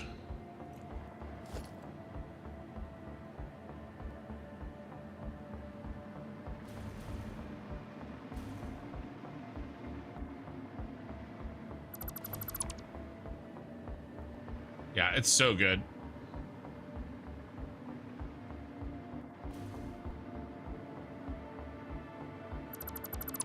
Dude, I love when he's the old man, and then he's saying what the girl is signing, and he's like, "What took her so long?"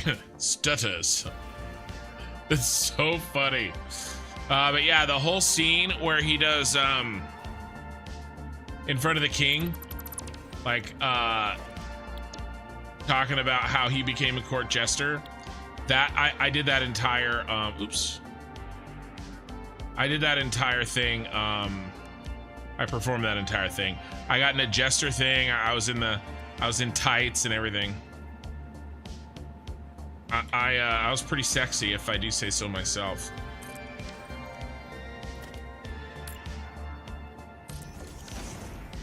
But he is rambling about the pains of hell.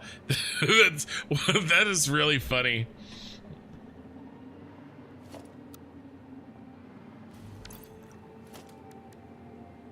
Why is the German one so dark? Well, because German is dark.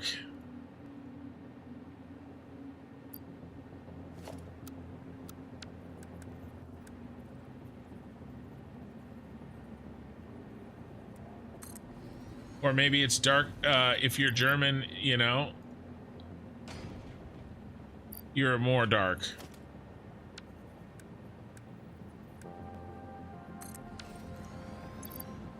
I don't know. I'm not German, I couldn't say.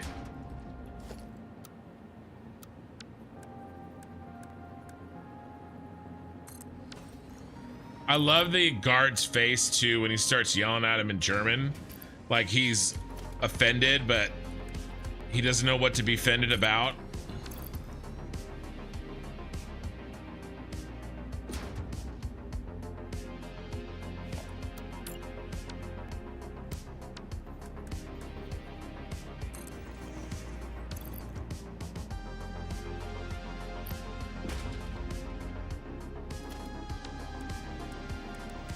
Oh, we gotta go around the horn again.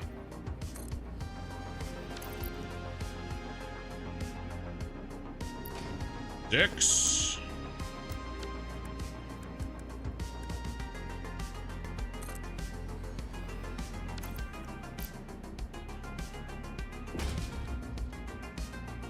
Hey, I know those, we've talked about before those words in German for emotions that only German has. Aren't most of those pretty dark emotions?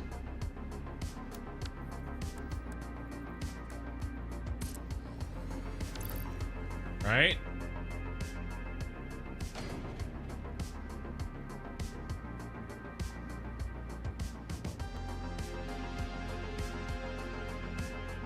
Eight German words for complex emotions.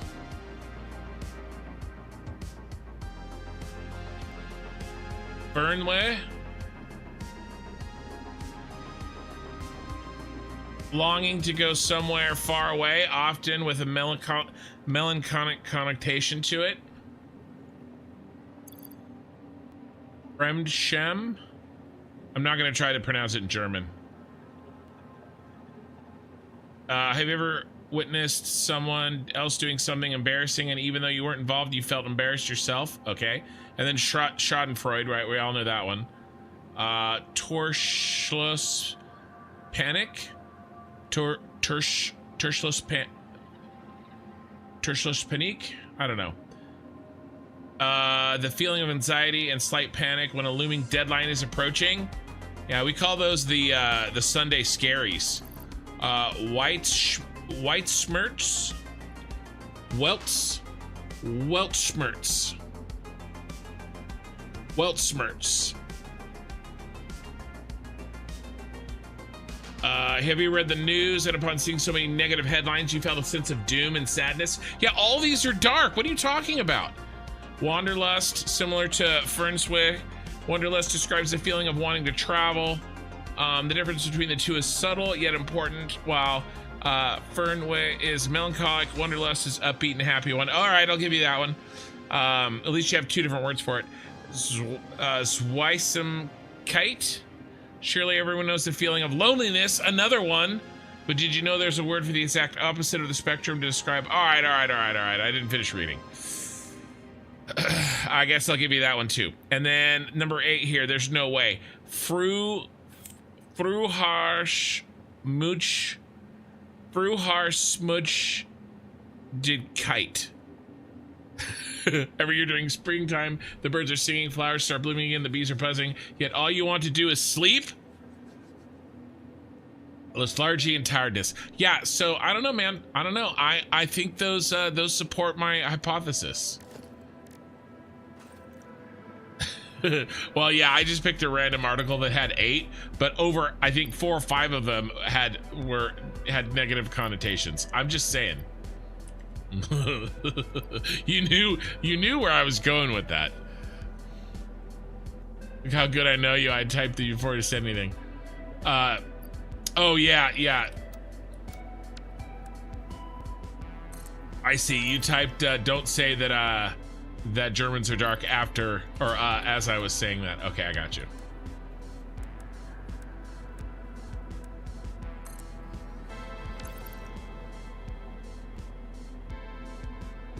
Fernway is just I effing need to go on vacation. Let's go. Got it. And that's different from Wanderlust, right? Wanderlust is you want to like go away and like wander. You have a lust for wandering. I mean, you know, I can decode that one. Those types of words are some of the most interesting things about German to me.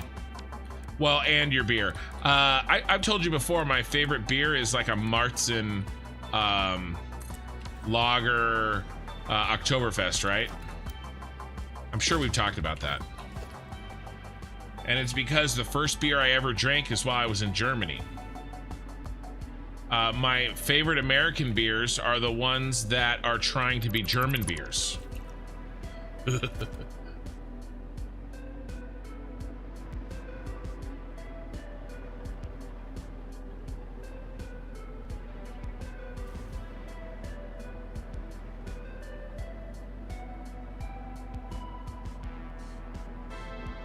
This is the last one. Tell me this is no, we have one more after this.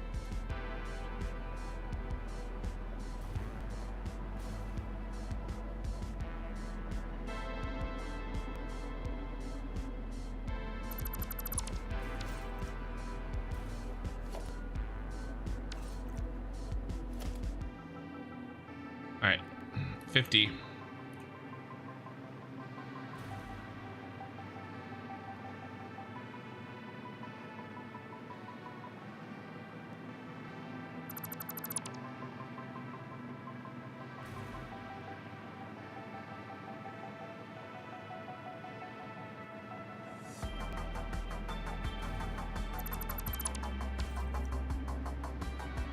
All right, another one done.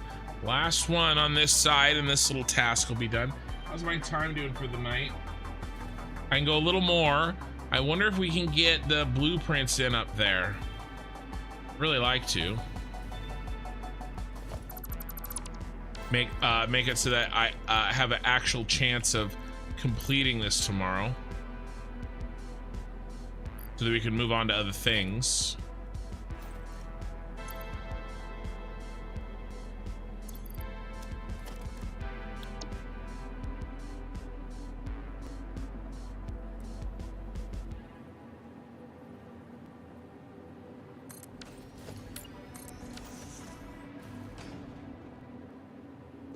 You guys have one and der Waffel.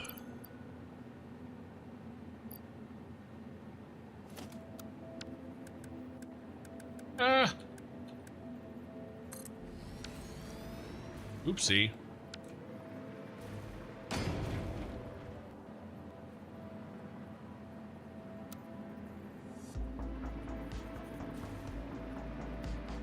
Bro, stop it with this.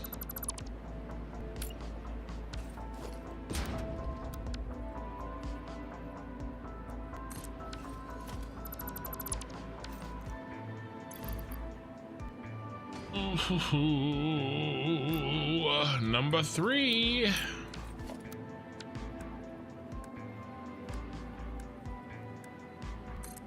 Yeah, I don't think I can do this in one more. Wanderlust really means to use your feet. Wanderlust really means to use your feet. If we go for a hike, the most important things is those guest houses tucked away in the woods where you take a break and drink a beer or two. Yeah, where there's like an evil fairy that, you know, is gonna murder you. In your guys' cursed German woods. The Black Forest.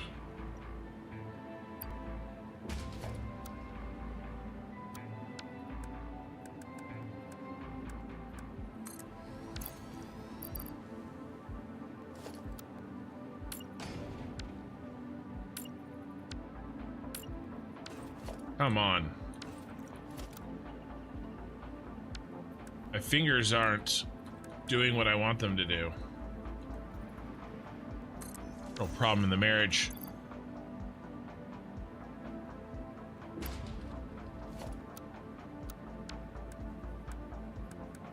I think I'd be better at it after all these years of gaming. We have 66 viewers on YouTube. That is very good, again. And 17 on Twitch.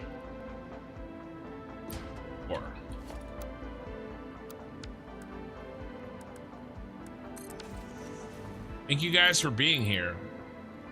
And I appreciate the 25 likes on the VOD, on the stream. 5, right? Nope, 3, but it was 5. This one will be 3.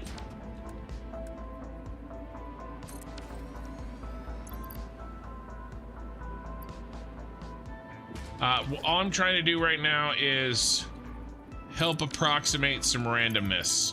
So I have 5 different blueprints, 6 different blueprints that essentially are the same thing. Uh-oh, we're out of reinforced iron plate. How is that possible? All right, I have to go on another field trip. That's right, you guys are gonna get to see this, what this looks like from the air on the way out of here. That reinforced iron plate's broken somehow.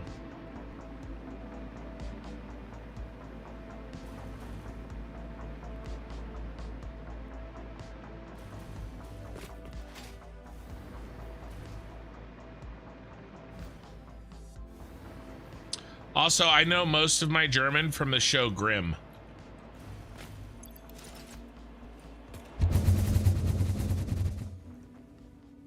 There she goes. Bye-bye.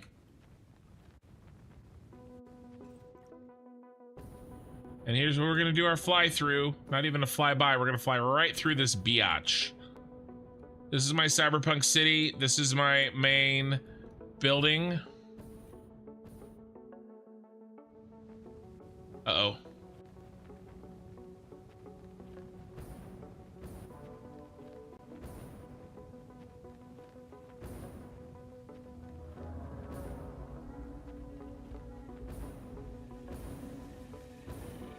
Yeah, Wanderlust can literally read in English and very close to the original meaning. Yeah, I know. It's pretty cool, actually. All right, what is up with our reinforced iron plate? Bros.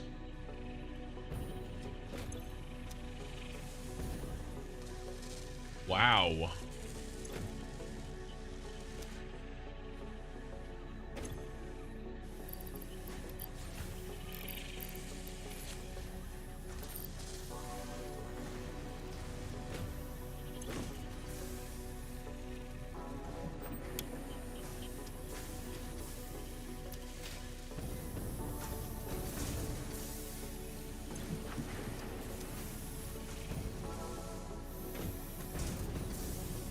We haven't been here in forever.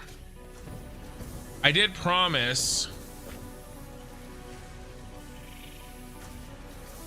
some praise for little Kin. Well, great, you know, because I really appreciate the patronizing after the praise. That really brings it all together. So thank you. Let's turn that off.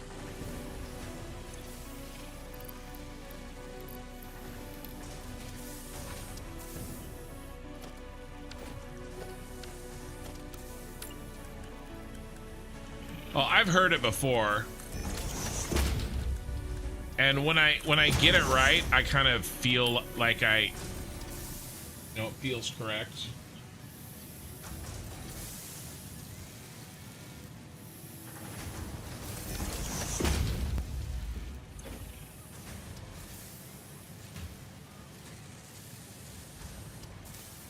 Right, that'll help. 14 per second. And we just blew through our amount here.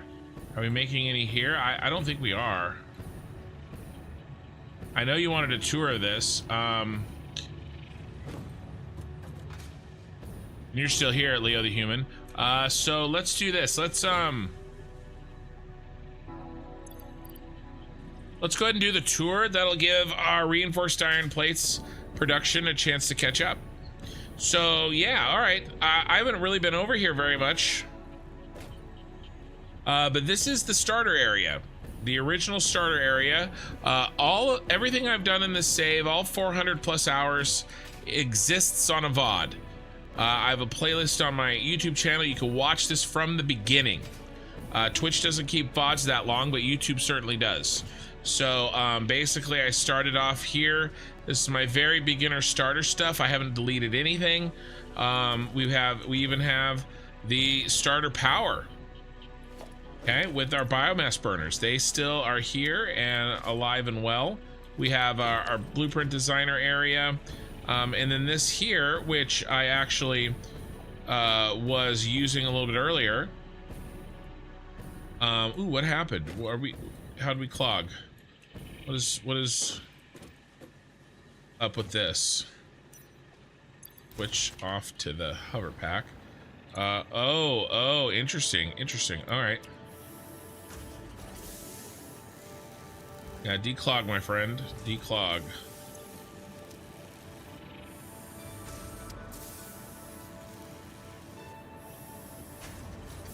But we can move this.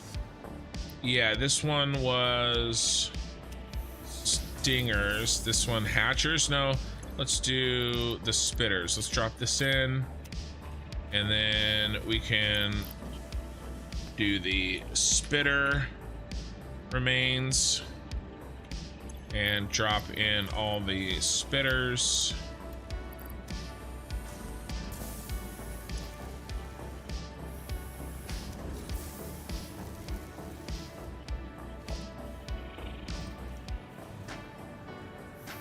Yeah, there's a little bit of a design flaw there, but the idea is that this box I can throw in all of my animal parts, all of my power slugs, and our friends the summer sloops will double down, and you know, we'll get a lot of extra, you know, in this case I'm seeing some DNA coupons with that are getting doubled and doubled again.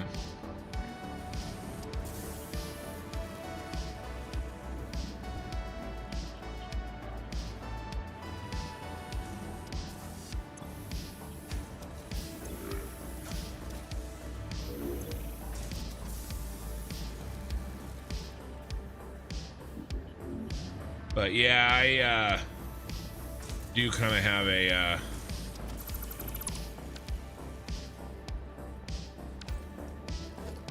flaw.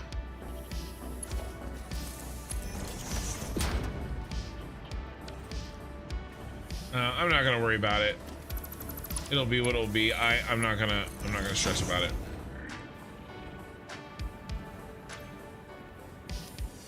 So yeah, so here's the starting area. I'm doing a couple of little random things like making crystal oscillators, because I actually never made a crystal oscillator factory. This is the current mall, essentially. I built one of those too. Yeah. And so let's hop over to our first factory. So the first real factory that I built was the here, let's switch over.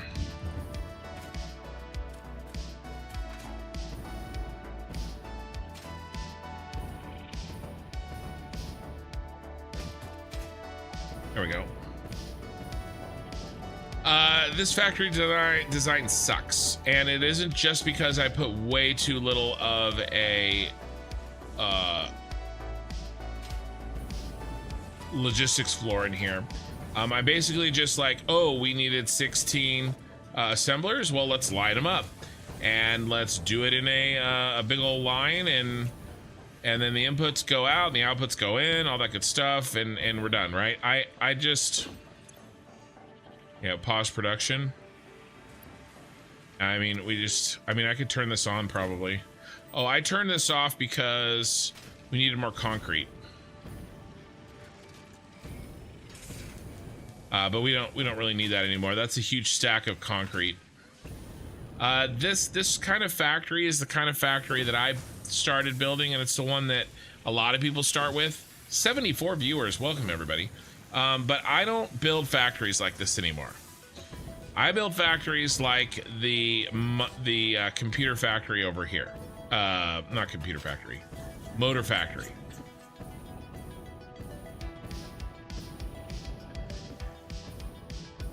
And by the way, I'm working on a video, and I've got to get it. I'll get it out soon.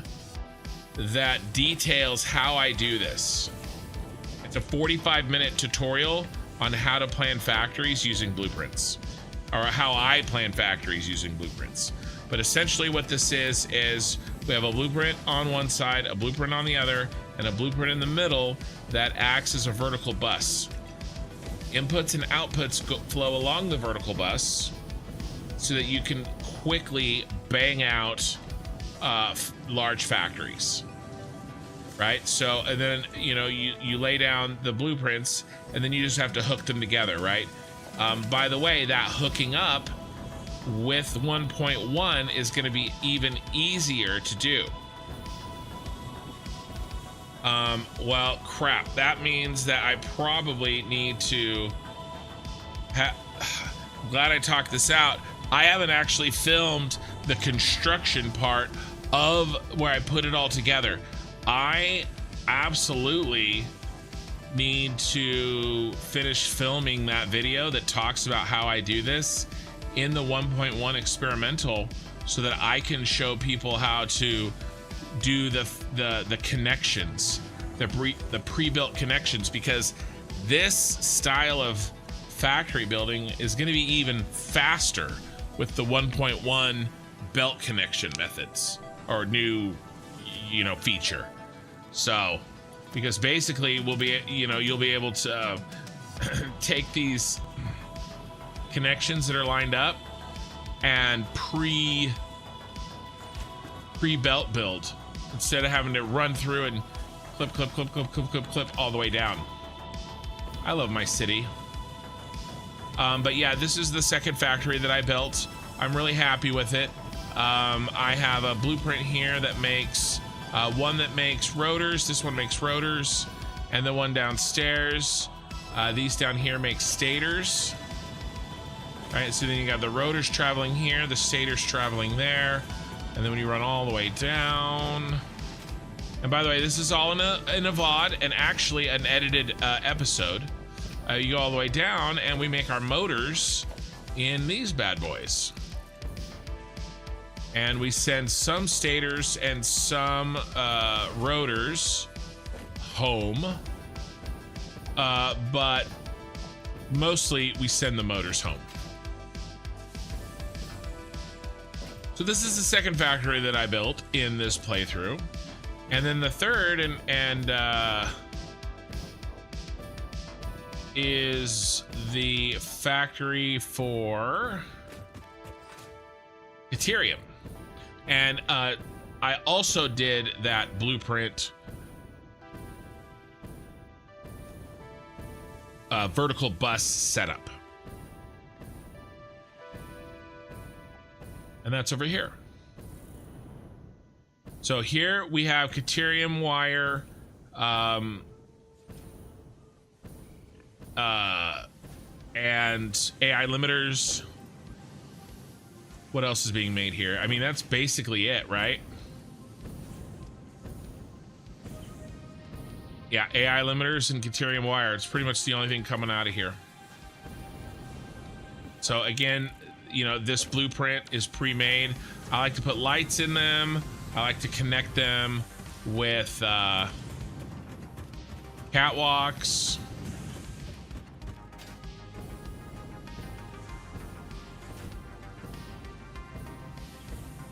But I'm pretty happy with this.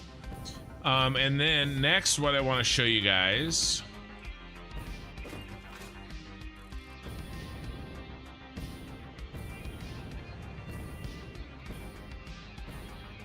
Why the stutters?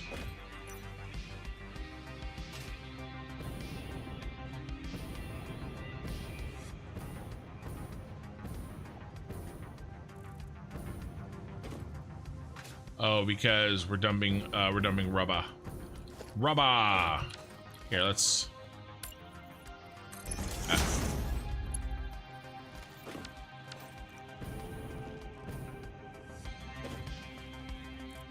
Helps a bit.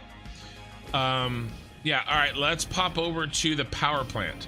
I'm actually really proud of this power plant that I built. It was really fun. It took like 4 or 5 VODs, but it's a good one.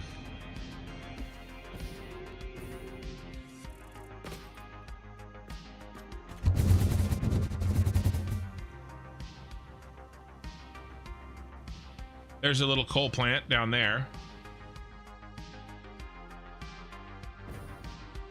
So this handles all of the oil on the Gold Coast, and it's what we're using for power right now.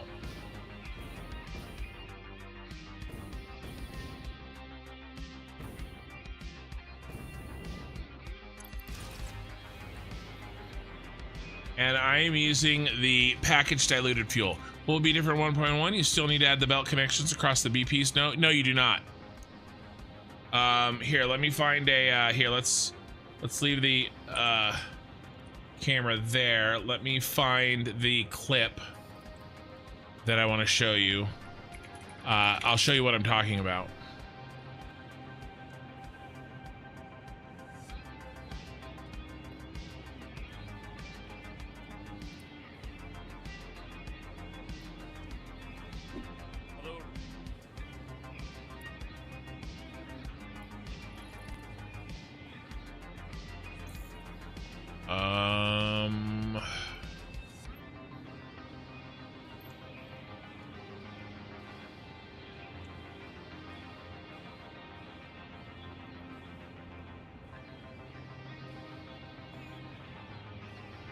Yeah, it's right here. All right. So this is I'm Kibbit's video. So he's got his blueprint there. See it lock? I don't know why the FPS is just taking a dump. See it lock and connect? Because it provides the option for you to automatically connect belts between blueprints.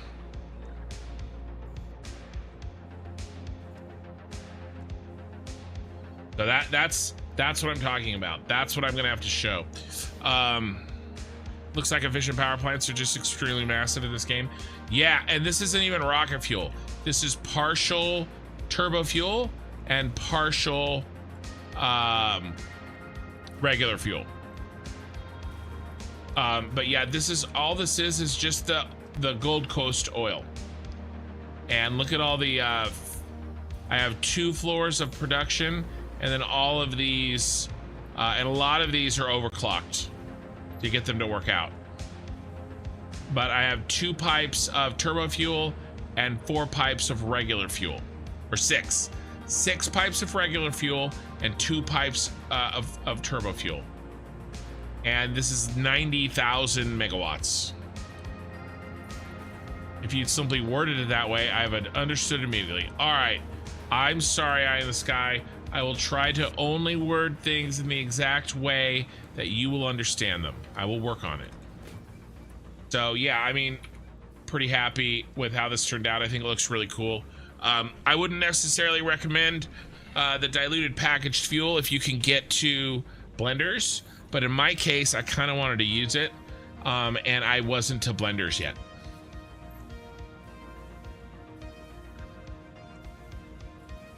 So there you go. And then one last factory to look at, one of my favorites actually.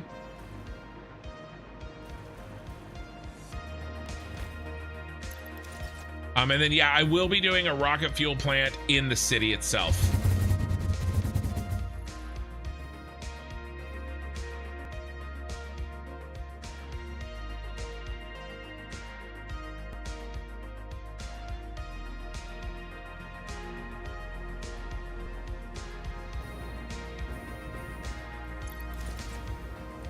The city can only be viewed at night.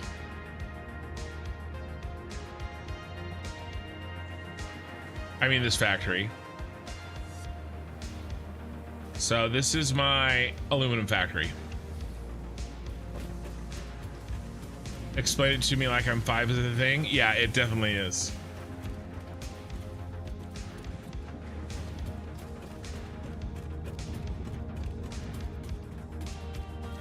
I tried to make this one kind of in and amongst the trees. See, I didn't get rid of this tree. I tried to build around it, or through it in that case. That's a line. That's a quote from The Office. Eye in the Sky, the American Office. Can you explain this to me like I'm 5? So I'm pretty happy with this. This is just like one bauxite node. All of this, one bauxite node.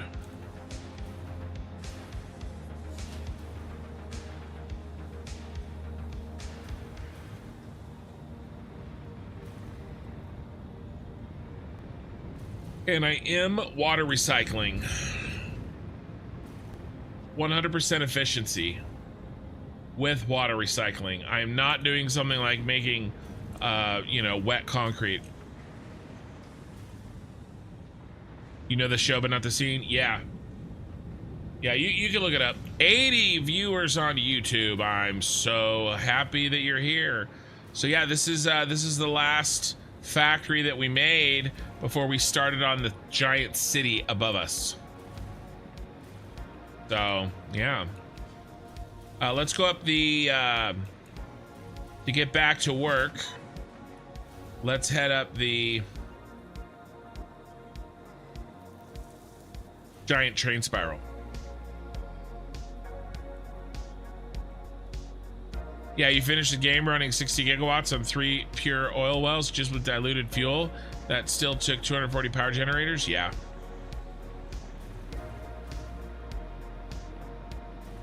Yeah, rocket fuel power generators are absolutely ridiculous because each power generator uses so little fuel. And it was worse, right? Didn't they make a change at some point so that it uses more fuel?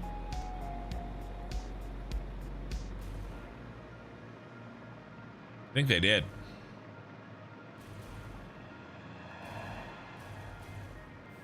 All right, we're in the city.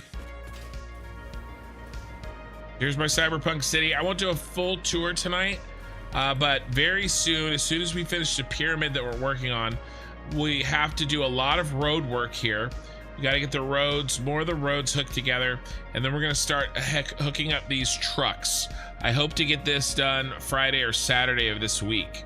Be back to work up here. But in order to do that, we have to get our asses back to work on the pyramid. I want to work for another few minutes on this pyramid, maybe another hour. And then we'll get ready for tomorrow night. Hypertube cannons are up this one.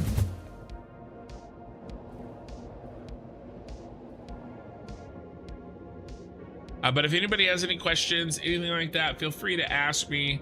You know, if I'm too busy to stop, I won't, but I will try to stop if I at all can. So there you go, Leo the Human. There's the tour of the starter area. All right, back to pyramid work.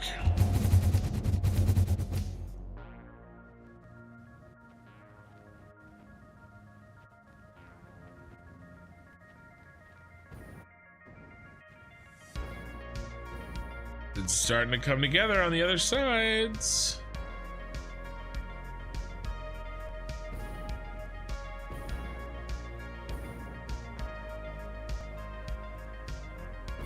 But this is what I'm building. Tyrell Corporation.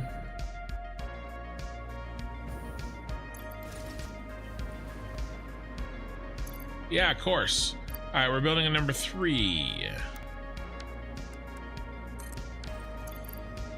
Roll the dice. I'm trying to get some randomization into this. Another 3.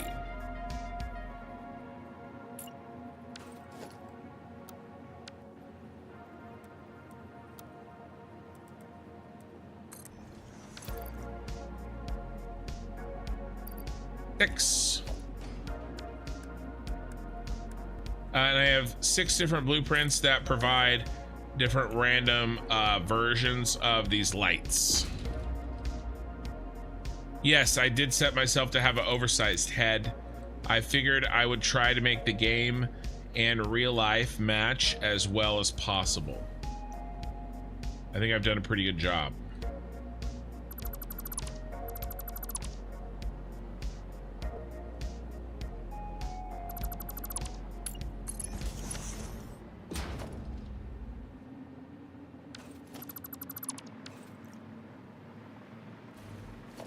And we got to clear out this here.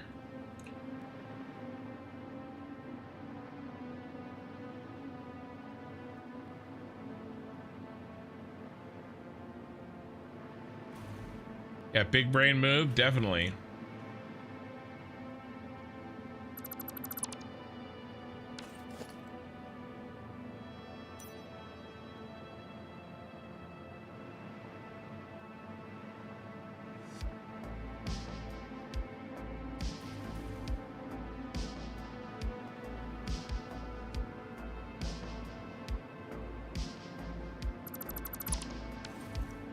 All right, and then we got to do our culling, our random culling,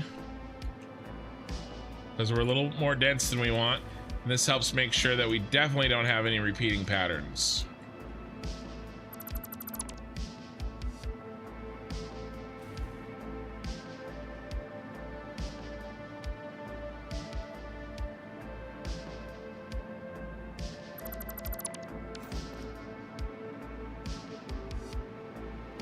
All right, nice. Okay, I think we start at the top of the pyramid up here and go from there. So this is what we're trying to recreate on all 3 other sides.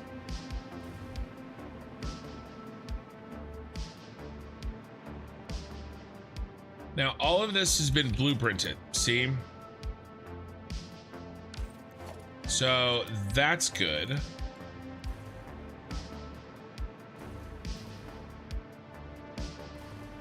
I don't 100% know exactly how this lines up, but it looks like right in the center of this one. And then one down. How big is this? 3? Looks like 2.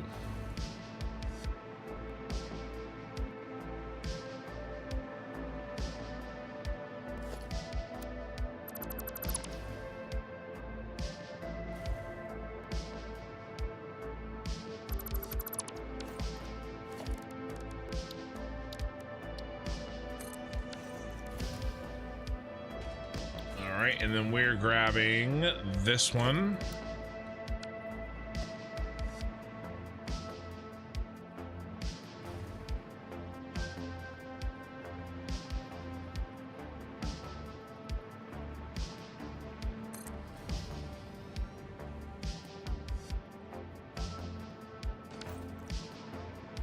That doesn't seem right. Or, all right, maybe.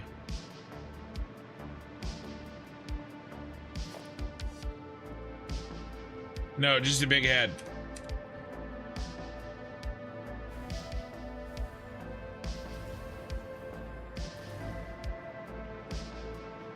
Did I make them share? Quite share. Those barely touch.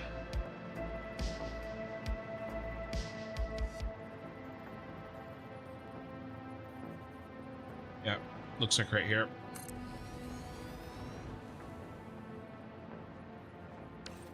Sometimes the nudging does not do what I want it to do. Yeah, see, it's still messed up. Why is it nudging forward? Like I don't like any of this.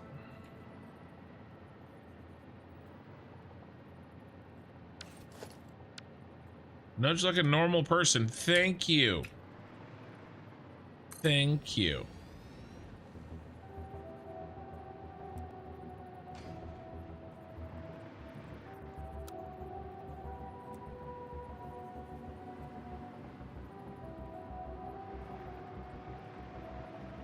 Look, right? Wait, why?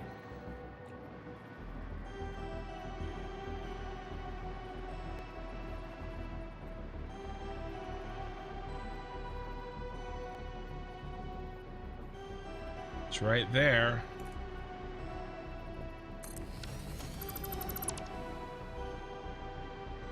Oh, I was a quarter nudge off. Okay. 1, 2. 1.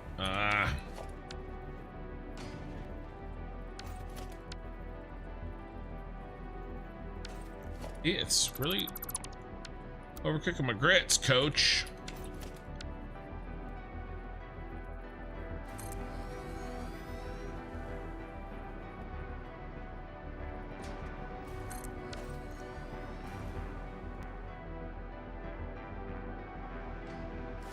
I got it.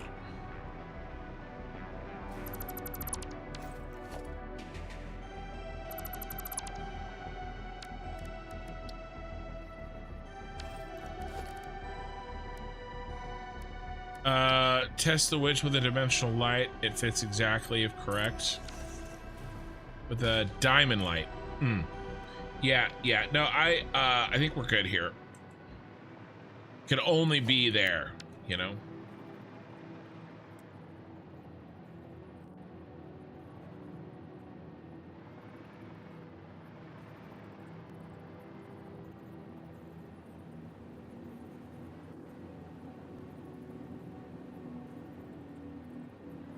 Think this. That was my half nudge. Let's see if this works out. That is a good idea, but I at this point know that it has to be this.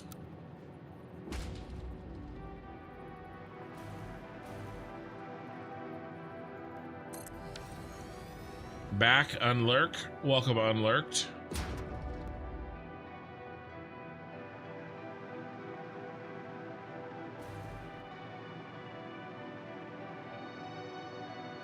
$92 viewers. Are we gonna crack 100 tonight? Yeah, that looks good. It looks good.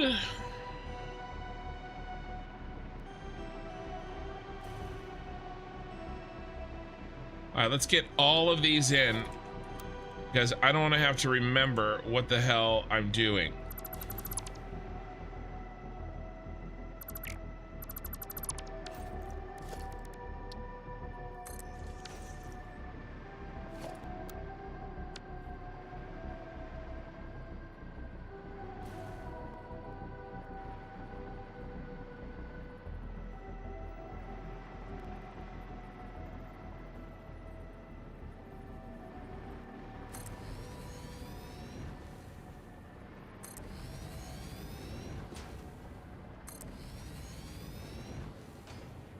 No, everything was fine until that last one.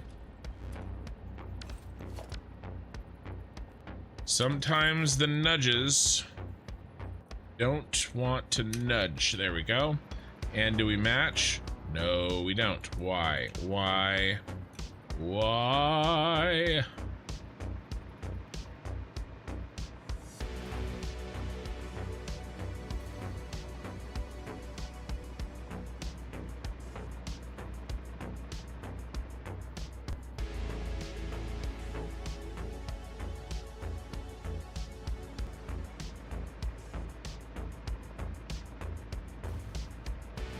Oh, who's off?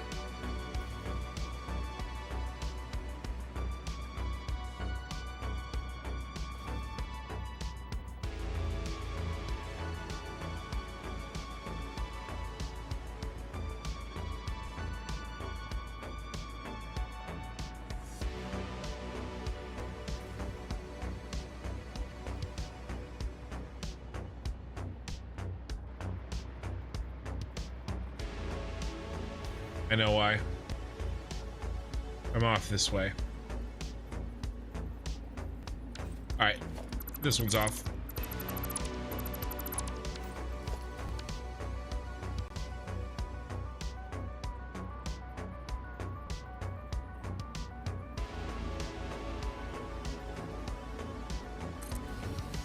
All right, well, I'm glad I checked. That would have sucked. Nudging in 1.1 is going to be amazing. I know.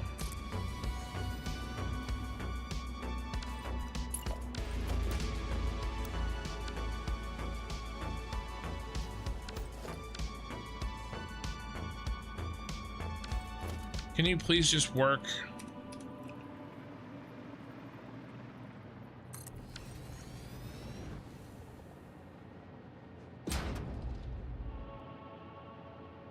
All right, nice. Looking good.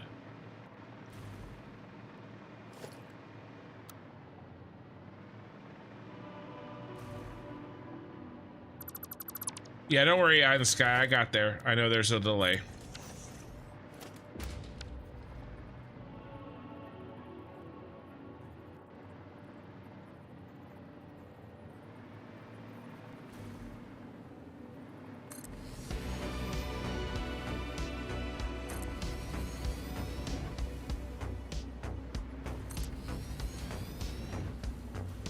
I think you might be, check to make sure you're not behind in the VOD.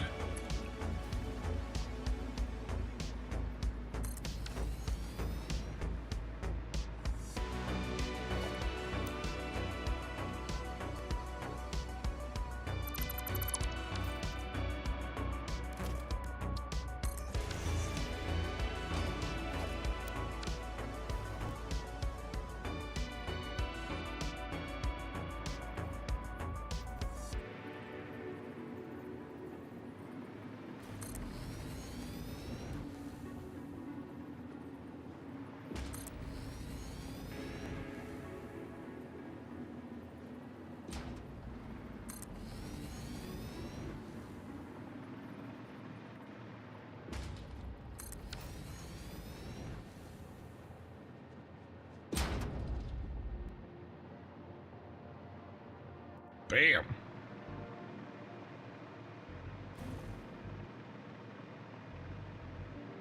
Nope, all red. The red light at live is turned on. All right. Well, yeah. It's crazy delay. It's because you're German.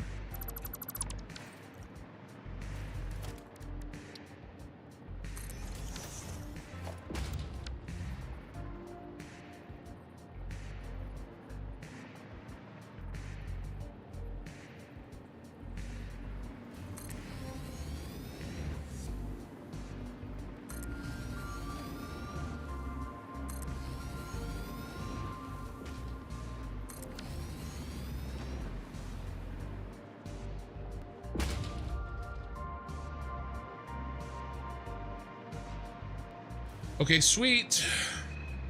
What should we do next?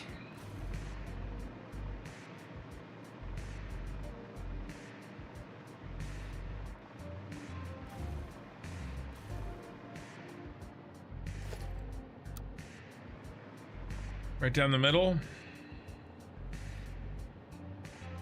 I think we wait on those. I should have built a blueprint for this light.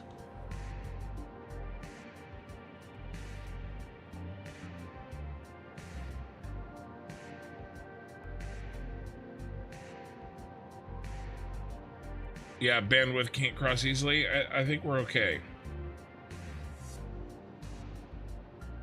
I'm gonna put a tariff on your terabyte. It's a tariff byte. I'm sorry. I apologize. I didn't mean to say that. I'm really tired. I didn't mean to say that. I was itching my eye, and it popped in my head, and I should have.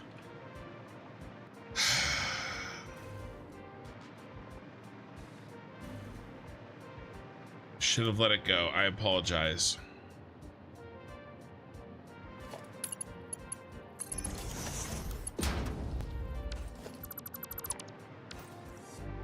Oh, contraband. Contra broadband.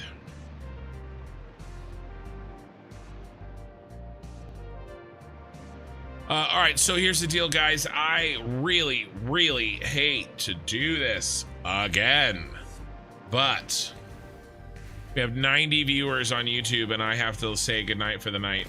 I'm pretty tired, and I got work in the morning, but we got a lot done tonight, and we're gonna get a lot more done tomorrow night. So I'm gonna grab a quick screenshot. And then we're gonna call this. We're gonna call it a night. And I'm gonna try to get some sleep. And then, because we got a lot going on. I'm hard pushing on this.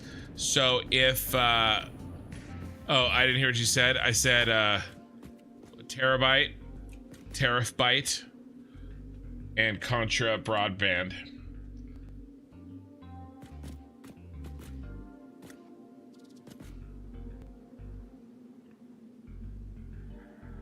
Yeah, we get to go to Schlep. Maybe. Let's pick a let's pick a new light. So YouTube, don't take off. I'm sorry, Twitch, don't take off. We are going to raid as soon as I am done snapping this bad boy. This is really similar to the one I took last night, but it's really cool looking. So what's done is done. Let me save. YouTube, if you're new around here and you want to see me finish this build, you know, sub, do all that stuff. I also send out, whenever I go live, I send out a notification on my Discord. So if you want to join the Discord, you should be able to know when I'm going live. You know, you can do all that same stuff. Follows on Twitch as well. I am hard pushing to finish this save as soon as possible. I'm hoping about, you know, 6 to 8 weeks. I don't know. I don't know if I can go that fast. I'm gonna try, but this bad boy is almost done. And then we're gonna be back to work on the city, trying to pop out buildings like candy. All right, so appreciate you guys hanging out with me. Let's find somebody to raid Twitch, and then YouTube, subs, likes, all that good stuff. I really appreciate it, and I'll see you guys tomorrow night for sure. All right, so we're gonna hit Frucci, as long as Frucci's playing Satisfactory, and she is. All right, Frucci it is, easy peasy. I've gotten some big raids from her, and I like to return the favor.